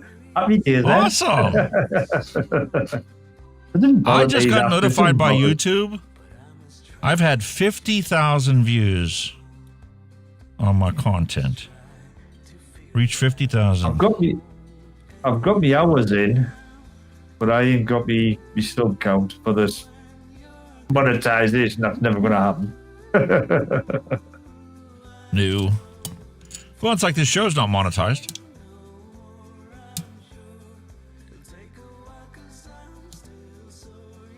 Making money on YouTube through vaping, them days are long gone now. Long gone. Not many people can do it now. Guess what I did get that I will be doing a review on that will be monetized on the channel? Remember when I talked about what I wanted for the doggy cam? PTZ webcam? Did you get one? Cool. Sure did. See, now I would do that on your techie channel. Me, I wouldn't do it on this. That's where I would be with that. Who's to say there isn't some techie out there want to do a webcam review and sees the vaping stuff? I've done a couple of the techie gadgets on mine. I think I've done a teleprompter and a laminator, and I've got fucking next to nothing on it. It's a vape channel. Yeah, but a year later, you might be a different picture. You never know. It's certainly not going to make this. It's not going to hurt your content. It's never moved much. I'd say it's pretty much the same. I don't think people are interested in it. All I would do, I wouldn't do a review as such. I would maybe do I don't know, a reveal like you're getting new tech, and then just if you want to see the review, point people towards your tech. Well, it isn't just going to be a webcam review because there's probably 50 of them already out there. This is going to be showing you how you can incorporate chat commands to control your webcam. Yeah, but again, that's your OBS side. That's the channel you want to set up with your OBS and your sound and all that crap. You know what I mean? Yeah. Yeah. You see, because that's the thing when you've got a YouTube channel that's gone quite nicely, quite steadily attempted to put everything else on it. News just in. According to Happy Hippie 2005, the new vaping YouTube propaganda says we are smoking formaldehyde when we vape la la la la la la la la la la. Now back to your regularly scheduled content of Mixin and Chillin. That is scientifically true. That is scientifically true. We do vape formaldehyde. What they don't tell you is that the formaldehyde level is far lower than it is in a combustible cigarette. It's very minute. Depending on your liquid. A lot of the stuff. But you've seen with what was that stuff the banned here in the UK, man, that you're getting your mixing juice? Diacetyl. Oh, diacetyl. 400 times more in a single puff of a cigarette than it has ever been in a vape. The amounts are so minute, whereas per usual, the Andes jump on and say, oh, yes, you're vaping this, it's going to kill you. No, it's not. No, cigarette smoking definitely will kill you. Yes, it takes 40 years for you to get the health effects of it, but it will kill you. Yeah, the science does not show that vaping could do that, despite what they have to tell the teenagers. I'm not here for the teenagers. I'm here for people my age. I'm here to stop the culling of Generation X. I mean, in all the years now that vaping's been going, and now we're approaching 20 years, aren't we? I mean, it's been hit big on the YouTube, but what, 20 years it's been going now? Maybe give or take. Yeah, vaping. Yeah, 20 years. And how many people have died? 0. None. Exactly. I really like the way that this center post is set up like this. It's cupped, so when you drip on it, runs off to the side. Right onto your coil. Runs it off. That's cool, that. That's a good idea, isn't it? That's sort of bad little piece of kit for when it come out. I mean, what was it, 2018 yesterday? Yeah.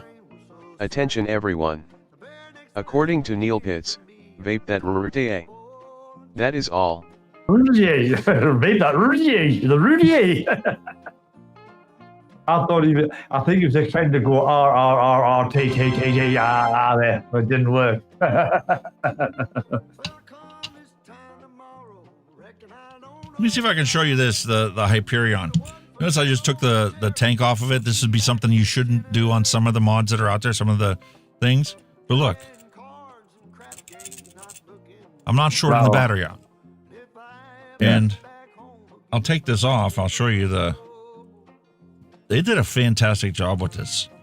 I mean, the simplicity of design is just phenomenal. Good quality brass. Threading is phenomenal.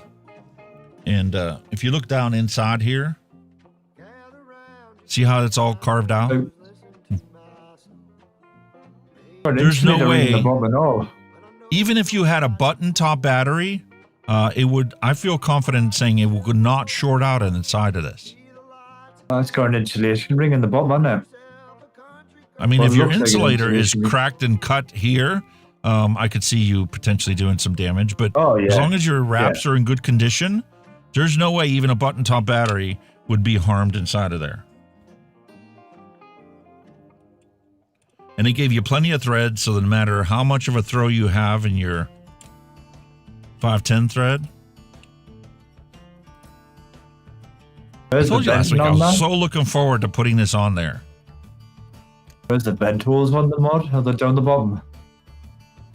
There's no indexing ring for this, so you got to keep track of where your opening is. And then just tighten the battery down.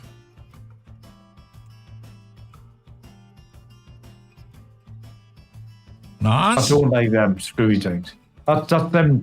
I don't like them type of screwy caps for batteries. Like, I think they're awful. I don't like them. What are you going to do, though? I've never been a fan of them. For this style design where you have the electrical connectivity between the top and the bottom piece is severed by this material here, there is no other choice.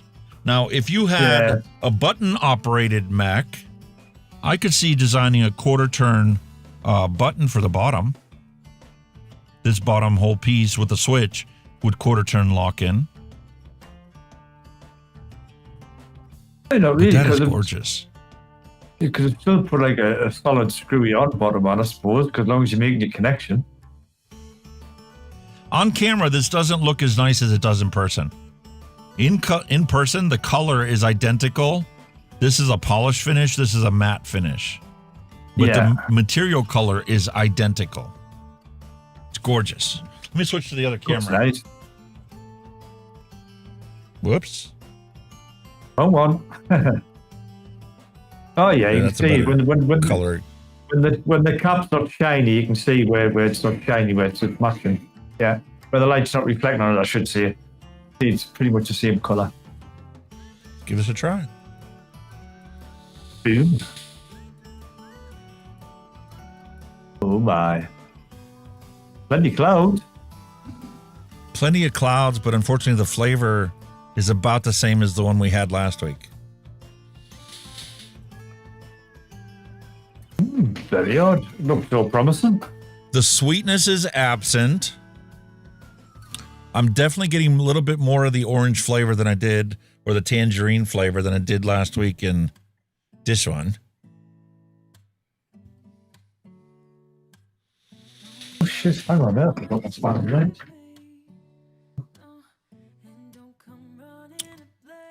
The sweetness is like a 2 out of 10, whereas the other one, it was like maybe a half or 0. Attention everyone. According to Happy Hippie 2005, that is a parody mod. La la la la la. Sure is. That is all. I love it.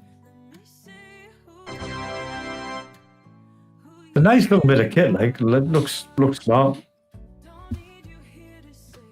And the case that they gave you to put it away in when you go to not use it, very simple, but functional. It's got a way to protect it. You have an 18650 adapter to put inside there, and that's it. There's nothing else to it. But there's plenty of room in here for you to throw some extra wick and some coils in. Nice. I like it. Nice chunky box, isn't it?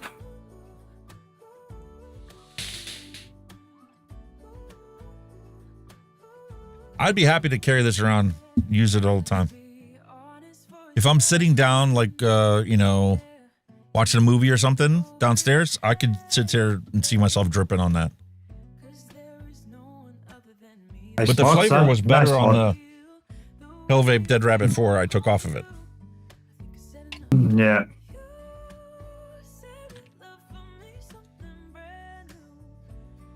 But such is life, man. That's why it's a retro vape. Yeah, 2018 technology, mate. Like I say, I wonder what it'd be like with mesh when you do try the mesh. I wonder if that's any kind of improvement. Got to be, isn't it? Well, see, that's my concern. If I can't get good flavor out of coils, what's going to make the mesh better? I had to purposely elevate the coils to get them to the right height, or I think it should give good flavor. But I have a feeling like the coils need to be even higher if I truly want to get the airflow to come from underneath. Because right now, the very top row of holes inside this thing, like, I wish that the slots that they put in here, like, let you close off the top row of airflow openings only. Yeah. And leave the bottom open. You know what I mean? Step it down that way so you could twist it and turn it to slowly close them down going downward. So I would force all the airflow to come from the bottom third of the coils underneath. And right now, the top row of airflow, even with the coils elevated, is just skirting the top edge of the coil, diluting your vape. Maybe you could try and pull them up a touch higher. The next build or Attention next everyone. According to Neil Pitts, try cutting the airflow down. That is all. I did, but let me show you that up close. When you close the airflow, you see what's happening? That's probably It's why it shutting hasn't got off to stop. the vertical rows. That's probably why it hasn't got to stop. So obviously, if you close your airflow, you might have to rotate the cap round so it's centered to your coil. Rotate the cap a little bit the same direction. Yeah, yeah. I think that was the thing with the older ones. It does give you a little bit more flavor, a little bit more of the orange, still no more sweetness than what it originally does. The tangerine and the orange flavors are coming through a little bit better. They're more concentrated. But it's now we're literally just trying to balance the heat of your coil.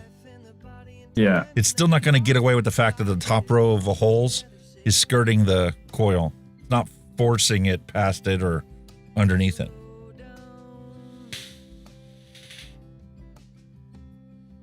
You know, like I say, next time you wick, lift them up a bit high and see where you are. See, this is the problem. You, if I sent this to you, I could see you with a Dremel tool looking at that slot and go, if I take the Dremel tool and open it up to elongate the bottom part of it, corner, yeah, square it off, and not take any of the material in the top corner, I could open this opening up to square it off on the other end, and I could literally close off just the top row of airflows. Yeah. I could see you doing that. Absolutely.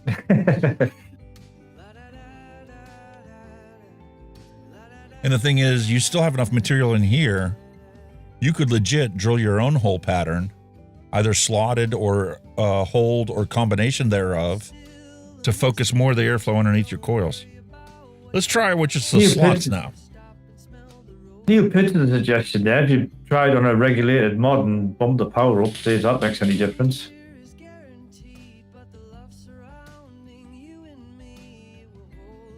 First off, I need to drip more on here. And yeah, I can give that a shot.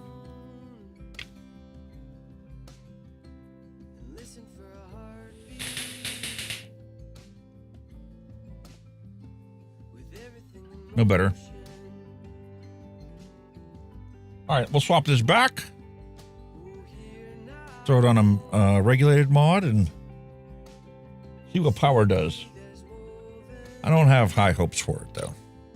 I think the key of the flavor in this is going to tie to the airflow. Yeah.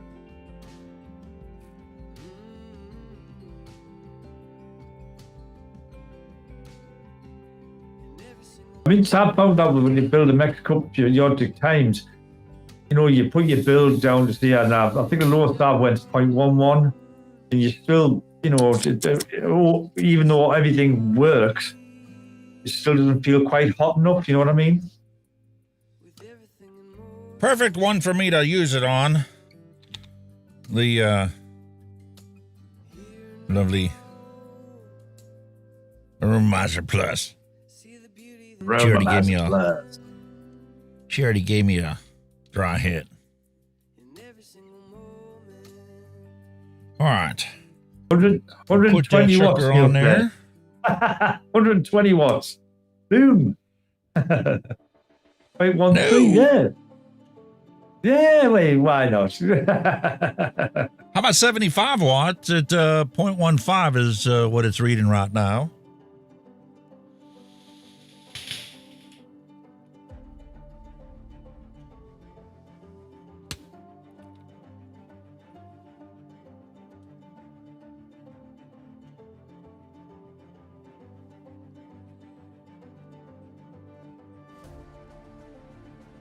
A cup of tea.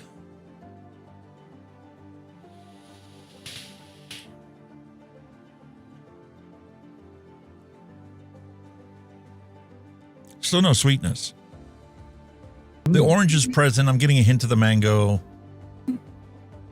And the orange is leaning more towards the tangerine than it is the orange. Just no sweetness.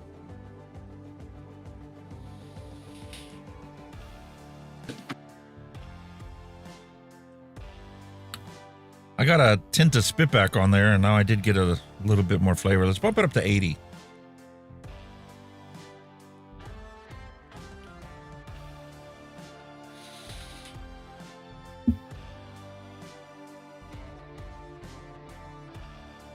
I'm getting the sweetness up. It's like maybe a 3 or 4 out of 10 compared to the other one. But the warmth is definitely a lot more than what it is in the Dead Rabbit. It's getting hot, is it? Nah, it's not uncomfortably hot, but it is definitely warm.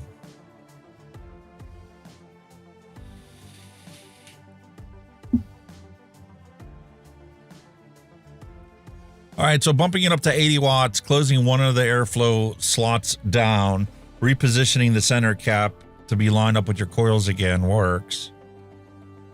But when there's no indexing ring, it's like, you're going to want to fiddle fart with this all the time? Yeah, I think that was the days before we got a little locking bit, you know, a little locking slot. We're spoiled for choice. We're spoiled for choice. Indexing rings and honeycomb airflow, and you could slot it, you know, close things down the way you want. Yeah. Free Rod Vapor, he didn't get to see your beverage.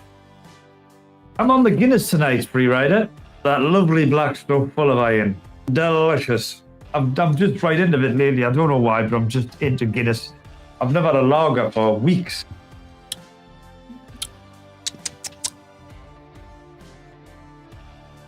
Just guns sound so nice. That flavor made my nose run. That will be nice to tinker with, though, with that mesh. See if I can get a decent flavor out of it. Yeah, it's food for thought, isn't it? We'll give it a try. The thing is, the mesh is so delicate to work with. You don't want to get any dimples in it or anything. So it's like, you have to be very meticulous with it. With the mesh, you're not going to get much height adjustment, are you? You're literally going to be tied to the top and bottom clamp where it is. So I see where you're coming from with that, like. Fortunately, if you take a close look at this chuff cap, you can see that this is currently designed for the longer part of it to be down over the base of the thing. And because you got double O-rings on that base, you could invert this cap and it would essentially close a row of airflows at the top. If you put this in the bottom and the bottom and the top, just flip the cap. Oh yeah, they swap it around the other way. No, they made it too tight. Won't fit. Attention everyone. According to Neil Pitts, I bet with that mesh you can get a good dry hit with it. That is all. Probably. They put an indexing ring on the inside. The chuff cap only fits on one way. Sorry, VandyVape. 3 years in the future, you'll figure out how to do it. I think they did eventually. They did. The Chillin had a long journey to get to where it is today. Oh yeah. And the latest version is the best. Yeah. The shame they couldn't come out with the Chillin V5. Ooh. That'd be interesting, wouldn't it? Yeah, what would I wonder if it how still would they go have, down the same Wiccan route.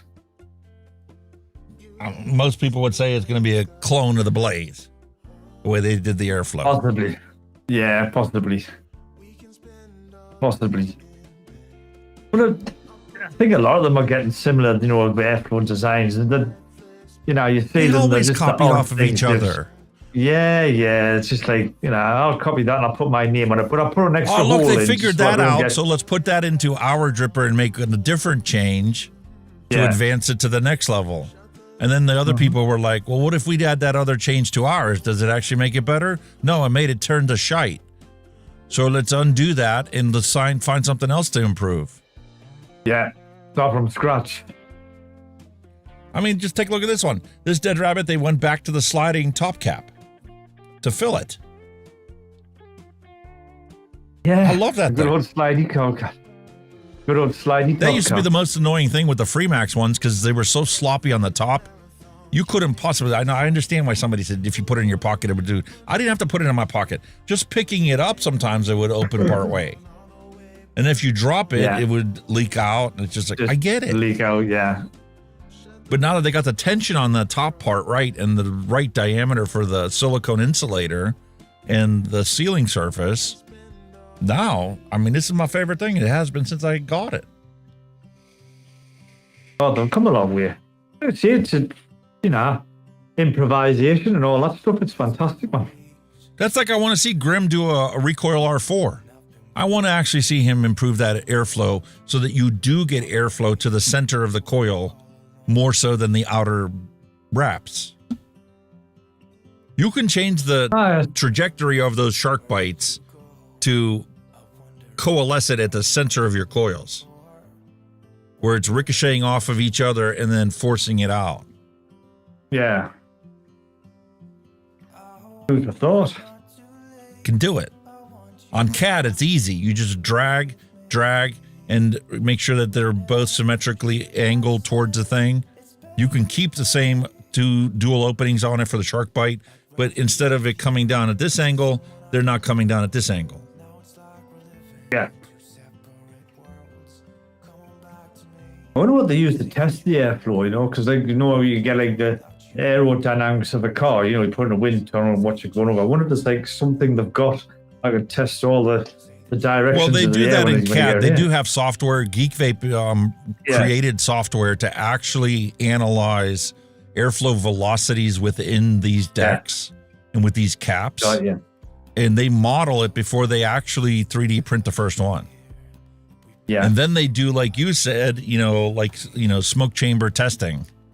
They'll video the actual smoke the fake smoke being blown through there to verify what they saw on the computer is accurate. And then they'll build one as a model to try it and then go, did it improve it? If yes, let's move forward. If not, we need to go back to the drawing board and come up with another model and try 3 or 4 versions before they come up with one that's like, wow, that is significantly different. Then they sell a bunch of them so they can make enough money to keep the business operating for another 6 months and go back to the drawing board again. Oh yes, definitely. Well, I think like, especially with like with these Blade series, you know, he's come out with the base one that they produced and thought, right, that's good, and then they went, right, how can we improve it? And they've done that, and therefore they released different versions as they've improved it. You know what I mean? Which is brilliant. You know what I mean?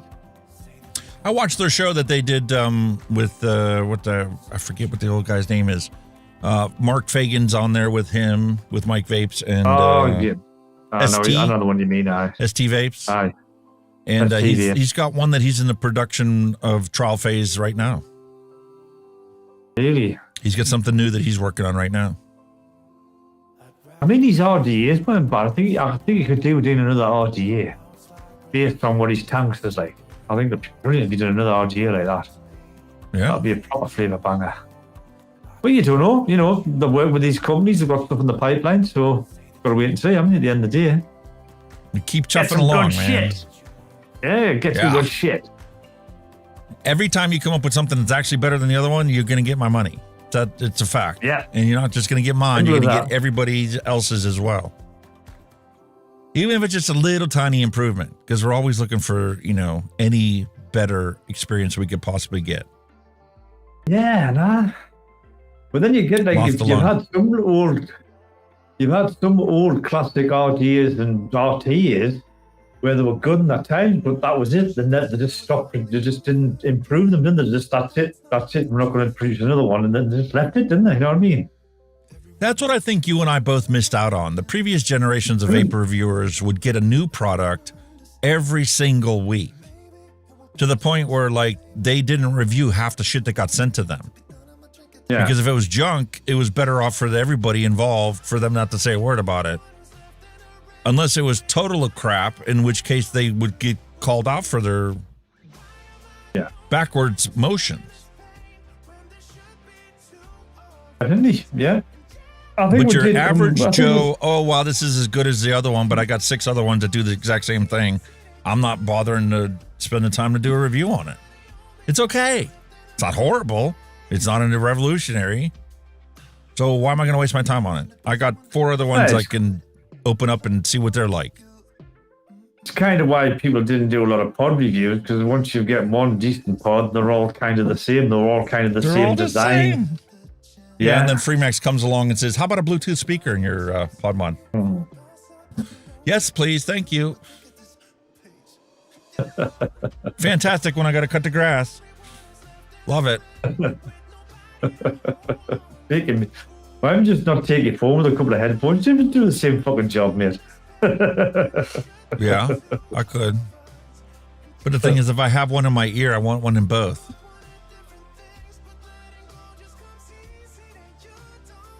Everyone to their own, mate. I'm quite It's easy for me to just hang it on my lanyard and call it a day. Right, let's take it. Everyone their own. All right, man. I guess it's time for a random recipe and see what kind of flavor concoction I can send you. Throw in your package.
Here's what I was talking about.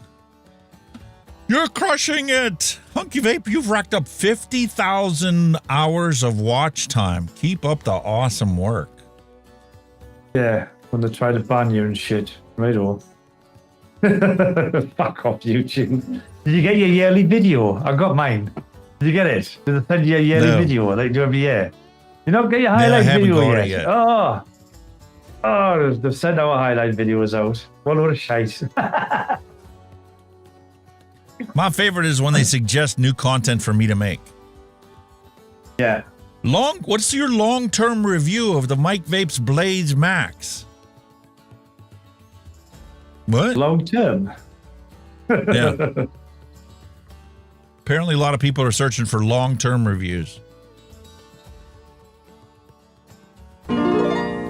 Well, like, it'll probably last Attention about everyone. 6 to 12 months, then According to Neil something new will come out. here's a new pumpkin recipe http://tjek.nu/r/ktx. That is all. Peanut butter buttercream with pumpkin? That sounds interesting. Ooh. Milkshake from Capella and Mullenberry. Milky caramel fudge from SSA. Pure pumpkin from VSO. And vanilla bean ice cream. Looks nice. Sounds good. 10 days steep. And you got another one here. Pumpkin caramel peanut butter shake.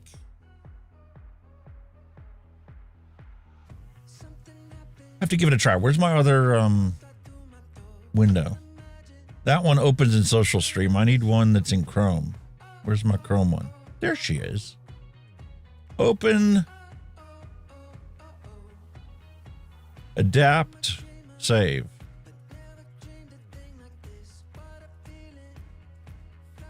Ooh. One for the back burner, sir. And now I'll do that one. Adapt. Adapt this. Save. Very nice. Now Very they nice. are both saved. Awesome sauce. Well, sir, this is going to be your selection there. Look, Neil Pitt's recipe came up right here. How you like me now? What?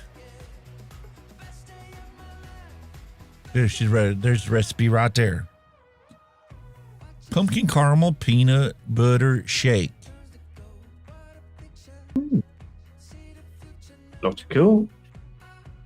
Looks cool, but you ain't never had pumpkin before, so we'll see how you like the ones I got now. What else? Okay. Strawberry custard. This is a 10 milliliter test batch. Shisha vanilla, TPA strawberry and vanilla custard, 3 ingredient banger. 8% strawberry. TPA strawberry by itself ain't going to be that fantastic. Not for strawberries. I've never had a banger recipe with just one strawberry in it. I'm sorry. If you all have, please let me know.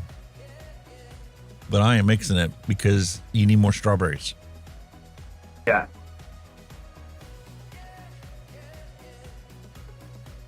All right, what else we got? Let's go with 5-star recipes. Doesn't matter how old it is. And let my mate over here, if I get the mouse back on the right screen.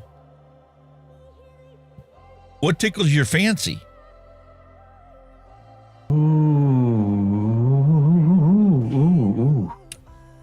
I sent you that Creed's custard last year. Did you like that? Yeah, that was all right. What's that vanilla cake? A banana one? I imagine that looks like a banana one, doesn't it? Vanilla cake. Banana cake? We'll check her out. What's that look like? What is in that? Oh. LA's banana cream at 4%. Anywhere biscuit at 0.2. Just a touch of biscuit because it can take over the recipe. TPA's graham crust cheesecake at 2.5. Creme Fraiche from Flavor Art at 1.5, and Capella's Vanilla Custard at 4.3.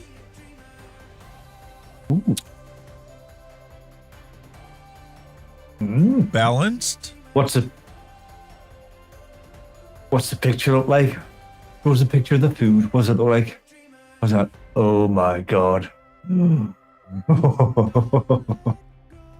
Oh my lordy do. That looks nice. All right. We'll adapt There that. you go, mate.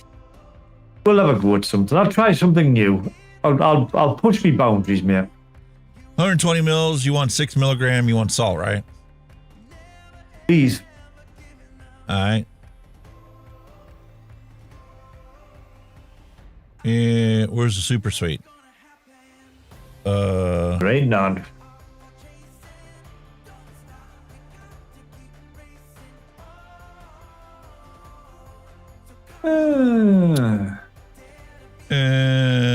Super sweet. A touch of that in. Half or one? For one. You know what I'm like with sweeties. I like sweeties. 1%. Okay.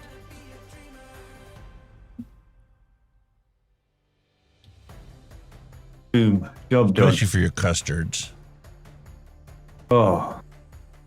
Well, I believe I've sent you some actual ambrosia cream custard to give you a baseline on what I mean by a custard. Oh, bloody fantastic. And you can eat it hot or cold. Take your pick. You guys have Jell-O pudding over there? Jell-O pudding? Jelly, not Jell-O pudding. Jell-O is a brand that typically makes, your jellies, your Jell-O, but they also make pudding. All you got to do is you got a electric blender, mixer. You just take and you pour this package into a bowl that's got the certain amount of milk in it. You just blend it for like 2 minutes or 3 minutes, whatever the time is, and then you throw it in the fridge for a couple hours to finish firming up, and then you get to eat the beautiful pudding. Oh, Angel Delight. That's what it's called over here. Angel Delight. Yeah. You get a pack, it's like a powder, you add it with the milk, beat it till it starts to thicken, put it in the fridge, it thickens up, and it's just like, it comes out a bit like a mousse. Like a mousse consistency. Yeah, there it is, Angel Delight. Comes out, it looks a bit like a mousse. Like the consistency, but it's lovely. And there's all sorts of flavors. There's strawberries, there's vanilla, there's chocolate, there's tons of flavors in it. Jell-O's is similar to Angel Delight. Very similar. That looks cool. Except it's not a mousse. There's no air pockets in it or nothing. It's just a rich cream, almost a custard. Ooh, I'd have a go with that, like. I'll throw a couple boxes in there for you. You can make it up yourself. All you need is milk. The kids will love that. The kids will sure, that's love easy. That shit. Nice. We bought some a while back because we were making some stuff, and the kids, when they come over once in a while, my wife will whip it up, make them little Jell-O treats.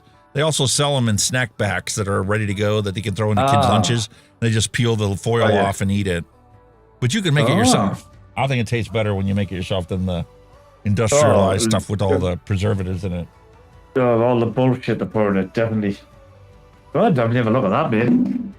Yeah. All right, put this stuff away. I make a mess putting all my tools in here for the build.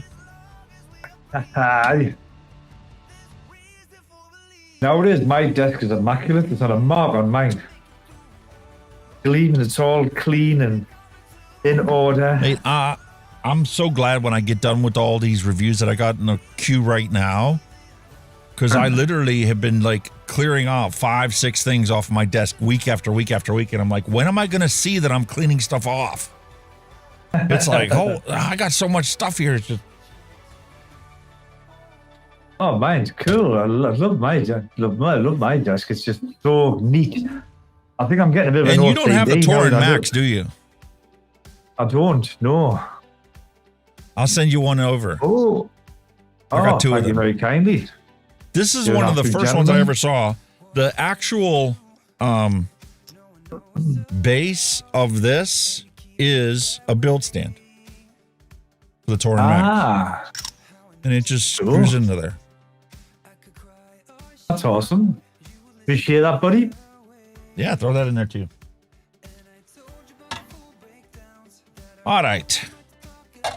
So, first thing I need to start off with is our secret sauce. I need to pull out the big blue bottle.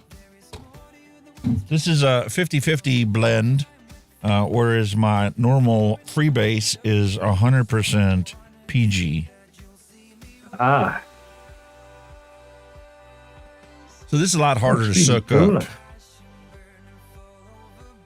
Really nice. I pull back on the syringe and wait. Yeah.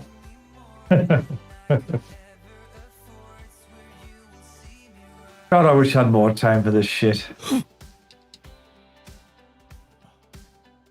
Yeah, Wizzy was saying before, we mainly have Angel Delight. That's probably the most similar thing we've got.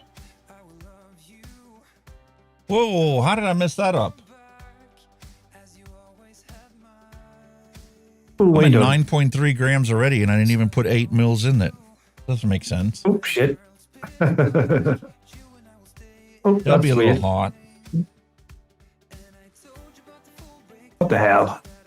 8.27 is the goal. Not 8.3. Give it to you, 0.03, man.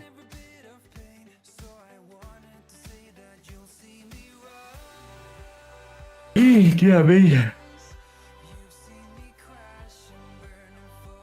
My apologies for being so late tonight. The put us on like a later shift, you know. I didn't start till about 10:30 this morning, so obviously the last run was about 6:30ish by the time I got finished. You know, obviously by the time I travelled back to the depot and got here, so my apologies for that, mate. It doesn't happen too often. No worries. thankfully. I did the E-Cig Summit, so I have plenty of complaining to do.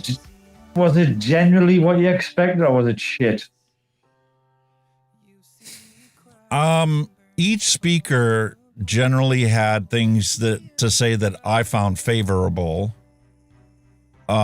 Each speaker had things that they still don't get it. They still don't understand us. They don't understand the smoker. They don't understand the ex-smoker. They don't understand why we vape. They don't understand how important it is for the flavoring to be exactly what you as the ex-smoker need. Yeah.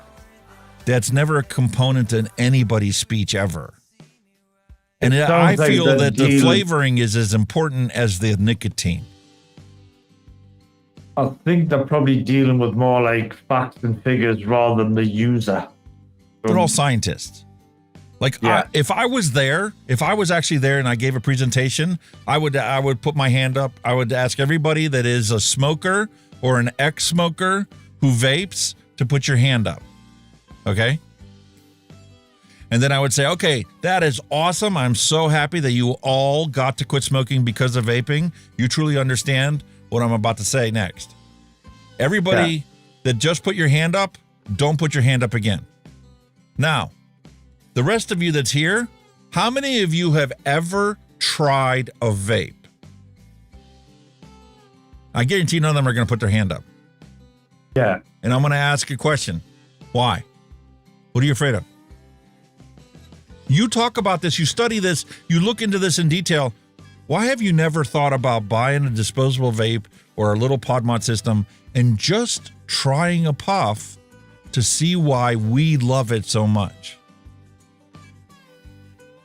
You're not going to get addicted to nicotine. Remember that BBC reporter that did the investigative journal? He's like talking about e-cigarettes and how it's the greatest, latest thing. He's a non-smoker. His wife's a physician. He went and got blood tests and everything and tested them, and he tried a vape. Old school. Yeah. Sadly, the man's dead now, not related to vaping, but he actually was a non-nicotine user, a nicotine-naive person who tried it to see what the fuss is about, to see what it feels like to have a nic buzz. Yeah. To understand that nobody in their right mind is going to overuse this product unless their intention is to misuse the product. Just like kids binge drink not to have a drink, but because they want to get hammered. Yeah. And if somebody wants to get hammered, your regulations don't apply to them because they're going to ignore them anyway. You're not protecting anybody. Nope. Can we keep our eyeballs on the focus here of saving people's lives? To give them back some of the years they lost because of smoking? Mm-hmm. Yeah, I get that.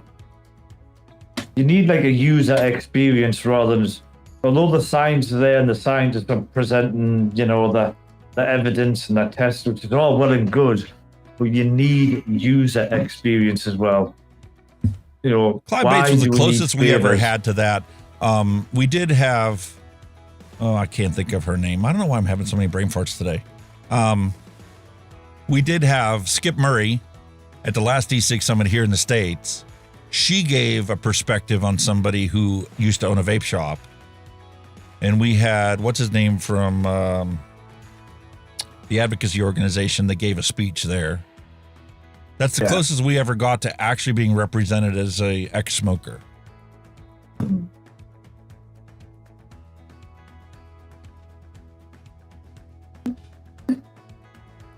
Maybe it's something that should maybe consider doing in the next one, you know, get some ex-smokers who are current vapers and just, you know, tell them to tell, you know, the life story of vaping, basically. Not, I mean, not the whole thing, but, you know, and how it's affected them and how it saved them and what the vape and why the vape and all this shit, you know what I mean? I look at it this way. If they're truly interested in it, they're going to watch our show because when they see E-Cig Summit, we cover it every time. Yeah. Yeah. And this was an opportunity for me to get it off my chest to go, you guys don't get it. Can you like grasp these last final straws of the picture you don't have a clear understanding on? Like I tried to explain, like when I was a smoker, you know, I lit a cigarette as soon as my feet hit the floor. But they don't understand why we do that. It isn't because we're looking for our nick fix. We did it because as soon as our eyeballs opened, we started thinking about what kind of shit day we're going to have. It's a coping tool, it's a coping mechanism. That's the way I look at it. And we got down about what the day was, and our coping mechanism was to light up a cigarette. Yeah. Yes, you can attribute that to the nicotine, but that's not the reason we did it. We weren't chasing a nick fix. We were using a coping mechanism to feel better about our situation. Yeah, definitely. No nicotine patch is ever going to do that for anybody. Ever. No. Meanwhile, the one professor from MUSC Hollings in North Carolina was like doing this new study. He's so excited that because we doubled up people's nicotine patches to see how successful it was to get them to quit smoking. And we couldn't understand why none of the dual users ever quit that did the whole program. What?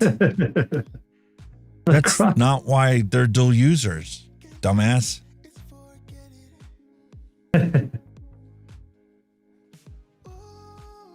Like I said,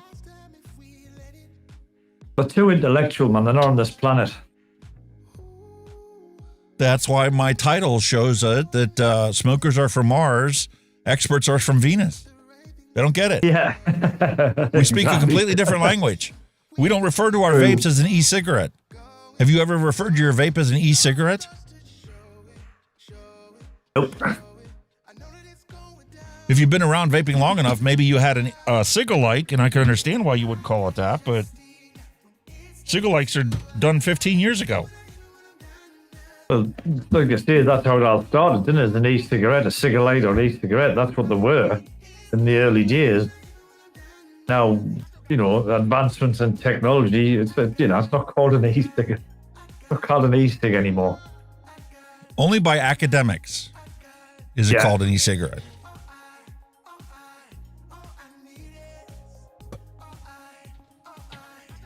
I mean, it shouldn't even have cigarette in the title, because it's not a cigarette. Because as ex-smokers, we don't want to associate anything with a cigarette anymore. We quit. Exactly. We would like to be acknowledged for the fact that we quit. And that's why a lot of ex-smokers stay away from tobacco flavors, even though a lot of them aren't tobacco, but there are still tobacco flavors out there. So, why do you want to? Yeah. Because that word's in it, tobacco. I used to avoid them like the plague, tobacco stuff. Oh, it's got tobacco in it. I did too. Hell no, not touching that. I did too. It wasn't until we started mixing and I was like, oh, it's just one ingredient. What's it going to do? Then I go, dumbass, what are you afraid of? Yeah. They cannot replicate burning leaves. Nope. What are they adding to it? Their impression of a tobacco smoke with the caramel or the nutty characteristics of it. I mean, if you took a cigarette, right, and you took it out of the pack and you sniffed it, you're probably going to smell fuck all. Because it's all being processed and bullshit in the paper. You're not going to probably smell very little. Yeah, reconstituted tobacco, shop floor sweeping. I can get it when it comes to cigars, because the entrepreneurs with cigars, they always give it a little smell, So I would imagine there's something in the leaf with the quality of a cigar. You know what I mean? Like they always say, you can't beat a Cuban cigar because of whatever leaf they use and, the smell of it. So I can get that. The cigarette? I can't smell that. You don't know what leaf they're using in a cigarette. Most of them are blended anyway. They're not a one leaf. I always like smoke menthol, so I would smell menthol.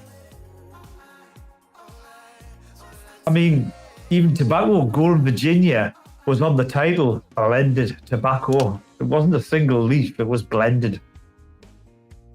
Your hand rolling tobaccos.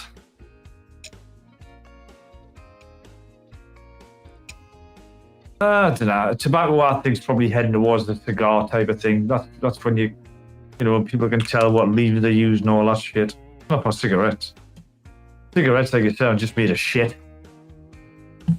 Biscuit? Would you risk it for a biscuit? Smells fantastic.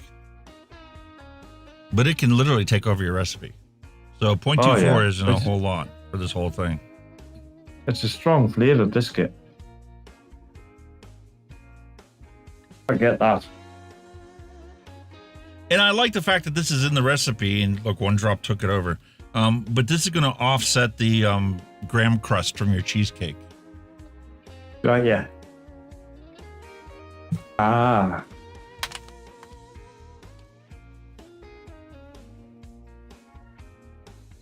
Well, that's basically what the cheesecake based is a digested biscuit, isn't it? With a bit of sugar added to it, a bit of brown sugar. It's graham crust, crushed up graham crackers, and sugar. No. Over here, it's a digested biscuit. We make cheesecake with all the time. Digestives. Digested biscuit. Over here, it's always graham crust, graham cracker. You crush up the graham cracker, pulverize it in the food blender, food processor. You add some sugar to it. Then you melt some butter. That's what gives it the form. Butter in it. That's it said, but we use digested biscuits. Tremendous, man. Some people don't even add sugar.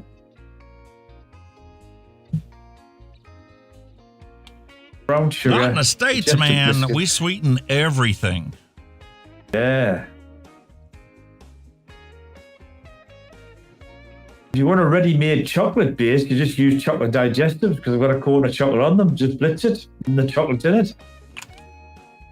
Matter of fact, Elton Brown just did a brand new special. He's getting started on YouTube now that he's done with his little tour. And he's making videos on YouTube. And the first video he did was obviously for Thanksgiving. Guess what he brines his turkey in?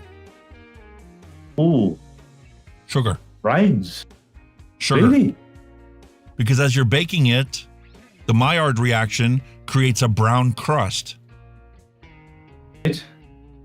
So you got to dry your turkey, but the fact that the brine has sugar in it and the sugar absorbs into the skin guarantees you will get a nice dark golden brown skin on your turkey when you roast it.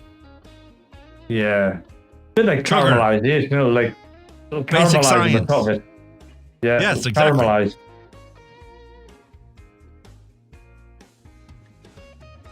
Cool. And the favorite ingredient for you, vanilla custard. Oh, I love it.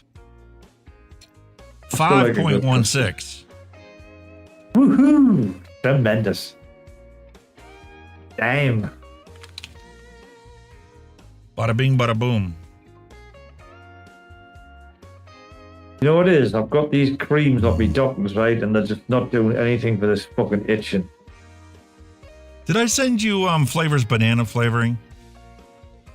No. No. I don't think you did. Check your box and let me know. I'll bottle up 30 mils and send it to you. Because I think this might need a little bit more. But that smells gorgeous. That to me smells like if you created a bowl of banana pudding with some vanilla crackers, Nilla wafers. That's what that smells like. Oh, so it's looking good. Oh, that looks real good. Banana likes to play. It likes to show its face and then it disappears for a while. And if you got the right percentage in there, it'll come back when it's done ripening. I've never overdone banana, but if you overdo banana, it's more like you get a candy banana taste, like Runts. Yeah.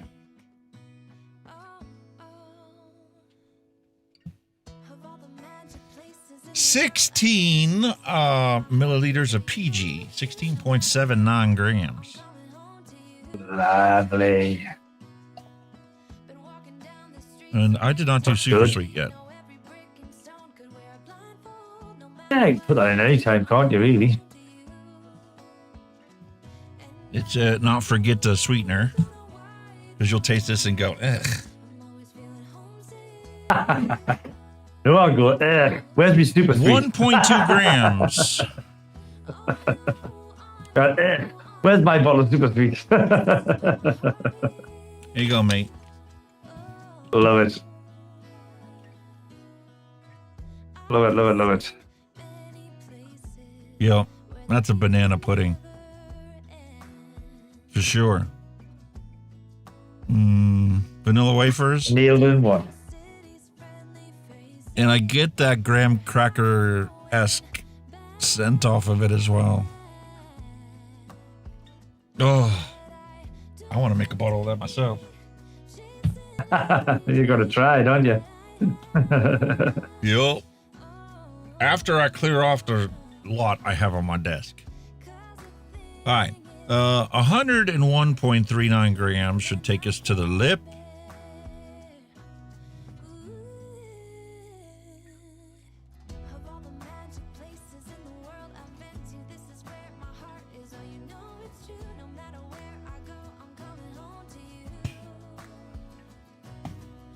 Close enough.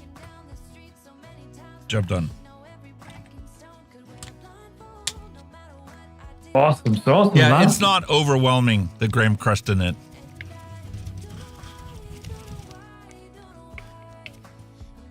There you go, man. Boom. Jobs are good. All she needs is a label, and then it goes in the bin with the rest of your stuff. On the bin? What, you throw it in the bin?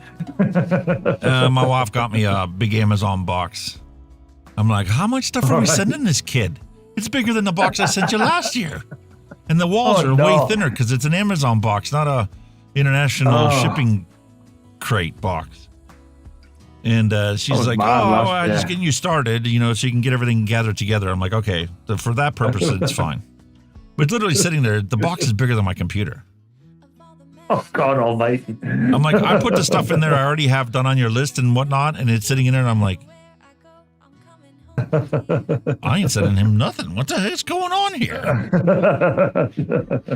Well, once I get a reasonable sized box again, then you'll obviously, Yeah.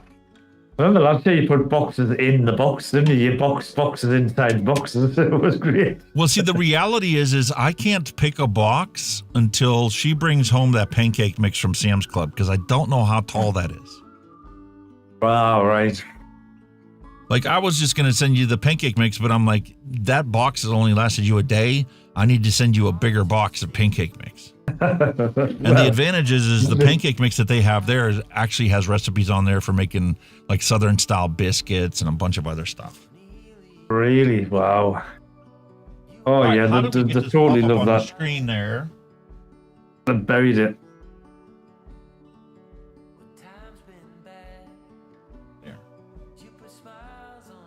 I don't know why that popped up, but it did. All right. I mean, so, they even compared it to McDonald's, because they normally get sometimes when they get a breakfast McDonald's, they get the McDonald's pancakes. They even said they were better than them. So there you go. What can I say? Yeah, what can I say? Just those. You had all the fun of making it. Wow. Jesus. There's your 60 ml bottles that we mixed up.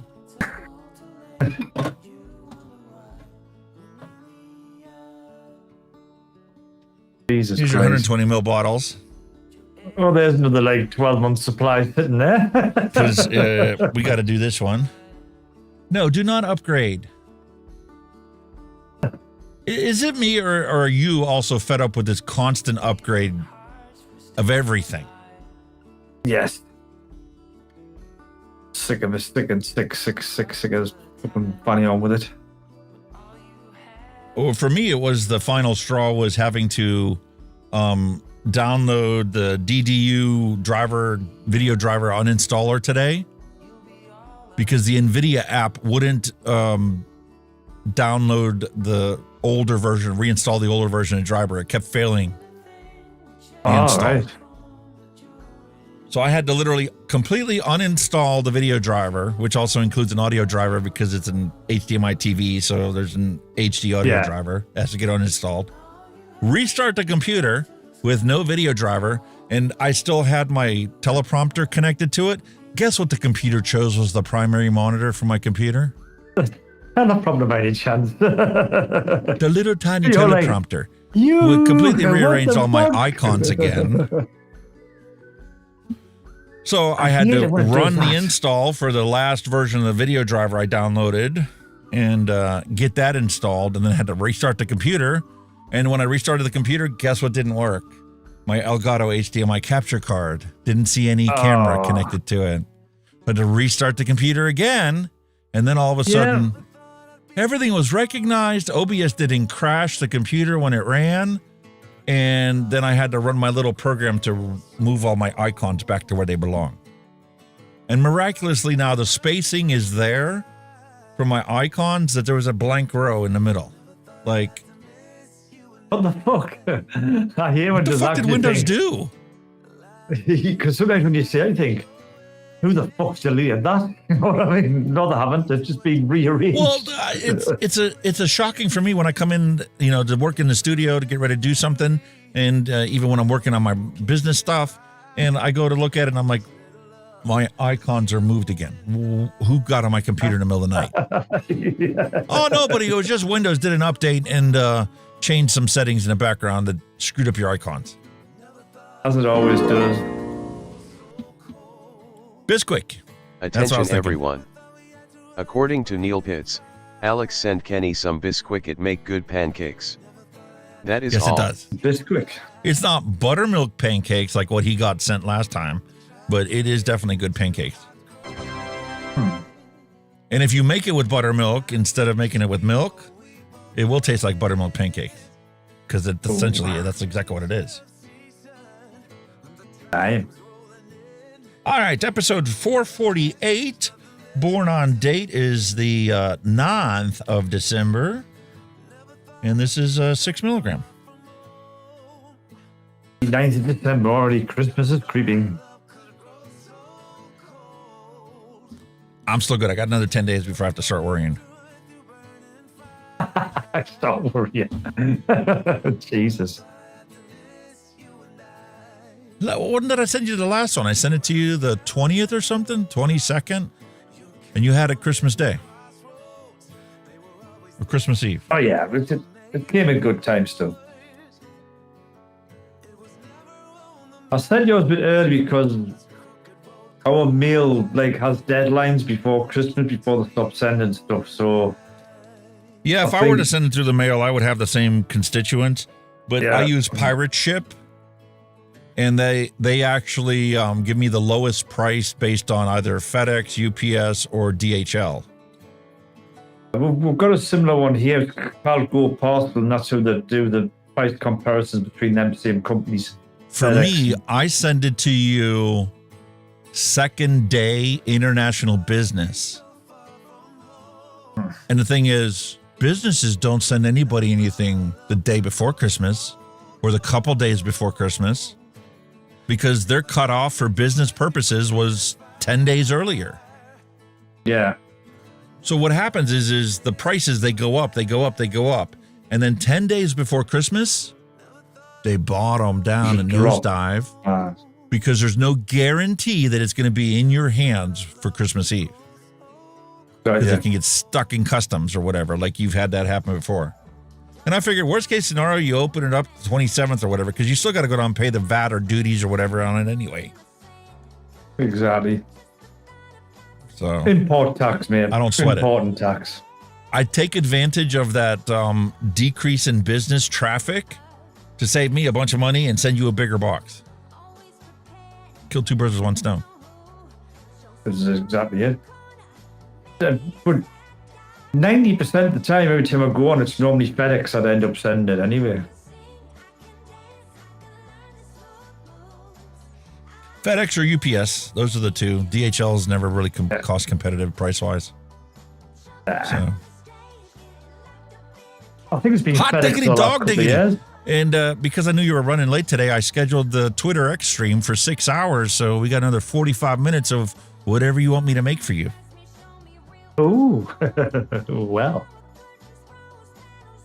So there's your. I'll tell you what I've got. I'll have a look at some nice jam recipes. If there's any jam recipes out there, I like jam stuff. I tasted a jam e-liquid and it was bloody nice. I think it was a blackcurrant jam, if I remember correct. Ooh. Twister Lolly.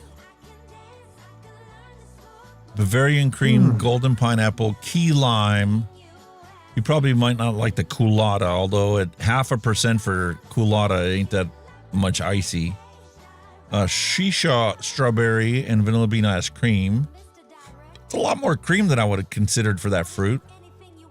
Yeah.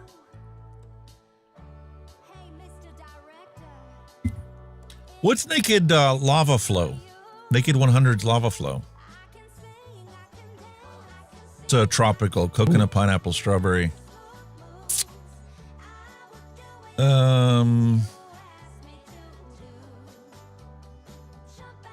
Dragon Queen, no. Patrick would like this one. Castle Long Clone. Ooh. Brown sugar, coconut, Kentucky bourbon, oak wood, toasted almond, vanilla bourbon, and vanillin. Ooh. Pushing the boundaries, isn't it? Yeah, because it's tobacco-esque, bourbon-esque. Yeah. Like a cigar, a fine cigar. That's what the Castle Long Reserve name was well known for.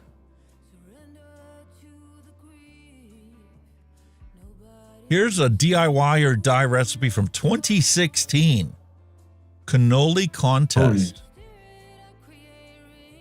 For cannoli contest, they made Bavarian cream, Inawera biscuit, Flavor Art meringue, New York cheesecake, sugar cookie capella, and vanilla custard. That actually sounds like a meringue, doesn't it? Like a meringue tart, doesn't it? Yeah. Type of thing. Well, I never go with that, the eh? Inawera biscuit, I could see how that would replicate the cannoli crust. Yeah. Yeah, I'll go with that one if you want. Okay. Adapt this. Do I have another 120 ml bottle or do I have a 100 ml bottle? Let's check that. Oh, no, I got another 5-pack. We're good to go. Oh, God almighty. I knew he'd have some somewhere. I'd be very surprised if you didn't, Alex. That's all I'm going to say. Listen, I checked in October whenever I placed my flavor order, whether I needed more bottles or not for this year, so I was relying on my previous decision 2 months ago.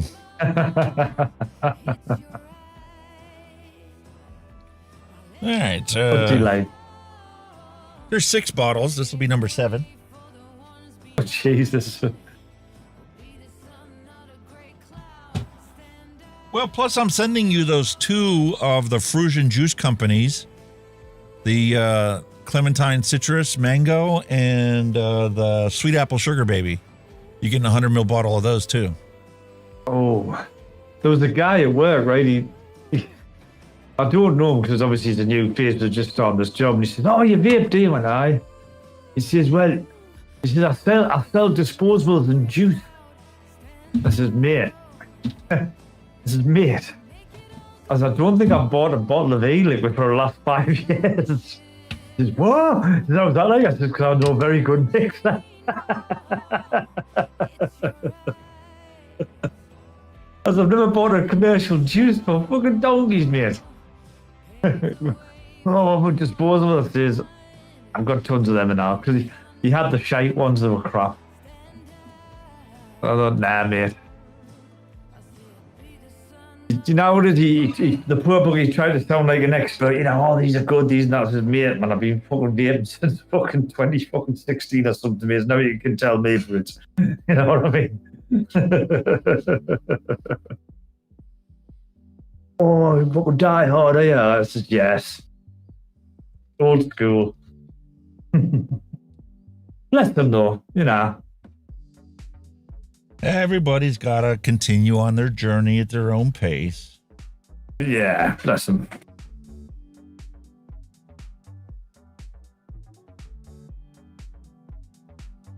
Yeah, I did it again. I don't get it.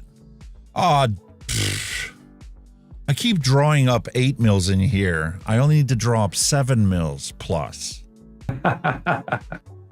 Like, why am I going over again? How is that happening? Because I see 8 grams, so I draw up 8 mils. I only need to drop 7 mils to get 8 grams. What's the mil between friends, mate? Not matter much for the bean salt anyway. Well, you're probably putting in a pod mod system anyway, so you're not going to notice if it's 6.5 milligram instead of 6. Nope.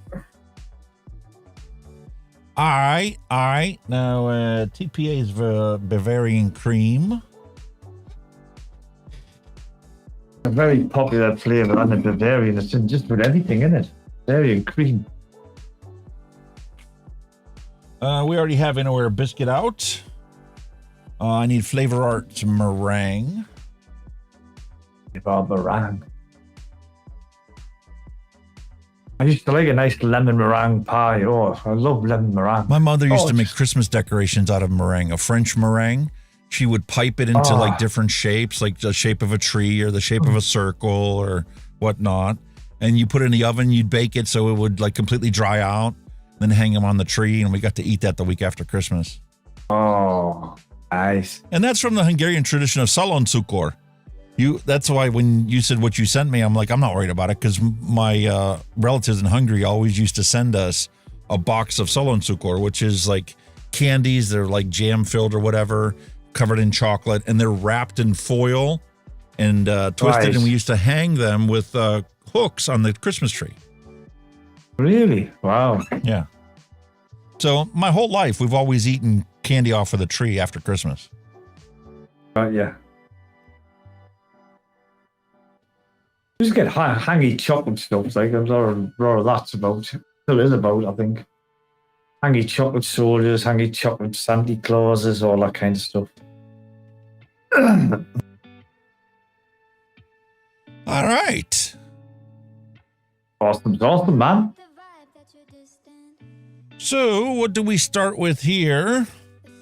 Start with a Bavarian cream.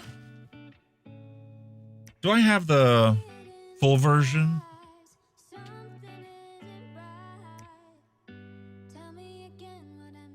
Is that both city flavors? This is the diacetyl removed version. It's less of a buttery flavor, but it's supposed to be healthier for you because there's no diacetyl in it. Allegedly. All right, 3 grams. Boom.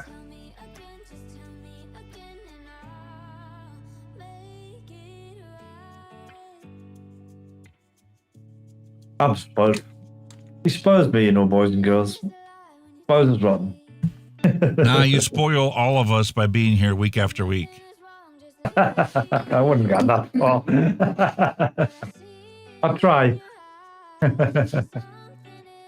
How many other people would have stuck with it for 5 years?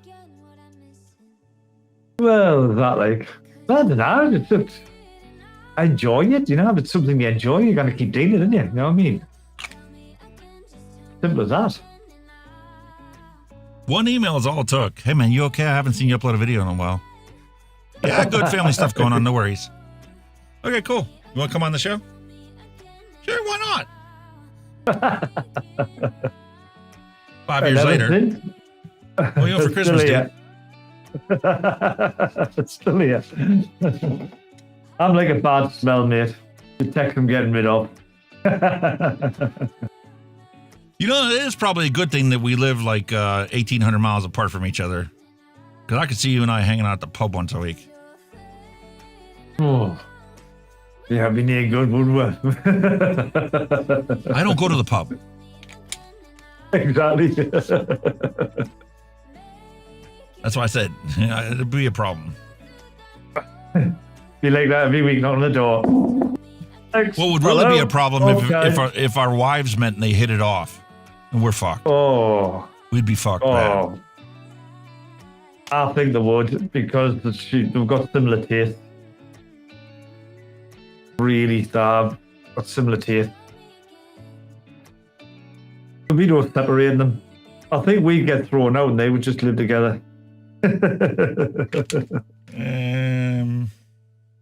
a possibility. Who knows? We just get sent to live in a trailer or somewhere, and just as and when we were needed, we'd just be called upon. Nah, somebody needs to take care of these dogs. Oh, I'm the same, actually. Get a dog, they said. Yeah, we'll take it for walks, they said. Yeah. Who walks the dog? Yeah. Yours truly. Well, take a look at my agenda. If you look at my agenda, it's let the dog out, let the dog in, let the dog out, let the dog in, let the dog out, let the dog in. In between, if you can find some time, do the laundry, run the dishwasher, and go ahead and make some videos for your YouTube channel. Yeah. Hey, I don't know, mate. You haven't got too bad. I'll give you that. Oh, and by the way, if you get any calls for your business, make sure that you can take the dogs with you. What? Well, they can hang out in the car, except now it's wintertime, so it's better you don't get any calls. What? What? Well, I am the area manager now, so, I mean, don't worry about it. You know what it is? If you just went out, your dogs were bringing snow on the tits off. They wouldn't even know you'd went. Mine's the same. Yeah, that's the truth. Guess what I didn't put in this one either, mate? Must be. My dog's sneaky. He's sneaky because if he knows we're out and the wife leaves her bedroom door open, he crashes out on the bed and that's it. He just goes up there, bonk. He's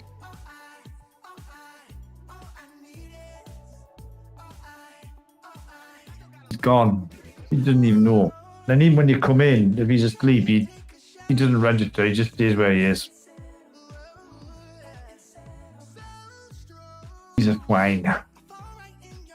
Oh, gone. The 4% sugar cookie, I probably could have held back with the super sweet, but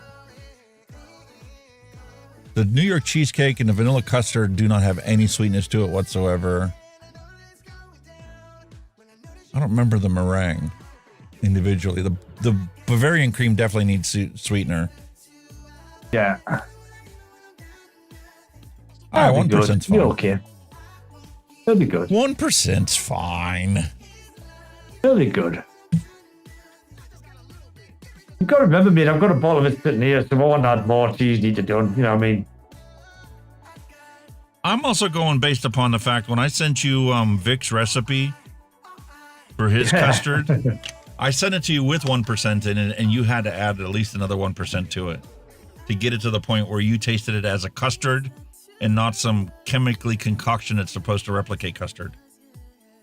Do you know the ones I got done commercially? I bought them and I still added super sweet to them. These are commercial ones. Yeah, here in the States, it's the other way around. Wait till you taste this Frusion Juice Company's commercial recipes. The sweet apple sugar baby and that orange one. Man, does that punch you in the mouth with flavor? It's just like, how did you get the fruit to be that pungent? Mm.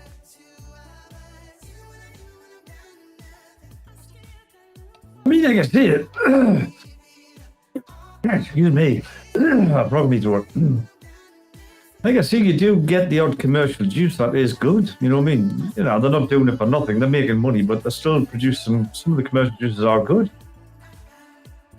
Listen, what I need to do is whenever I finally get caught up with everything here and I start doing the flavorist diary, I truly want to explore the different kind of sweeteners out there. I've got this extra sweet or whatever that's supposed to be neotame based, but I actually ordered a couple grams of neotame to mix up my own. People tell me that it's different than the extra sweet, whatever. And I want to find the actual best sweetener and try and figure out when is this one better than that one?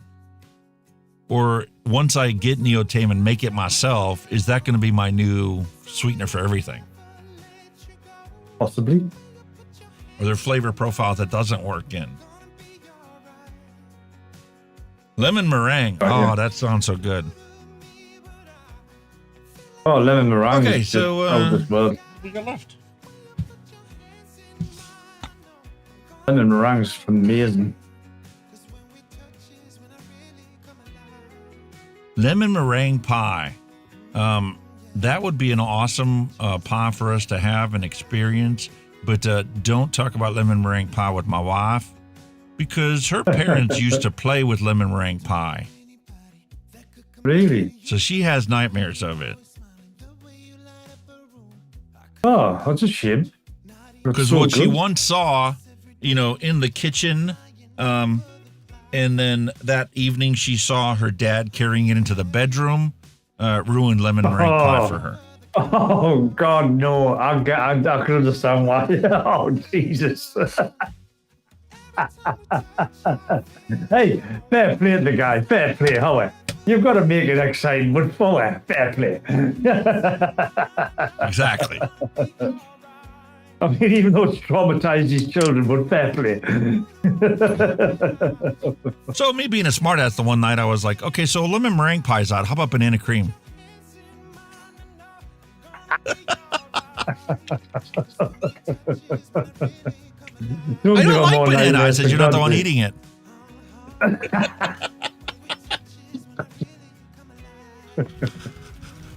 Oh, God. Don't even go there. We'll all be traumatized. Everybody be traumatized. You know, you only live once. I've been divorced twice already, so I learned you got to keep life interesting. You got to have fun. Yeah, of course you have, miss. You only live once, you know what I mean? Live every day as if it was your last.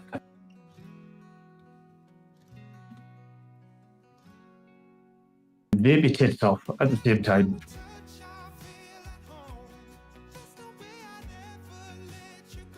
All right, print. God, I love it. It's so easy. Just copy, paste, print. Job done. Put label on. Next. Simplicity at its finest, mate. Simplicity at its finest. Oh. Oh.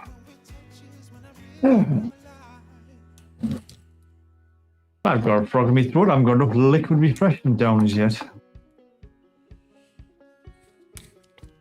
There you go.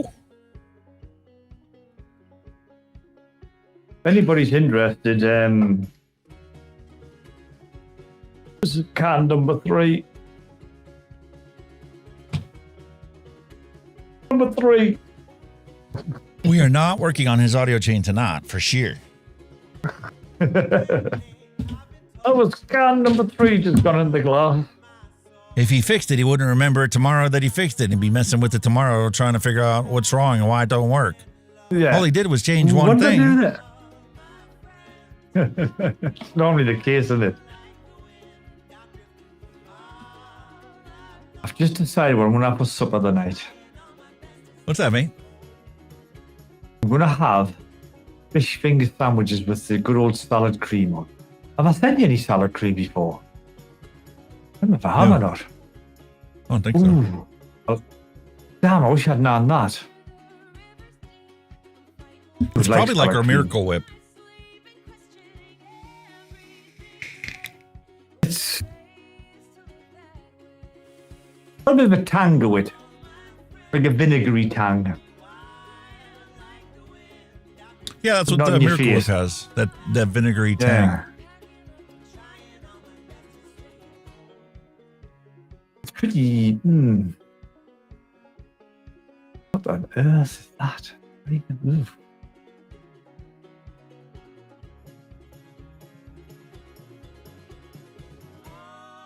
Some people give some of these just some weird names. Oh, jammy donut. Oh, jammy donuts. Oh.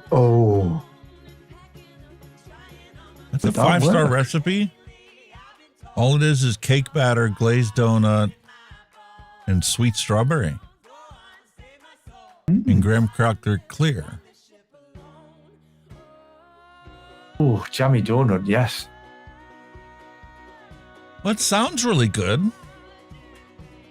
But how are they getting that fried characteristic to the donut?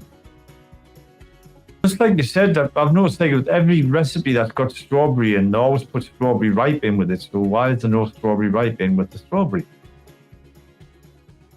And how is it jammy if it's just sweet strawberry?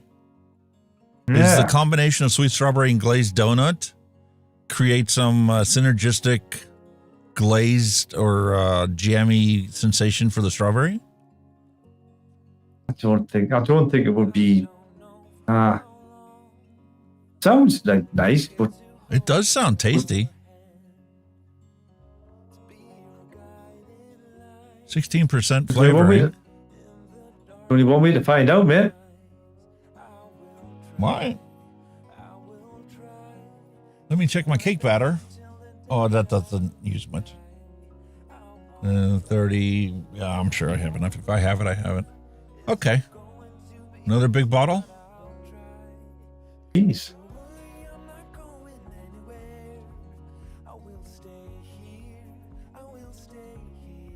And you're definitely going to need sweetener. Oh, yes. You know me, me sweeteners, matey. You know me too well.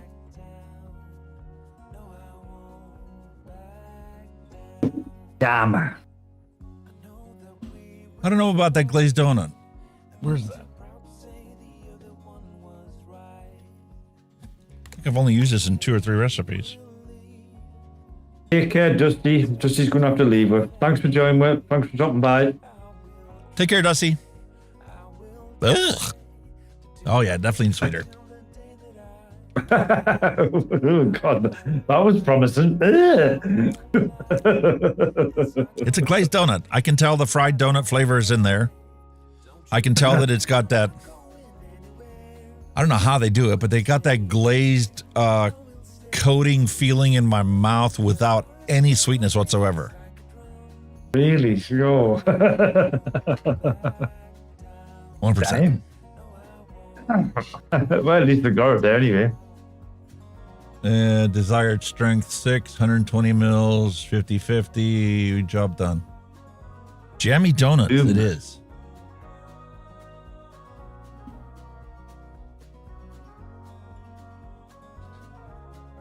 We've got a famous bakers over here. You've probably heard of them. They're called Greg's. Famous for their sausage rolls and stuff like that, right? Big, man. They're like a takeaway bakery. You know, they do sausage rolls, pasties. You know, the sausage and bean melt is one of them. The signature pasties. Sausage rolls, you know, madly famous for sausage rolls. They do sweet stuff now, and they do what they call a custard-filled donut. Oh my God, you need to try that one. Oh, that is out of this world. My favorite donut is Boston cream. Really? Oh. Yeah. See, I was never a fan of donuts.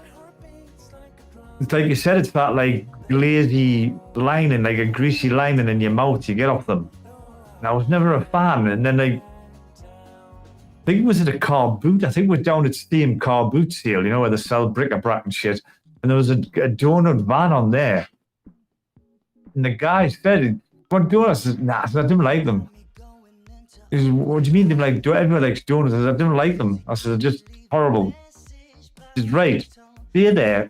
He said, "I'll make you some ordinary donuts and I'll just sugarcoat them. Tell us what you think of them." You know, the only little ones, you know, about so big, you know, a couple of inches, weren't massive.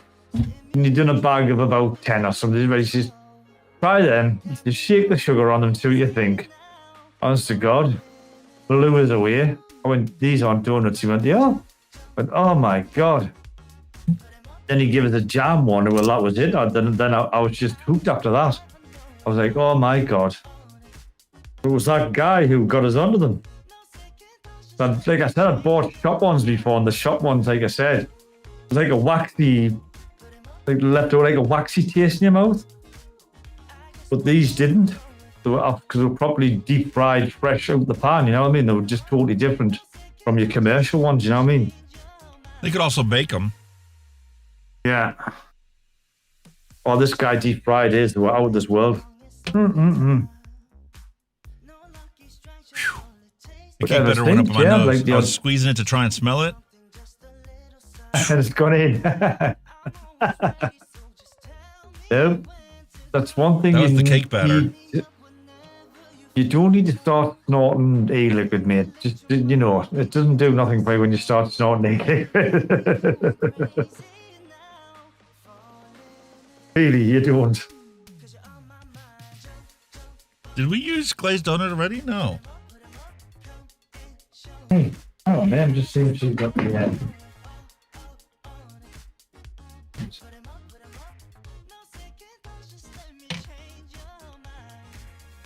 I seen in your message today that you said it was pretty cold where you are. Here we've got like a fucking heat wave. Jesus, it's warm.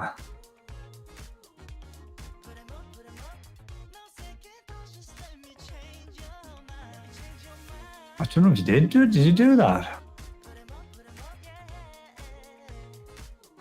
I can't remember, sir.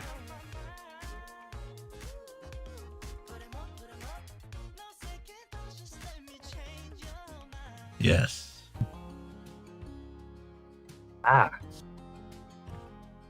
There we go. I know it's a big bottle. I remember. I see the label in my head. 9.6. Boom.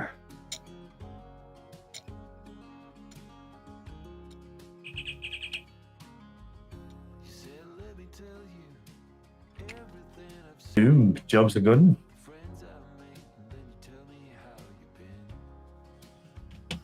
Glazed donut. Job done. Oh, it's not Capella graham cracker clear. It's TPA. TPA?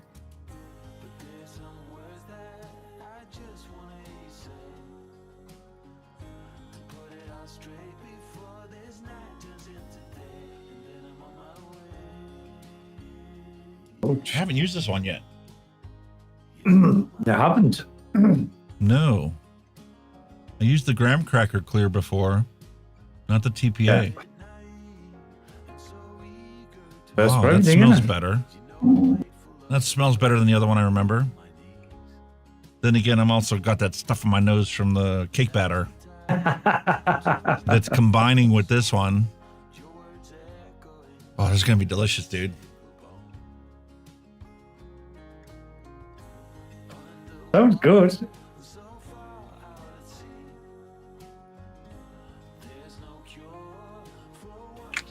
Boom. Oh my. Sweet strawberry capella. I think I'm definitely going to have to clean a few tanks and drippers out for this lot. And recoil and re-wick if they need doing so. It's going to be cloudy over here in the UK, sir. The sweet strawberry gives you the perfect jam filling of a strawberry glaze. The smell and taste characteristic of it. Yeah. But I'm wondering whether I should put a little VTA Jammet in there. Mm-hmm. I'll send it to the way it is and get your opinion of it and see what you think of it. Then I'll make up a batch for myself and try one with and one without. Yeah. All right. 7.2. Boom, bada boom.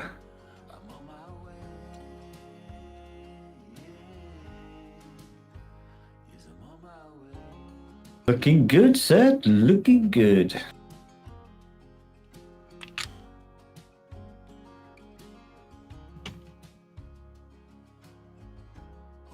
Damn good.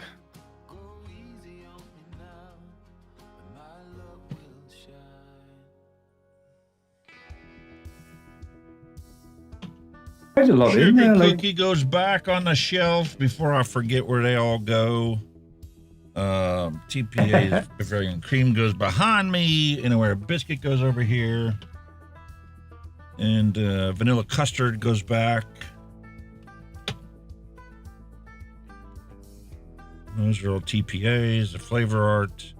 LA goes away.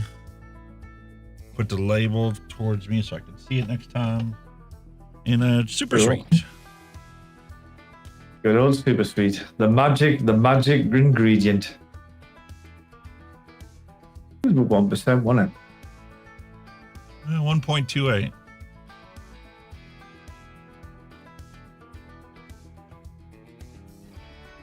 Is this a Max VG liquid? Could be.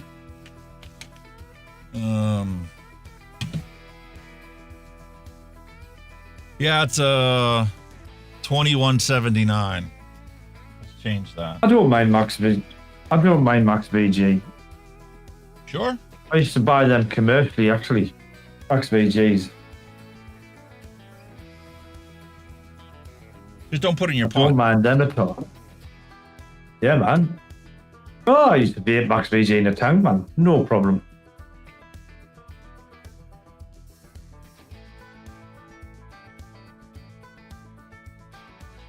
Strawberry sitting in there very well. That's good, yeah.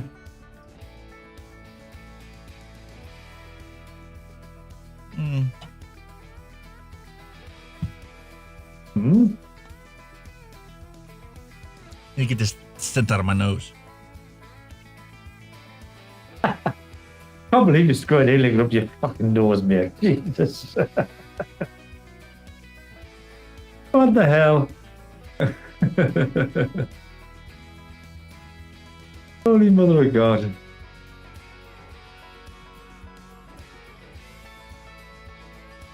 $115.46. Close enough.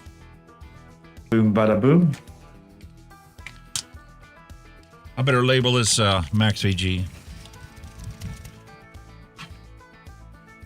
Nothing wrong with that, mate. Nothing wrong with that at all. Nothing wrong with a bit of Max.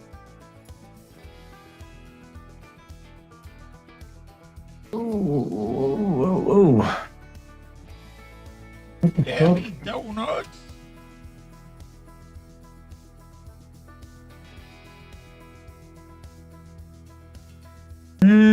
Let's have a look. Print.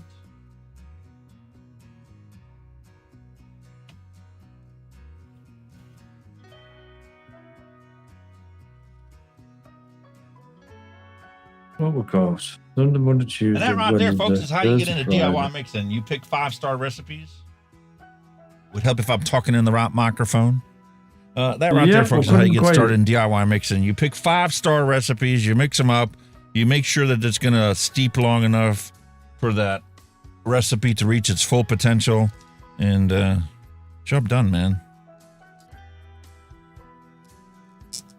Oh, they'll be just nice by the time they arrive. It'll be just spot on. They will be just nice. Thank you very kindly, sir. You are a star. Ruined I am. There's 820 ml bottles of DIY liquid in there. You've got, I think, 8 bottles of 60 ml liquid that we mixed up, 2 bottles of commercial juice, package of wicking, couple rebuildable tanks, a dripper. There's a vape starter kit in there, an old school one. There's enough there to last. In your favorite red color. There's enough there to last a bloody lifetime. I never even 12 months. And the best part is that doesn't even include the stuff the wife has to go shopping for, like your pancake mix and your Christmas cookies, cakes, deals. Holy fuck. Christmas trees. Totally appreciate it. Absolutely appreciate it. Absolutely I appreciate love the it. super chats. You just paid for the shipping. Thank you, sir. Hey, that's brilliant. That was absolutely awesome. Very generous. Thank you very kindly. And all the super chats that William Dobson gave over the year. Yeah, man. Much appreciated, folks. Much appreciated. Let's take a look at this list here. We'll save this. All right, we're done mixing for now. I can close that out. We have a question reload. from... We have a question. We've got a question from Nora Seeds. Quick question. After letting your juice steep for a week or 2, do you give it another shake after a full steep? You don't necessarily need to, but see, I'm also the one where, I like to peek at the recipe when I'm monitoring it or whatever, because when you make up these recipes, you're basing your assumption on the fact that somebody else actually tested it and didn't just arbitrarily throw a figure in there. Normally, whenever it's got lots of creams or custards and stuff in it, I'll let it steep for an entire month before I'll even touch it. Yeah. There's no harm in it. You can't shake it because you don't have to. I mean, yeah, it's not going to change anything. But theoretically, the idea of letting it steep is like your tea. You're letting it ripen. When that tea bag is just hanging in there and just sitting in there, when you go to throw the tea bag away, you don't do that with the liquid. It's sat long enough where your flavoring compounds end up reaching an equilibrium. So theoretically, you shouldn't have to shake it, and it shouldn't make a difference if you do shake it.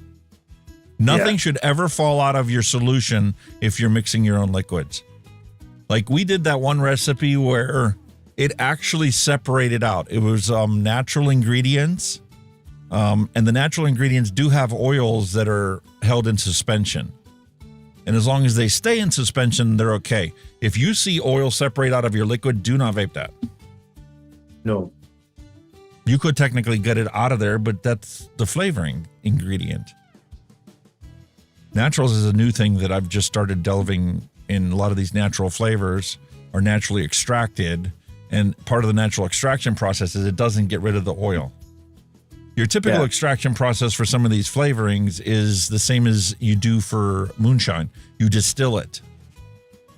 They're alcohol-based flavors, and you distill them, and like moonshine, you drop the heads, you drop the tails, and the heart is what you use for your flavoring. Yeah. But yeah, mate, you don't have to shake it. You don't have to. It's entirely up to yourself. kind of see that's the point of the steeping process, so everything can get balanced and everything, and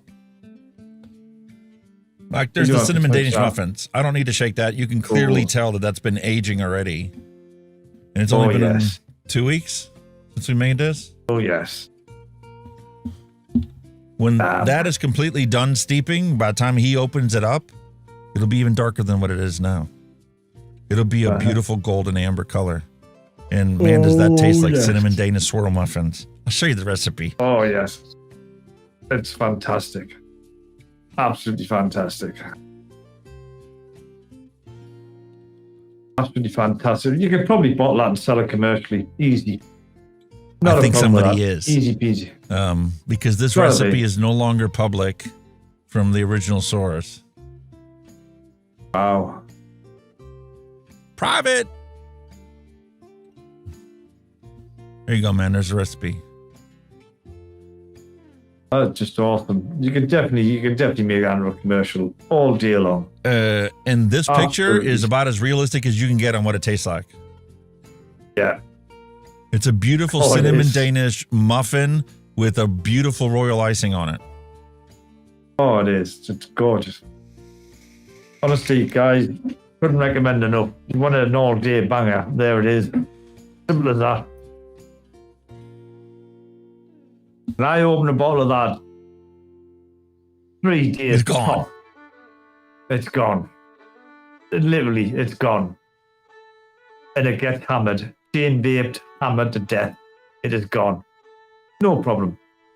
And if you look at the actual cinnamon Danish swirl flavoring in here, you can see striations inside there. So I'm sure it has some oil components inside of it as well.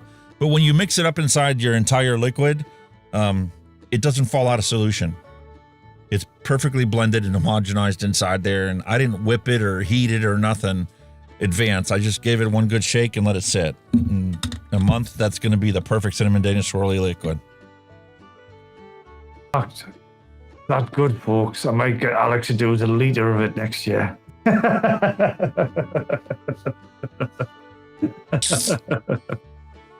What I'll do for you Holy next year, shit. mate, is I'll send you a one shot.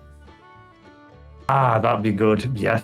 So all you got to do is add your VG, your PG, your secret sauce. Job done. Job done, yeah. That'd be good, yeah. Send you 100 mil of one shot. You can make your own liter of it. Oh, hell yeah. Oh, yeah. Because the whole thing is, this is only 10.5% flavoring. So if that Yeah. was a one shot, that would be perfect. Because if I send him a 60 mil bottle, that's legit 60 100 mil bottles he can make with that one bottle of flavoring. Yeah. Oh.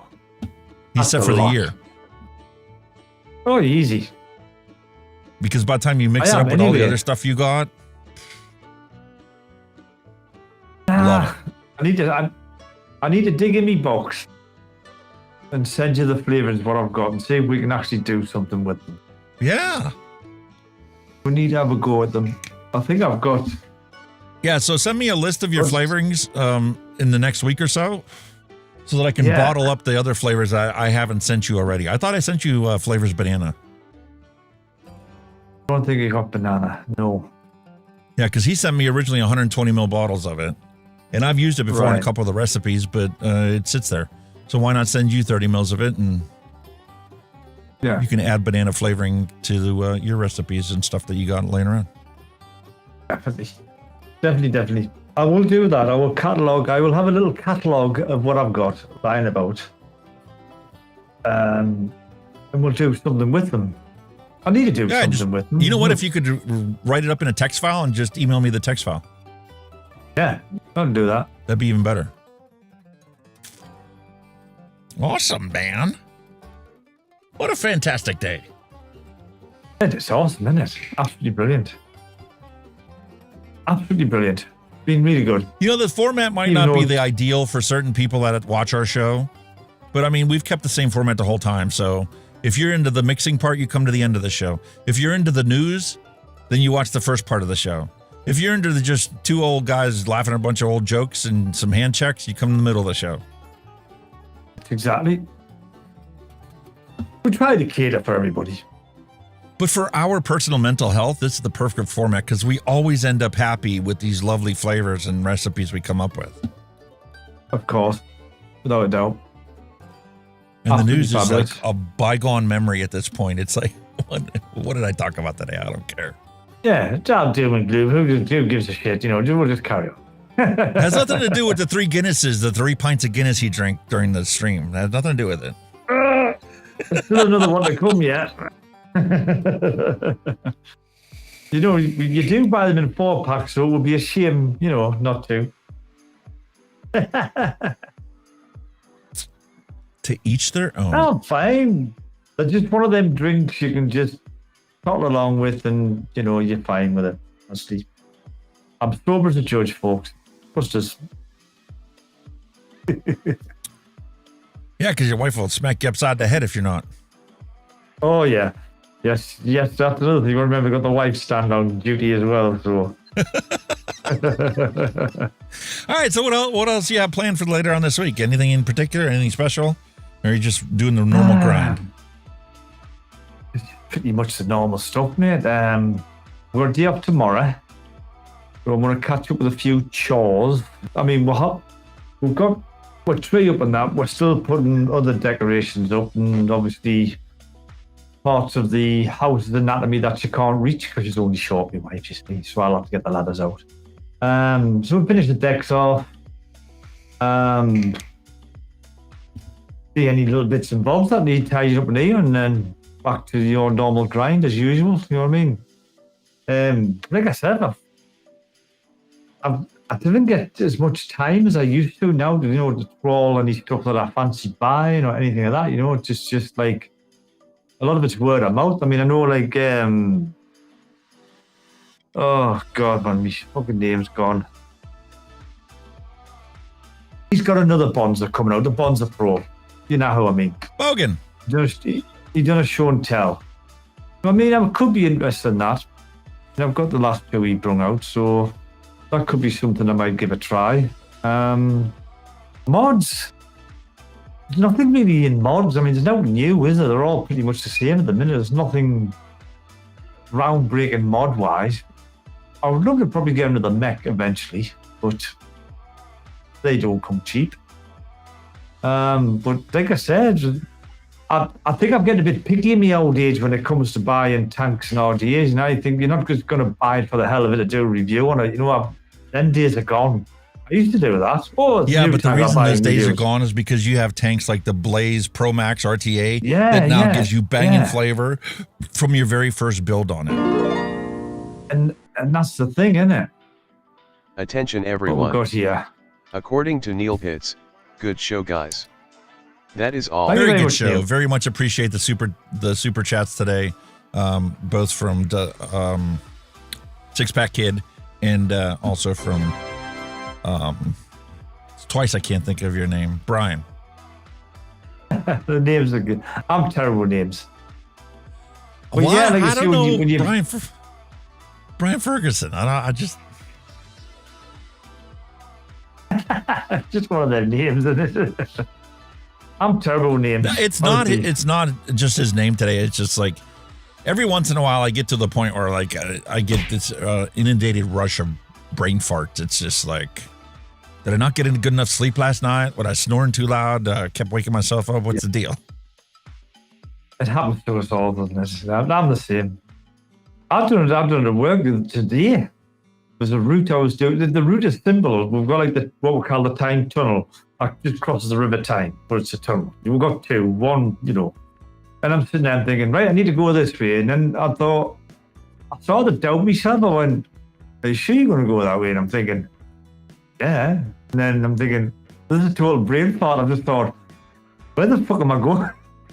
You're like, all right, folks, I'm going to wish peace, love, and a hunky vape to all of you guys. We'll be back same time, same place next week. I need to cut the show off because Twitter's going to cut us off if I don't. I want the credits to be saved on there. So see you all next week. Keep it with Twitter.